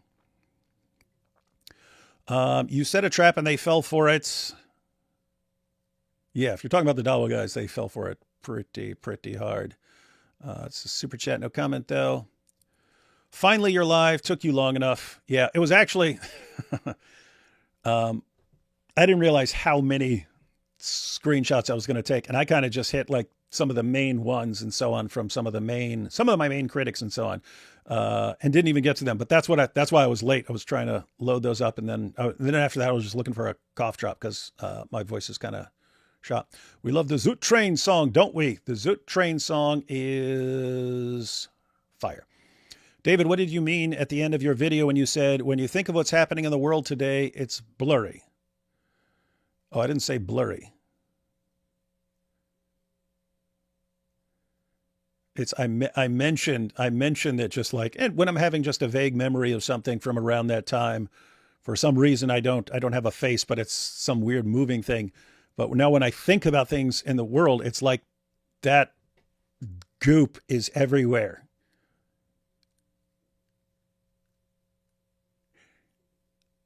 So, I don't know. Seriously, guys, stop exposing wood. I was convinced when I heard you saying that you would actually give your life for Shamoun if it could help him achieve his human potential. Blast, that is Christianity. Nothing else matters, brother. If you say zut, zut, al zut 3 times in the desert at 3 o'clock, you hear the zut train full of zut men coming for you. Better draw the line in the sand. That is all true. Should be some sort of skit or something. To be honest, the fact that this behavior could even get attention is strange, taking the fallen world into account, but that a feminist has problems with this is demonic. All women on the planet need to shut this down. I don't know. David, are you ordained in your church? No. Who would ordain someone like me? It seems to me like people are using pity to blackmail people emotionally, similar to what George MacDonald mentions in C.S. Lewis's book, The Great Divorce. Yeah, you have to be, I'm going to say it. I've had, maybe sometime I'll share it with you guys. Maybe sometimes I'll share the story, but it's a messed up story. But I was 6 years old the first time what I can only describe as a manipulation detector just clicked on, and I realized someone is manipulating me, and it's like my entire nervous system instantly became programmed to counter that and do the opposite. And so ever since then, it's something different. It's like if you're trying to convince me to do something, that's perfectly fine. If someone is using a manipulation tactic, it's something just clicks, and it's just I want to do the most opposite thing that can possibly be done. But I have to say, not talking about Julie, but others in the community, the way they're trying to control people, it's like alarms going off left and right. And anyway, we'll have to talk about that at a different time. Maybe sometime this weekend, because I want to go through that, and we'll look at examples of that. There are plenty. There are basic manipulation tactics and some sort of mid-level manipulation tactics going on there. But you shouldn't be. You got to take care of the victims. That's important. You got to expose abusers. That's important. But you want to be a psychologically healthy community. So stop with the manipulation tactics. Canadian Christian here. Pray for us. The Liberals and Bloc don't change Bill C9. Changes will make it basically illegal to show your faith in public. Yeah, that's some creepy stuff. Canada sucks, man. As you cover these topics, will you rate these accusations from totally right to winger wrong, please, so we can get a good gauge of your opinion? Yeah, I should have saw this earlier and we could have rated them. I thought you already served your time. I served my time for malicious wounding. Not for anything else. Trying to think. I mean, I was punished as a juvenile for various things, but let's see. Someone whose opinion I respect highly. Just say Mike Winger. Why would I say Mike Winger? If I wanted to say something and it was Mike Winger, I would say, I'm not going to name who it is. He's just the biggest nerd in the history of humanity. I benefited greatly from your apologetics work. Thank you. However, atheism, psychotic delusions, and a rough upbringing are a recipe for disregarding sane taboos. I hope you keep flourishing. I'll try. ICAP really wants you in prison, man. That's true. He can try. Won't work. Julie clearly AI zooted to write her work. Why is Julie Royce upset that a psychopath didn't exhibit remorseful emotions? Her argument is silly. A lot of people jumped on that initially, and then a lot of people sort of modified it and said, okay, we get if he doesn't feel in a certain way, but he needs to control the way he says things. And most of them they completely misunderstand what I was actually doing there because they're just basing it all off one little clip. And then there's people who, even once they understand the context, will say, I don't care what the context is. I don't care what you're going up against. You don't talk about things that way. And that may be a valid point. If repentance demands jail time, St. Paul failed this rule. He never turned himself in. Later, he was jailed for Christ, and his changed life spoke. Yeah, we'll talk about that when we actually get to the tweets, which is much more common, which again, I'm not seeing in those articles we just looked at, but one of the most common things is, David, you need to go get locked up for this stuff. And I've pointed out, I don't know how that even happens. They don't lock you up for that stuff, but they're still insisting on it. But yeah, I actually wonder if that's really a rule. It seems like it makes sense in a lot of contexts. If you've done something, then you need to, part of making it right is going and fixing those situations. But some of the people in the community, I've got the tweets. They believe that you become a Christian, you go turn yourself in for everything you've done. Like I even saw a guy saying, "Hey, are you serious? Like, I'm now in full-time ministry in a church, but I used to be a drug dealer, and like, am I supposed to go and confess to everything I did and like spend my life in prison and try to get this verified and so on?" And yep, that is what you're supposed to do. That's another dangerous kind of message. So keep in mind, it can make sense to make right what you've done. But if you're telling everyone with a past or something like this, hey, okay, become a Christian, and the next thing you're doing is spending the rest of your life in prison because you're going to go tell everyone everything you did, I'm not sure that is required. And as an example would be Paul. If you look at what Paul did in his conversion in Acts 9, he converts, and it says, and then he went straight out and started preaching Jesus as the Son of God. And it's like, wait a minute, he's supposed to be crying, and then he's supposed to be going around trying to be punished for the things he's done. That's what we hear from this community. That's what you're supposed to do. What did he do? He instantly started evangelizing. He went into ministry.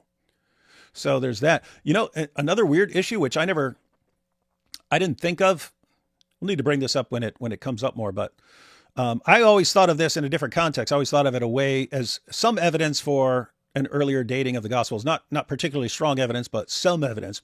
You know the story of a companion of Jesus pulling out his sword when they come to get Jesus, and it says a companion of, in Matthew, Mark, and Luke, it says there's a companion of Jesus or someone with Jesus, and they came to get Jesus, Garden of Gethsemane, and companion of Jesus pulls out his sword, goes right for the head of someone, hacks off his ear. And in Luke, it says Jesus healed the ear and so on. You look at the synoptics, it just says a companion of Jesus hit someone with a sword. You get to John, and it says it was Peter, and the guy's name that he hit with the sword was Malchus. So why don't the synoptics mention that it was Peter?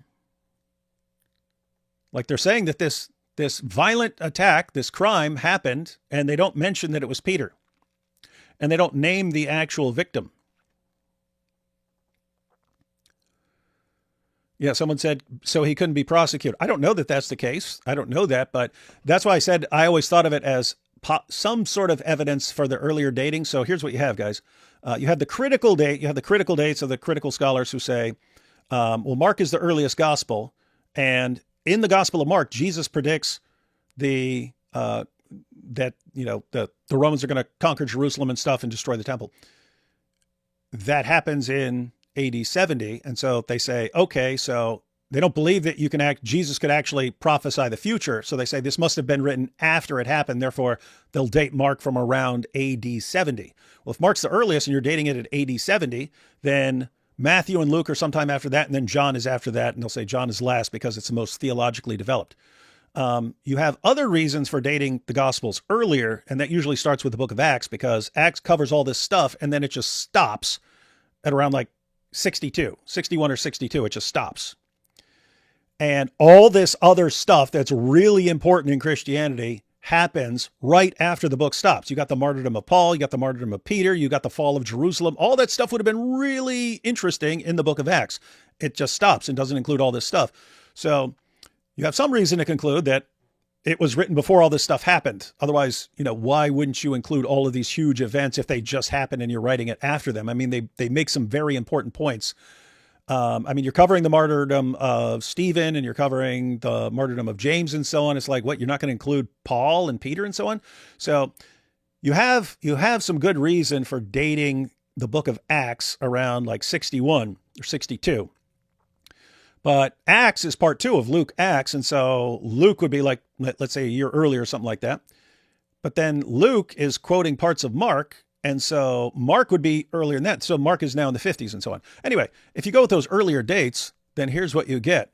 If Peter is martyred in mid 60s and Matthew, Mark, and Luke are written before Peter's death, these guys might have just been like, we're not helping you identify this guy, and you come lock him up for something he did back then. He's got more important stuff to do. He's training the entire church.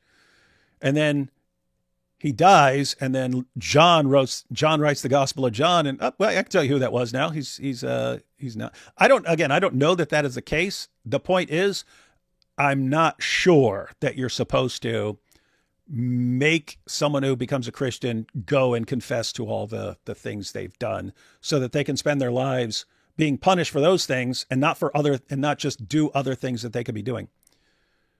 I'd be interested in what you guys think about that, like, because there's something right about confessing the things that you've done and making sure that there's justice for the things you've done, and trying to make things right with victims and so on. You see that with Zacchaeus and so on. He's like, hey, anyone I've defrauded, I'm going to pay them back fourfold and so on. So you have that, but should it be a goal in Christianity to go get locked up for the rest of your life or for some significant portion doing that and not doing other things that you could be doing? I'm not sure. We'll talk about that more when we go through other stuff.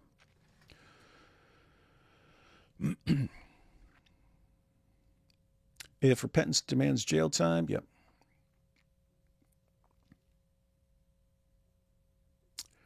I get needing to be kind, but Jesus did make a whip and when cleansing the temple. Yeah, there are different situations for different things. Julie doesn't seem to understand that biblical love isn't just a feeling, it's mostly action. Yeah, and you notice even in the commands to love, it's always connected to action, right?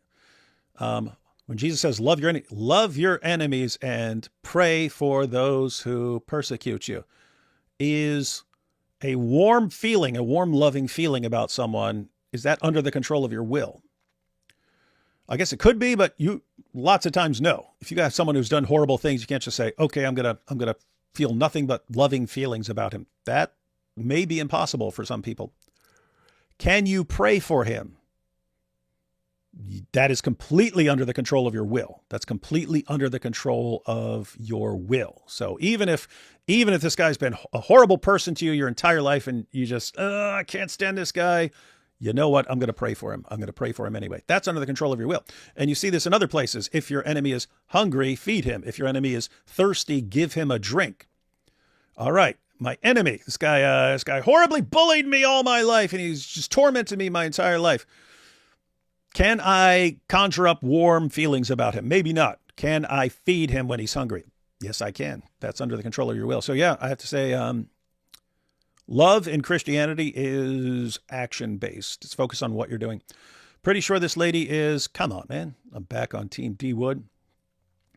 Because of David's confession, I confess to my best friend's pastor and wife about my porn addiction since I was 11. Since then, I joined Relay and am 9 days abstinent of porn and lust. Praying for you, David. That is good to know. And yeah, so guys, this is what I'm talking about, that confession is important. It used to be a normal part of Christianity. It's in the Bible. Confess your sins to one another.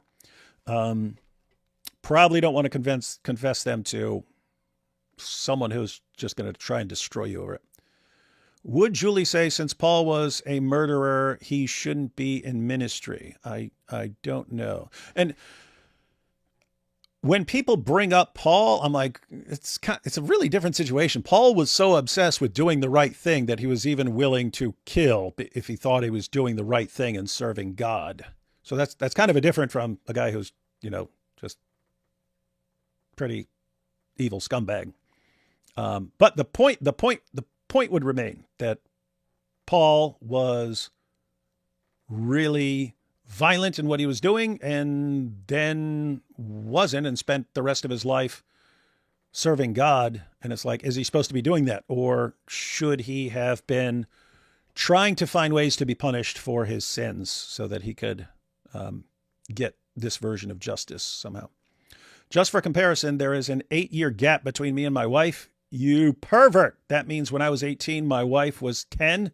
You sicko pervert. Just so everyone knows, that's your brother in Christ, Eric. We're friends. We got, what is this, man? People keep saying lesbian. Is she, or was that something she struggled with? I'm not going to hold people's past against them. I was sexually abused twice when I was 15 by 2 different men, and no, David should not be in jail. I would have no problem sitting down with David for a meal and good conversation. Then you should be running some of these ministries. Could distinction be made with who initiated it? Yeah, that is a distinction, who initiated something. Again, that doesn't justify doing something. So if a 13-year-old girl initiates some action with an 18-year-old, that doesn't mean that what the 18-year-old does is right. There is a distinction. Yeah, that there would be a distinction between like a evil manipulator initiating something with a 13-year-old girl or a 13-year-old girl. Yeah, so anyway, those are distinctions. But yeah, it doesn't, keep in mind, none of this makes things right. None of this makes what the 18-year-old does right. But there are different situations. The mob raged at Matt Damon for saying that smacking a girl's butt unsolicited was different from rape. Bill Maher lambasted. Yeah, I remember that. I thought about that in this whole situation where he's like, there can be differences. Smacking a girl's butt, that's not like this. And everyone, how dare you? Who are you to say this? And then he has to apologize and so on. It's like, guys, if your entire system is based on the idea that no bad thing is worse than any other bad thing, you can do it, you can say it, you can make it a requirement for being part of your community, but you're going to lose a lot of people with that. I stand behind you, David, not in a zoot sense. I was just thinking when I saw stand behind you, I was like, better not be in a zoot sense. I haven't seen anyone use a biblical argument against you being in ministry. Someone might point to 1 Timothy 3, but is an apologist equal to overseers and local leaders of church? Yeah, that's what I was thinking when you said you haven't seen them using biblical arguments against me being in ministry. That's what I've seen, people applying passages that are for church leaders and saying, well, YouTubers in the same category because people are watching you. And it's, I don't know. that sounds really, really weird. Because again, I'll grant it that someone could do something messed up and even after repenting, maybe shouldn't be a pastor. I shall use the most damaging of insults on David. David secretly watches Mike Winger's show every week. Haha, you see, you almost got banned there, Jack. But I'm in a mood of not being terribly judgmental for people's horrible behavior. Even the law makes distinction between what's considered statutory rape and rape aggravated sexual assault. That's why Romeo and Juliet laws exist. That's what I'm understanding. I mean, and again, the reasoning in that community is you don't want to minimize what has happened to a victim by qualifying it and saying, well, that's just statutory, as if that makes it okay. And so, but I don't know. I don't run their community, so they can decide how they're using words, but I don't see why you can't say, hey, it's bad what was done to you, but there's this other category of things that's also really bad, and there is a distinction between them. Because again, you can do that, and if it seems like they're saying this is how our community wants to use these terms, and okay, other people are looking at that and going, that doesn't make a lot of sense to us. The ecstasy of the eternal embrace of our Lord. Are teenage mothers victims of rape? Should 18 and up fathers be accused? Do the authorities report them? I guess it depends on the situation. That's why you have the Romeo and Juliet laws, where they understand that, like, if my mom got pregnant with me when she was 15, My dad was a drug dealer at the time. So they take that into consideration. If a couple gets pregnant, do you lock up the dude? Well, hang on, you're locking up the father of the baby. So do you do that, or do you just say, okay, we're gonna let them slide in the hopes that the family will be stronger with the mom and the dad and so on. Free Enoch Burke. Who's that? Is that guy in like Scotland or whatever? That's a weird situation. Royce, cancel Paul because of his pre-Christian life.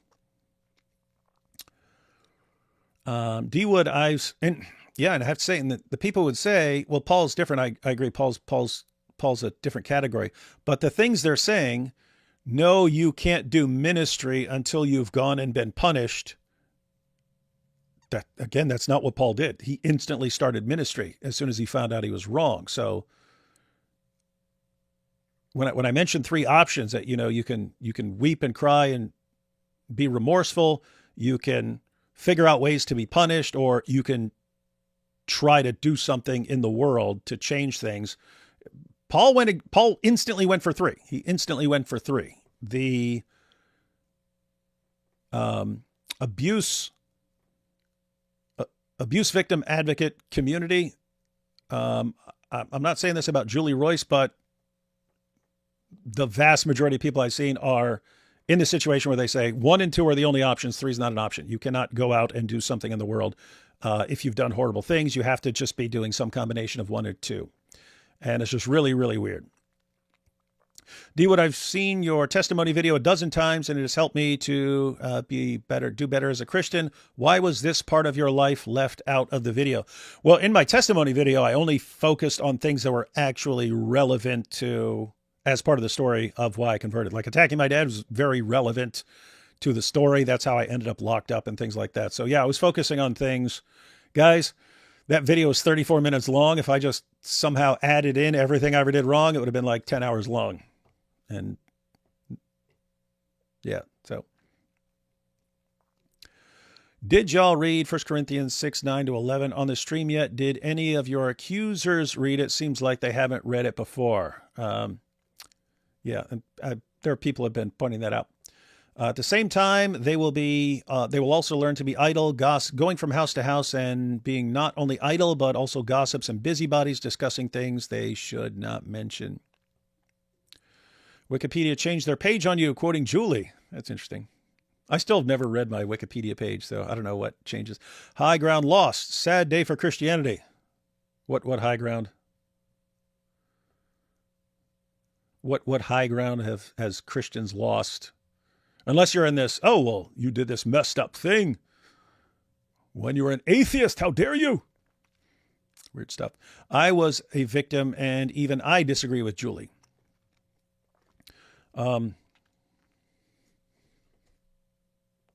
Yeah, lots of people disagree with Julie, but I'm assuming there's a reason for why they do things in their community, and so I don't know. So my question would be, is it worth it? Is it worth the fact that people aren't trusting you as much anymore because of the way things are going?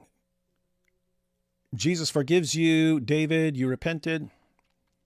And the point people are making is just because you repent of something doesn't mean that you don't have to face consequences in this world. That's true. But I don't know. I don't know that you're always supposed to go and try to go to prison or something like that for things you've done. And in this situation, I don't even see how it's possible. But that's what's being required of me by most of the people in that community. From Sweden, I have no idea what you are talking about. Stop now. I was 13 and the girl was 13. Let's forget about all. No, guys, this discussion is not about me. There's an issue. I was not paying attention to it. I was not paying any attention to this community. But again, it's a community that needs to be there. There is important work that needs to be done. They are doing things. Some of them are doing things that are harmful and abusive. I'm not talking about me. I'm talking about to other people, just in their interactions with people. And they have positions that make other people not trust them. And so it's like, wait, you need this community, but they're messed up in certain ways. So my view would be, okay, talk about those things, have a discussion, and maybe fix them. And then we can all be on the same page. Okay, first of all, who the heck is she to judge whether someone has truly repented or not? Can she see in your heart? Does she believe herself to be in Christ? Does she believe herself to be Christ?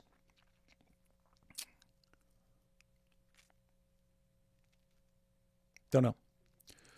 Maybe the distinction of violent versus non-violent instead of forcible versus non-forcible would make it clear what you are trying to convey, or maybe not. That may be.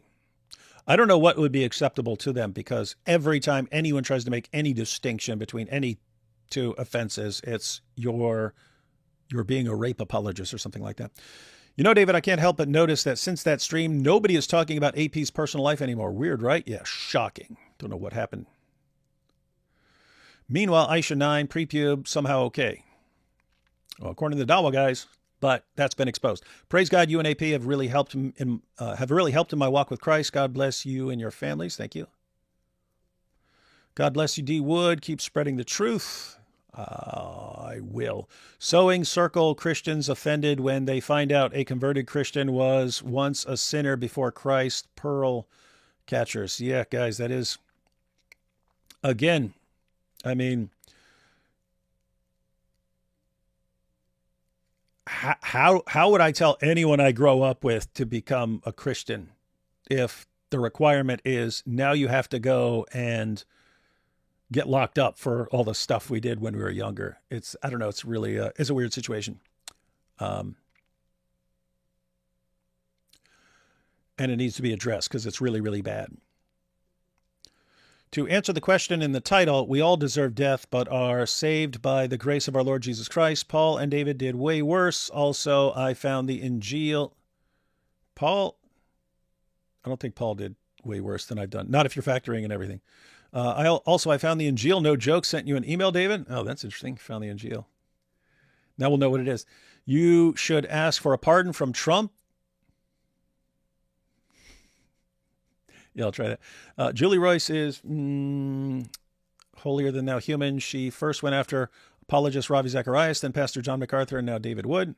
Well, she's apparently done some good work. So she is toxic, and she uses Christ and church for her toxic agenda. Yeah, guys, here's something that happens.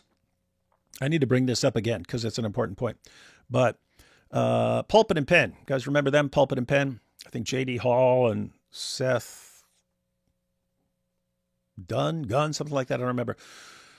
But there was, way back in the day, if you go back 20 years, one of the most popular Christian speakers was Ergen Caner, ex-Muslim. Now, he was actually an ex-Muslim. He grew up as a Muslim, not particularly devout, converted to Christianity as a teenager, but started embellishing his story over time, and eventually got to the point where he was brought over here as part of a youth jihad movement to wage jihad and so on. It's like a ton of it was just made up. He fabricated a bunch of his testimony, and Muslims were calling him out for stuff. And then finally Pulpit and Pen put together everything that the Muslims were pointing out, and then they pointed it out. And he ended up losing his job, and then went somewhere else and so on. A bunch of things happened, but they exposed him, and they got popular for that, popular for bringing down a guy who was fabricating lots of his testimony. What happened? So keep in mind, in their minds, what they got wired to do. Guys, this happens. If you're doing things and all of a sudden something just makes you explode in popularity, now everyone's paying attention to you and they're praising you for the awesome work you did. Your brain says, do that again with someone else. You know what they did next? They went after Nabil to try and expose him for making up his testimony. And I'm sitting there going, guys, I was there. This is not stuff he's made up. And they just kept going after him, saying he made up his testimony. Why? Well, you got one ex-Muslim and this made you real popular, and now you have another one to go after. That's obviously going to make you really popular. But anyway, there's something important here, that you can do something and expose something that gets you a lot of attention and gets you a lot of praise, and your brain will want to do that again. So if you expose someone like Ravi Zacharias and you turn out to be right, and everyone's like, wow, how did we not listen to you? You were the one really doing this important work. Well, you can get hardwired pretty quick, like to want to keep doing it. And maybe other situations are significantly different and would require something else. But yeah, I think that's a lot of what's going on. This not just Julie. I'm just saying, like, psychologically, in a community, you can do something, and if that gets you a lot of attention, you need to be aware of the fact that you're going to want to do that again, and so you just need to be careful that you're doing it fairly and accurately. And by the way, I just want everyone to know, don't go attacking Julie. She's made some corrections, and we're going to be discussing these things. So I'm actually in contact through Mike Lacona and Debbie Lacona and so on with Julie. So we're going to continue discussing things and figuring out, like, is there any way for everyone to be on the same page here? Is there a way, or are we just hopelessly at odds on certain things? I'd love for things to work out and so on. But yeah, so don't go mouthing off to Julie and so on. Everyone already blasted her for things where they disagreed with her or thought that something was misrepresented and so on. So no need for anything else. She's not posting anything else on this. So she's already heard it all. She's already heard it all. You don't need to go after her and so on. And just hoping things work out. Let's see. Everyone needs Jesus' sacrifice to wipe the slate clean. Dr. Brown also did a lot of good, and his ministry was ruined by her. She is reaping what she sowed. Given what Jai read from her book on stream a few weeks ago, it's clear she is driven by selfish ambition. Love you, brethren. Yeah, I don't know, guys. Again, I heard from someone that I trust that she's done good work and so on. And it's weird because it's a similar situation, right? It's a similar situation where they're trusting people when they're talking about me. They're trusting people who don't know me and who don't know the context of things, and saying, these are the people who know best. Who are the people who don't know? Well, the people who actually know David for years and have been following him for years and watched the entire live stream. Don't trust those guys. They can't be trusted. Who can be trusted? People who have no clue about anything, have no understanding of David, and saw a 2-minute clip. Those are the people who are reliable here. Okay. I think most of us would realize that's stupid. Right? But here's this similar situation. Me, Jai, DOC, we didn't know AP, we didn't know who Julie Royce was, which means we don't know a lot about her. We're deciding a lot of things based on this situation, and then I guess Jai looked up some other things and so on. That's different from people who've been following her for years and following her work for years would probably be in a better position than we are currently to say what kind of person she is. And again, it was one person, but he said, hey, she's done a lot of good work. And she even said, like, she's wrong on this. She's getting a lot of things wrong on this. But the request was, hey, is there any way to avoid this doing some sort of permanent damage that will undermine other good work she might do? So I would like to see that. I would like to see this not undermined, like, whoever's right or wrong on any of these issues, hopefully this works out. And then moving forward, hopefully any mistakes or something like that won't be held against people.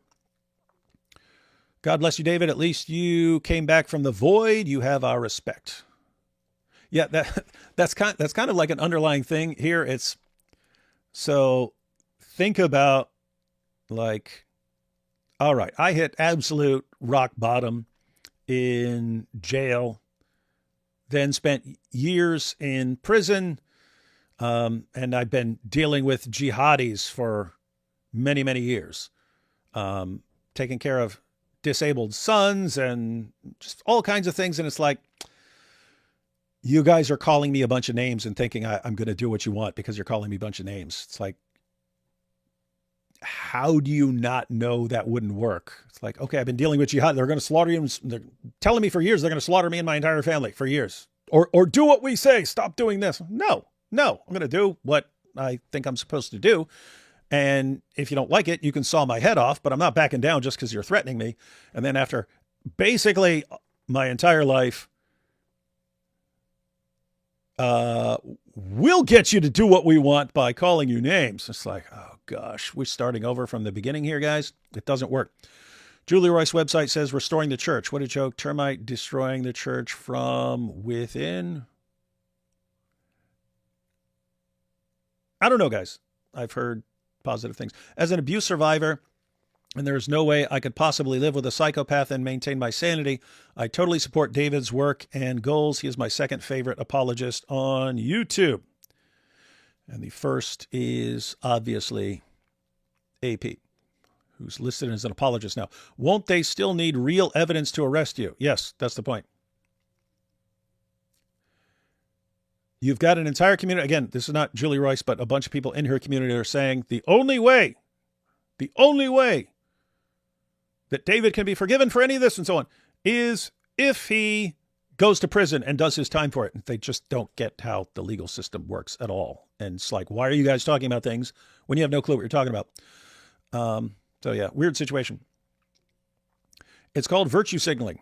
Oh, yeah, that makes sense. Definitely from some people. David, I know you are a new creation in Christ and you and your past are crucified with Christ. We love you. Thank you.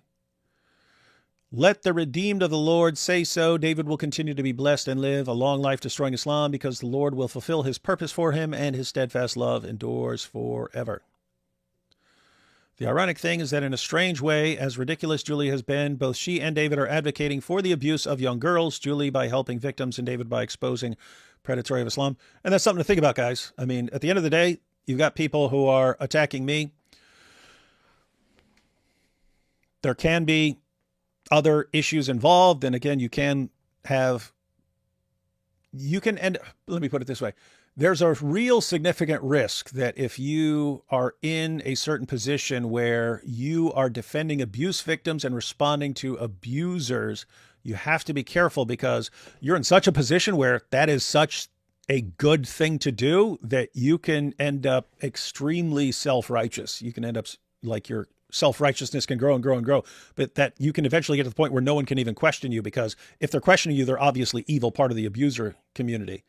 And you can't, and it's like that, you just went into a dangerous realm if now you're beyond question. And anyone who criticizes you or disagrees with anything you do is a rape apologist or something like that. That's seriously dangerous position to be in. And some of these people, I don't think Julie is, but some of these people are in that position and that needs to be addressed. But yeah, just keep in mind, we are on the same page. We are on the same page. We are ultimately trying to help abuse victims here. And Islam is very abusive and creates lots of victims. People supporting you mostly from a biblical standpoint and providing evidence of your consistency or character. Others bear a pretense of sincerity while not wanting to listen, knowing nothing about regeneration gospel. Yeah, and that's sort of an overarching issue is you wonder what the impact on the gospel is from all of this. If it's, I mean, with the people who are saying, David, you can only move forward, you can only even possibly move forward after you go to prison for it, which is impossible. It's like, I mean, it's not logically impossible. It could, in theory, happen. It's just so incredibly unlikely that it's not going to happen. It doesn't matter what I would have to go commit some other crime just to get locked up, right? So not going to happen. But think about this. What's the underlying assumption is you have to be punished. You have to be punished. You can't just be forgiven. You have to actually be punished. Well, okay, if I can't be punished by putting me in prison, what do you want? Like how many lashes? How many lashes? Like if I start listing things that I've done throughout my life, is this community going to tell me how many lashes I must get before I can be forgiven? It's like,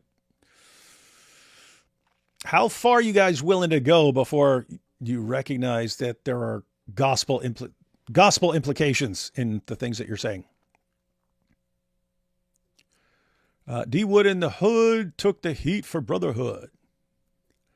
Watch Julie Royce take this out of context and say David justifies watching his mother get abused instead of apologizing. I have no doubt that they're going to take some clip. I'm not talking about Julie. I'm not talking about Julie, but definitely people are going to take clips out and say, oh my goodness, I can't believe they said this. They keep conflating the past sin with current sin. It's asinine and proof they don't know the gospel. You were literally a demented, criminally psychopathic youth, and God transformed that into a father, friend, and true believer. According to them, you still have to be punished for things. And if you're not, then have you really repented? That's the issue they bring up. You have an excellent way of still being respectful to these haters. I must, again, guys, it's all tied into, if you've noticed, I tend to work with people who have some kind of past or some issue with them, because you don't want to do bad things in life, but if you have, those things can help you avoid becoming too proud, too prideful.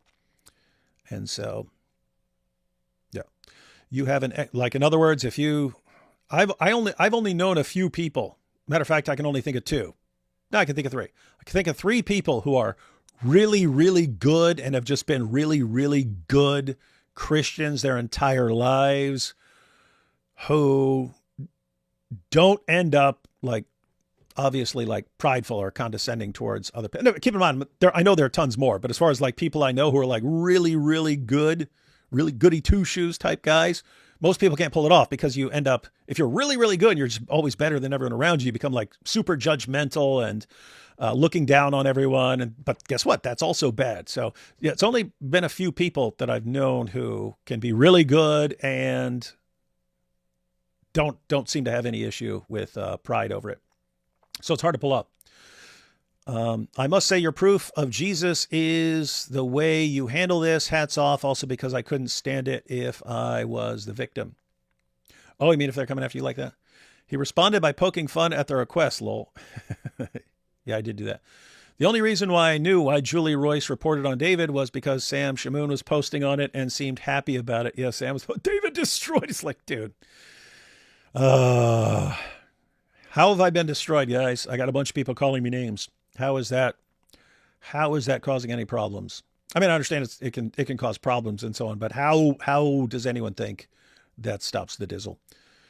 No, guys, it's the same with everything. Use a situation and figure out how it can actually help move something forward. Just keep doing that throughout life. Action 1 can be worse than action 2. That doesn't make action 2 better than action 1. It's a simple truth, but many people struggle with it. You see things objectively, and your faith won't ever be swayed by fleeting emotional states. That's good. Laughing face. Don't know what that was about. Response to Bethel Mulgrew's tweets on this. On this? I didn't see any from Bethel Mulgrew. When I was searching for things, I didn't see any, so I'll just search for it real quick, see if anything pops up. So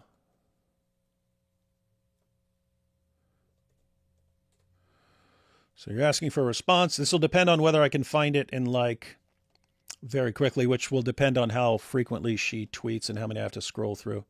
Oh, it doesn't seem to be a lot. Oh, hang on. Not on her page. I'm in the search. Hang on. But Bethel Mulgrew is super ridiculously smart. So if she's blasting away at me, I will definitely have to take it seriously.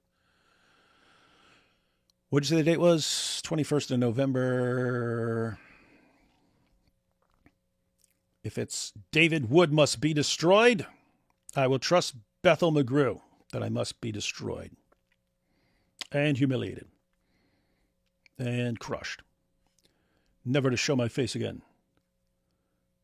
23rd, 23rd, 23rd, 23rd, 23rd, 22nd, 22nd, 22nd, 22nd. What am I missing here? 22nd.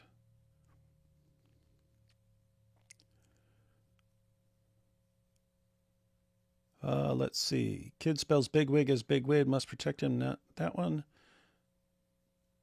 Got one about Tucker. Got Paddington. Got Ben Shapiro. Tucker Carlson. Mr. Darcy. Tucker again. Not me. Got Nick. Where is it? She posted a lot of stuff on the 21st. Gaza.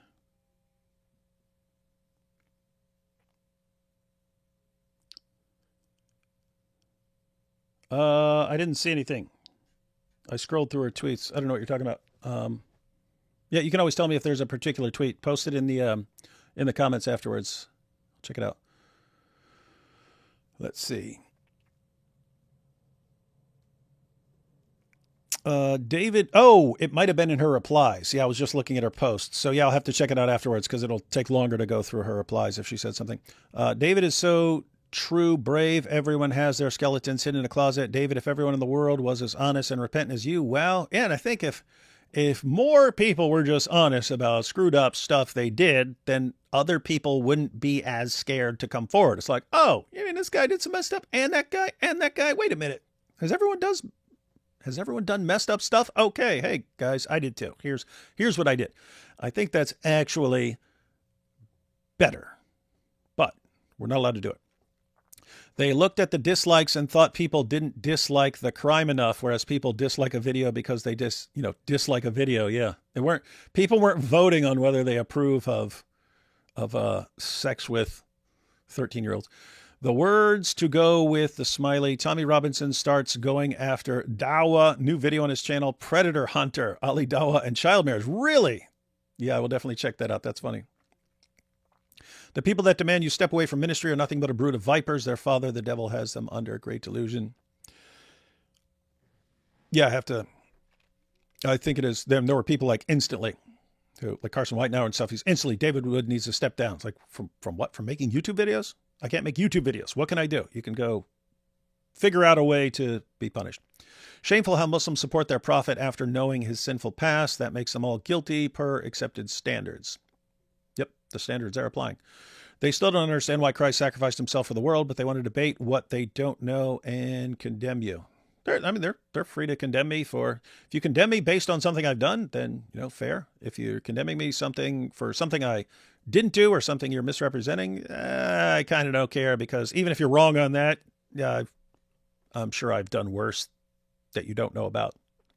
And so do your worst. Good on you, David. Wish more people would be open about their past sins like this. The world would be a much better place. Yep. That's a super sticker. Thanks. Christian YouTubers exposing church scandals and bad behavior. Why isn't there any Muslims doing the same? There's no concept of redemption in Islam. You occasionally do. So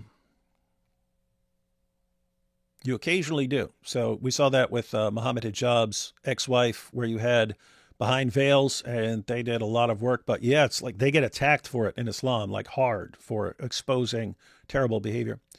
To anyone paying attention between streams, Mike Winger messaged him and David admitted to respecting him. Yeah, right.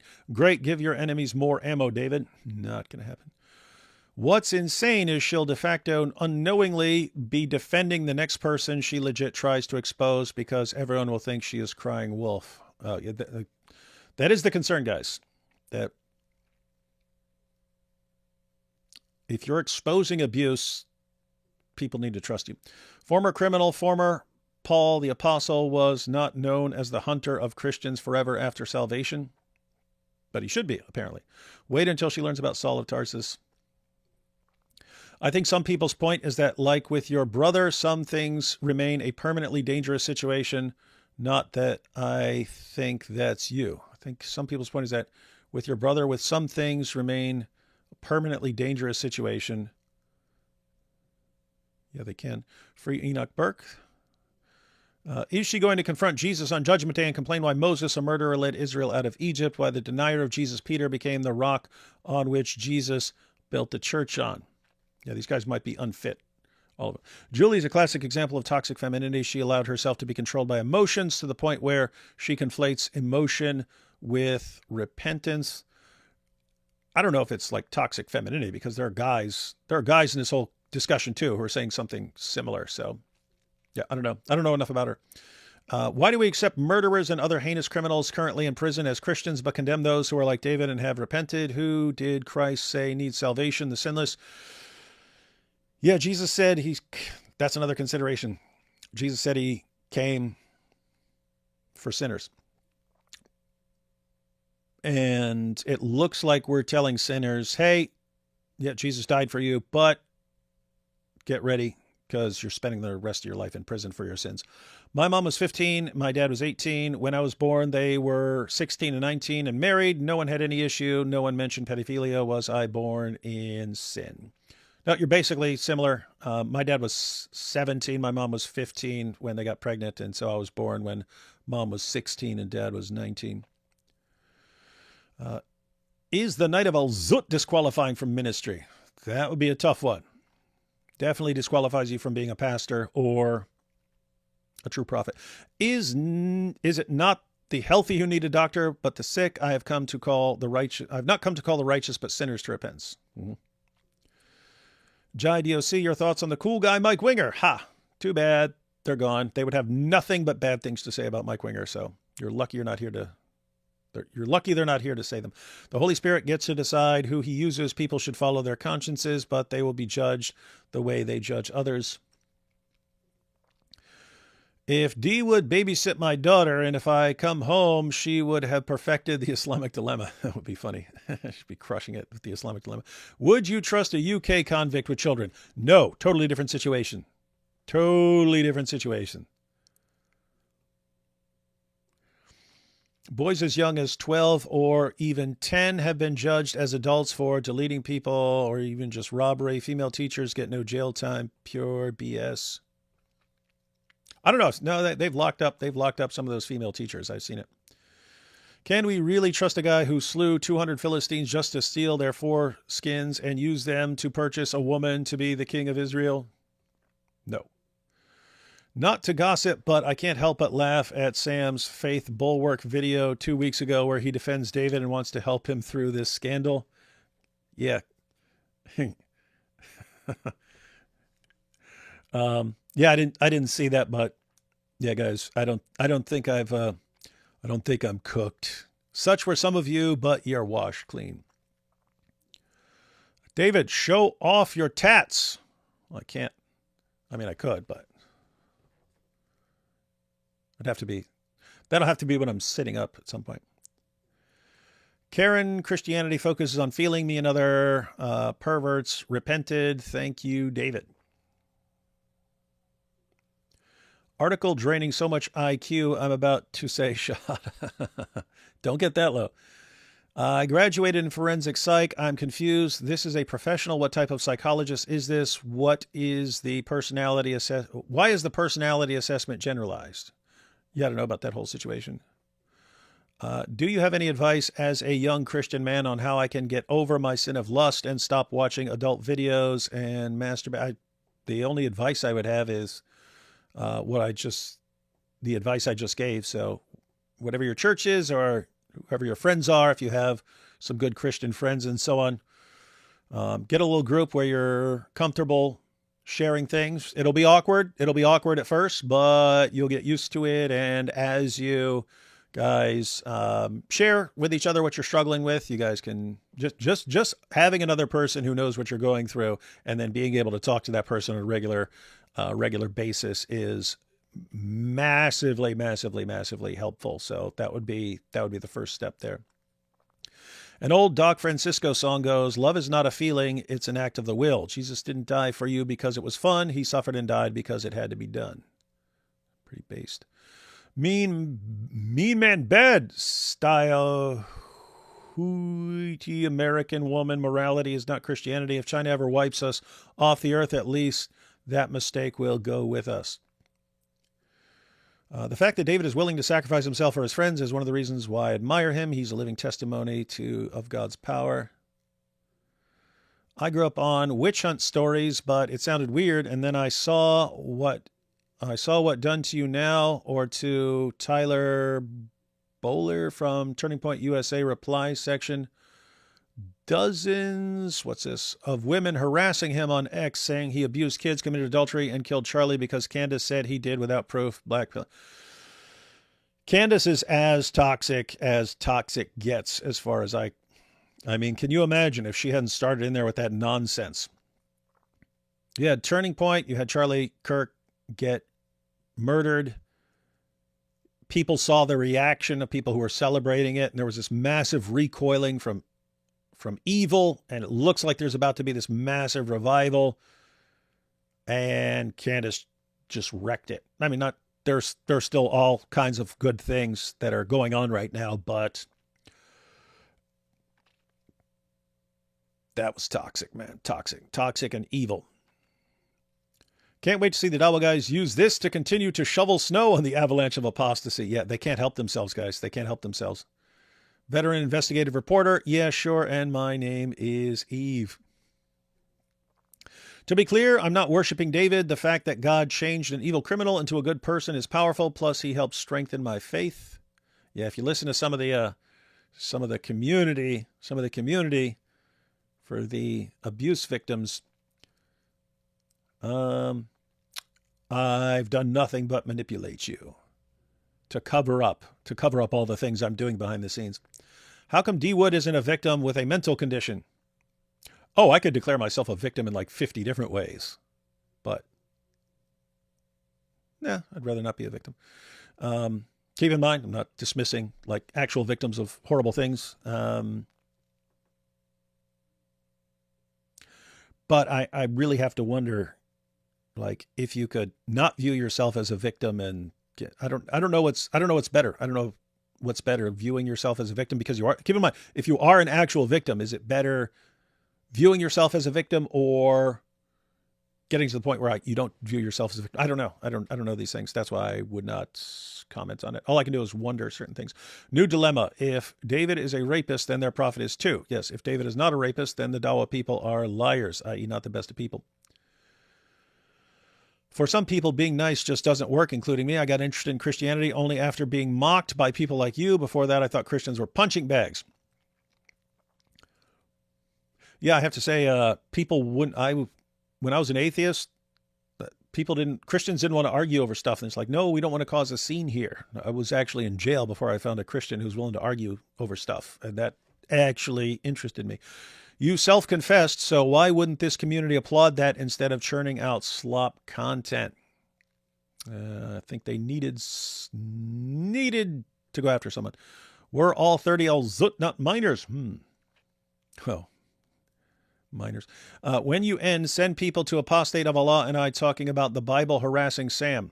Yeah, guys, I think I saw it before, but how do you do that? How do you send someone to someone else's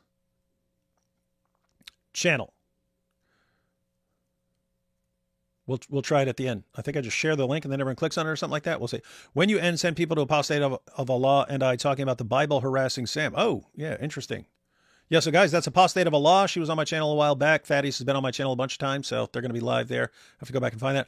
Allahu Akbar. David, you should be bait booty in jail. I am Muslim. Look it up. What? Bait booty? I don't think I want to look that up. I started following David after watching David's testimony. I purchased a Bible 3 months ago and have started attending church after Charlie was shot. David, save this sinner. God bless him. Well, hopefully you believe Jesus saved you. But the tax collector standing far off would not even lift up his eyes to heaven, but beat his breast, saying, God, be merciful to me, a sinner. You may not beat your chest, but I see a redeemed person in you.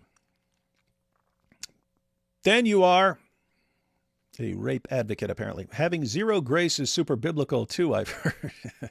Funny. Super biblical. I think what this woman really wanted to say is that psychopaths can't genuinely repent of their sins, but that would make her look insensitive also.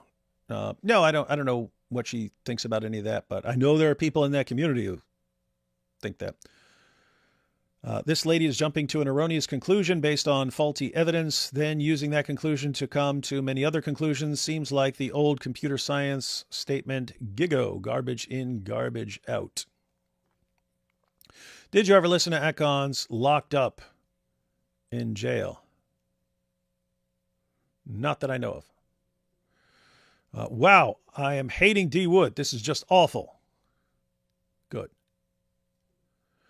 It's amazing how even revealing the worst aspect of your past didn't go to waste, but yet somehow it's being used to shine the truth and the light on Islam's darkness. You are not just an amazing apologist, David. You're an amazing Christian as well. Love you, brother. And we all love you, Eli. These are, guys, these are good times. We want to end this month with a bang. We got over 3 weeks left. We want to end the worst year in Dawa history with a bang and then make 2026 even worse. Royce tried to paint John MacArthur living an extravagant lifestyle because his house rose in value over decades of living there. Smear merchant. Yeah, I can't comment, so I don't know. But you can't always fix what happened in the past, but being obedient to God's will in your life can be a way. It would be God's way to hold us accountable. Yeah, I have to say, again, going back to the 3 options, it's like there are certain circumstances where I would say, okay, I have to go fix this and accept punishment or something like that. But you're talking like 99% of the time, I would automatically go with doing something to fix something in the world. And there's definitely a distinction between committing statutory rape pre-conversion versus committing while in active ministry as a church leader. Yeah. D. Wood, has anyone told you that you resemble the character of Benaiah? It is very admirable and loyal. I pray for that same strength. God bless. I always liked his name and his description in the Bible. I don't even know why, but he was pretty cool. My sins in my past is worse than the ones David revealed. Worse than trying to murder your dad with a hammer? You need to be locked up permanently. I hope I'm not giving away any secrets here, but I do appreciate how you intentionally became the lightning rod for your friend, a new Christian. Yeah, guys, it's actually not some like big thing. I'm just somehow wired where I don't care if people are attacking me and insulting me. And it usually is like funny, and it's weird because it gives me a burst of energy. Here's what's weird. So like if people would tick me off before I was a Christian, I would get like this burst of energy because I would like start planning how to destroy them or something like that. Then after I became a Christian, I didn't want to destroy people anymore, but I'd still get the burst of energy if people are like, people are being like really nasty or something. I still get the burst of energy. It's just, they're created in the image of God. I don't want to like destroy them or something, but I still get the burst of energy, but then I can use it for whatever I want. Like, I haven't slept, I don't think, more than 4 hours per night. I mean, it's usually in the morning for me when I go to sleep, but I've been going like 4 hours of sleep per day for, I don't know, like 5 or 6 days. And at first I kept trying to fall asleep, and I told my wife, and I was like, I think I just have tons of energy right now, and I don't need much sleep because stuff going on. So again, I still get these bursts of energy. I just don't use it for destroying stuff unless it's Islam. The worst name I will call David, Wingeling. That is the worst insult anyone could give. Would one of those good people be a Star Wars nerd? Why you guys keep bringing up the worst person in the world? I'm trying to get positive right now. As per me, what you did was unforgivable, but thank God for the sake of both of us, I am not the one in charge of forgiving sins. Let's see. The hypocrisy of Julie Roy is astounding considering what she bragged about on her biography, especially since it involved a younger girl. Yeah, guys, I still can't, I'm not going to criticize her for stuff done in the past. Hey, D. Wood, if you were to convert to Islam right now, how would the Ummah justify your past sins? Oh, they just say the moment you converted to Islam, everything is forgiven. That's what they did with Andrew Tate. You just converted, everything is washed clean. Effeminacy is a sin also. Feminine morality, males. My sins would not get me in legal trouble, but it would probably be social, ending yourself, even if it happened in my childhood and had to fix it as a young adult. Yo, David, I'm a Christian who loves apologetics. You bake Muslims all the time, but I'm scared that Islam could be true and I could go to hell. Oh, my goodness. Based on what? Why would you think it's true? Look at any of their arguments. We've destroyed them all. Then they recycle and go back to other arguments that we destroyed 20 years ago and they gave up. But now people forgot about them, and then they bring back those arguments that we've already destroyed. That's what's going on right now. So, yep. No. I seriously can't see any way that Islam could be true. Google Uthman name meaning. Read AI for laugh. I'll do that right now. Let's see.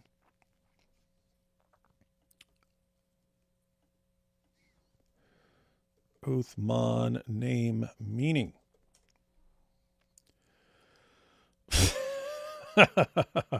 Oh, that's funny. That is funny. It says Uthman is an Arabic masculine name that literally means baby bustard, a type of bird. That's funny. Baby bustard is funny. Apparently there's a bird called a bustard, but that's just funny. David, you are the legend for this generation. For apologetic, you are for forgiving of your past sin. May God keep you and bless you. Let's see. Thanks for supporting David's ministry, Muslims. You're guilty of helping spread the gospel. Thank you and God bless you.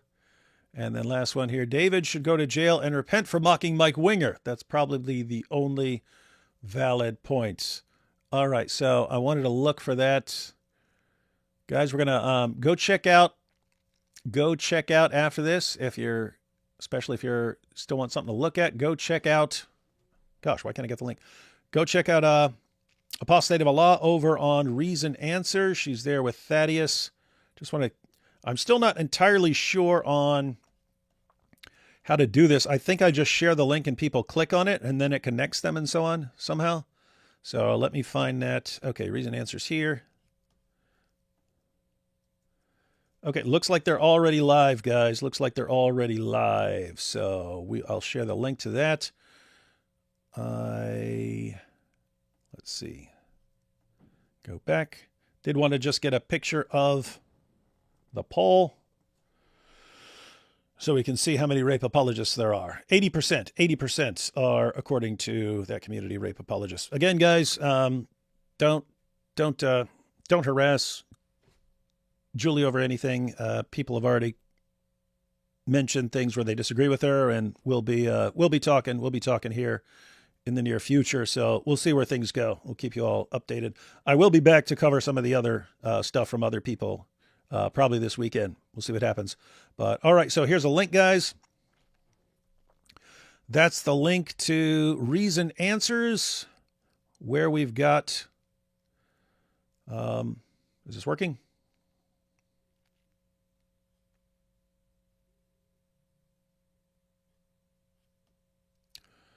I just clicked on it, and then I'm getting a spinning wheel, but I know they're live.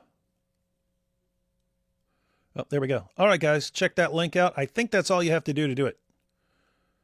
So jump over there. Apostate from Allah. Got to support her work. She's doing awesome stuff and helping expose Islam. What is this? Oh, Thaddeus said thanks. Oh, so I guess that did it. All right. All right, everyone. We'll see what happens next. What is this? Oh. Last one here. I would probably get 700 years in jail, but Jesus saved me. Yep, that's good. All right, everyone. Catch y'all next time. And whether you are in the abuse survivor camp or you're over here, let's all make sure we protect some victims of abuse one way or another. Catch y'all next time.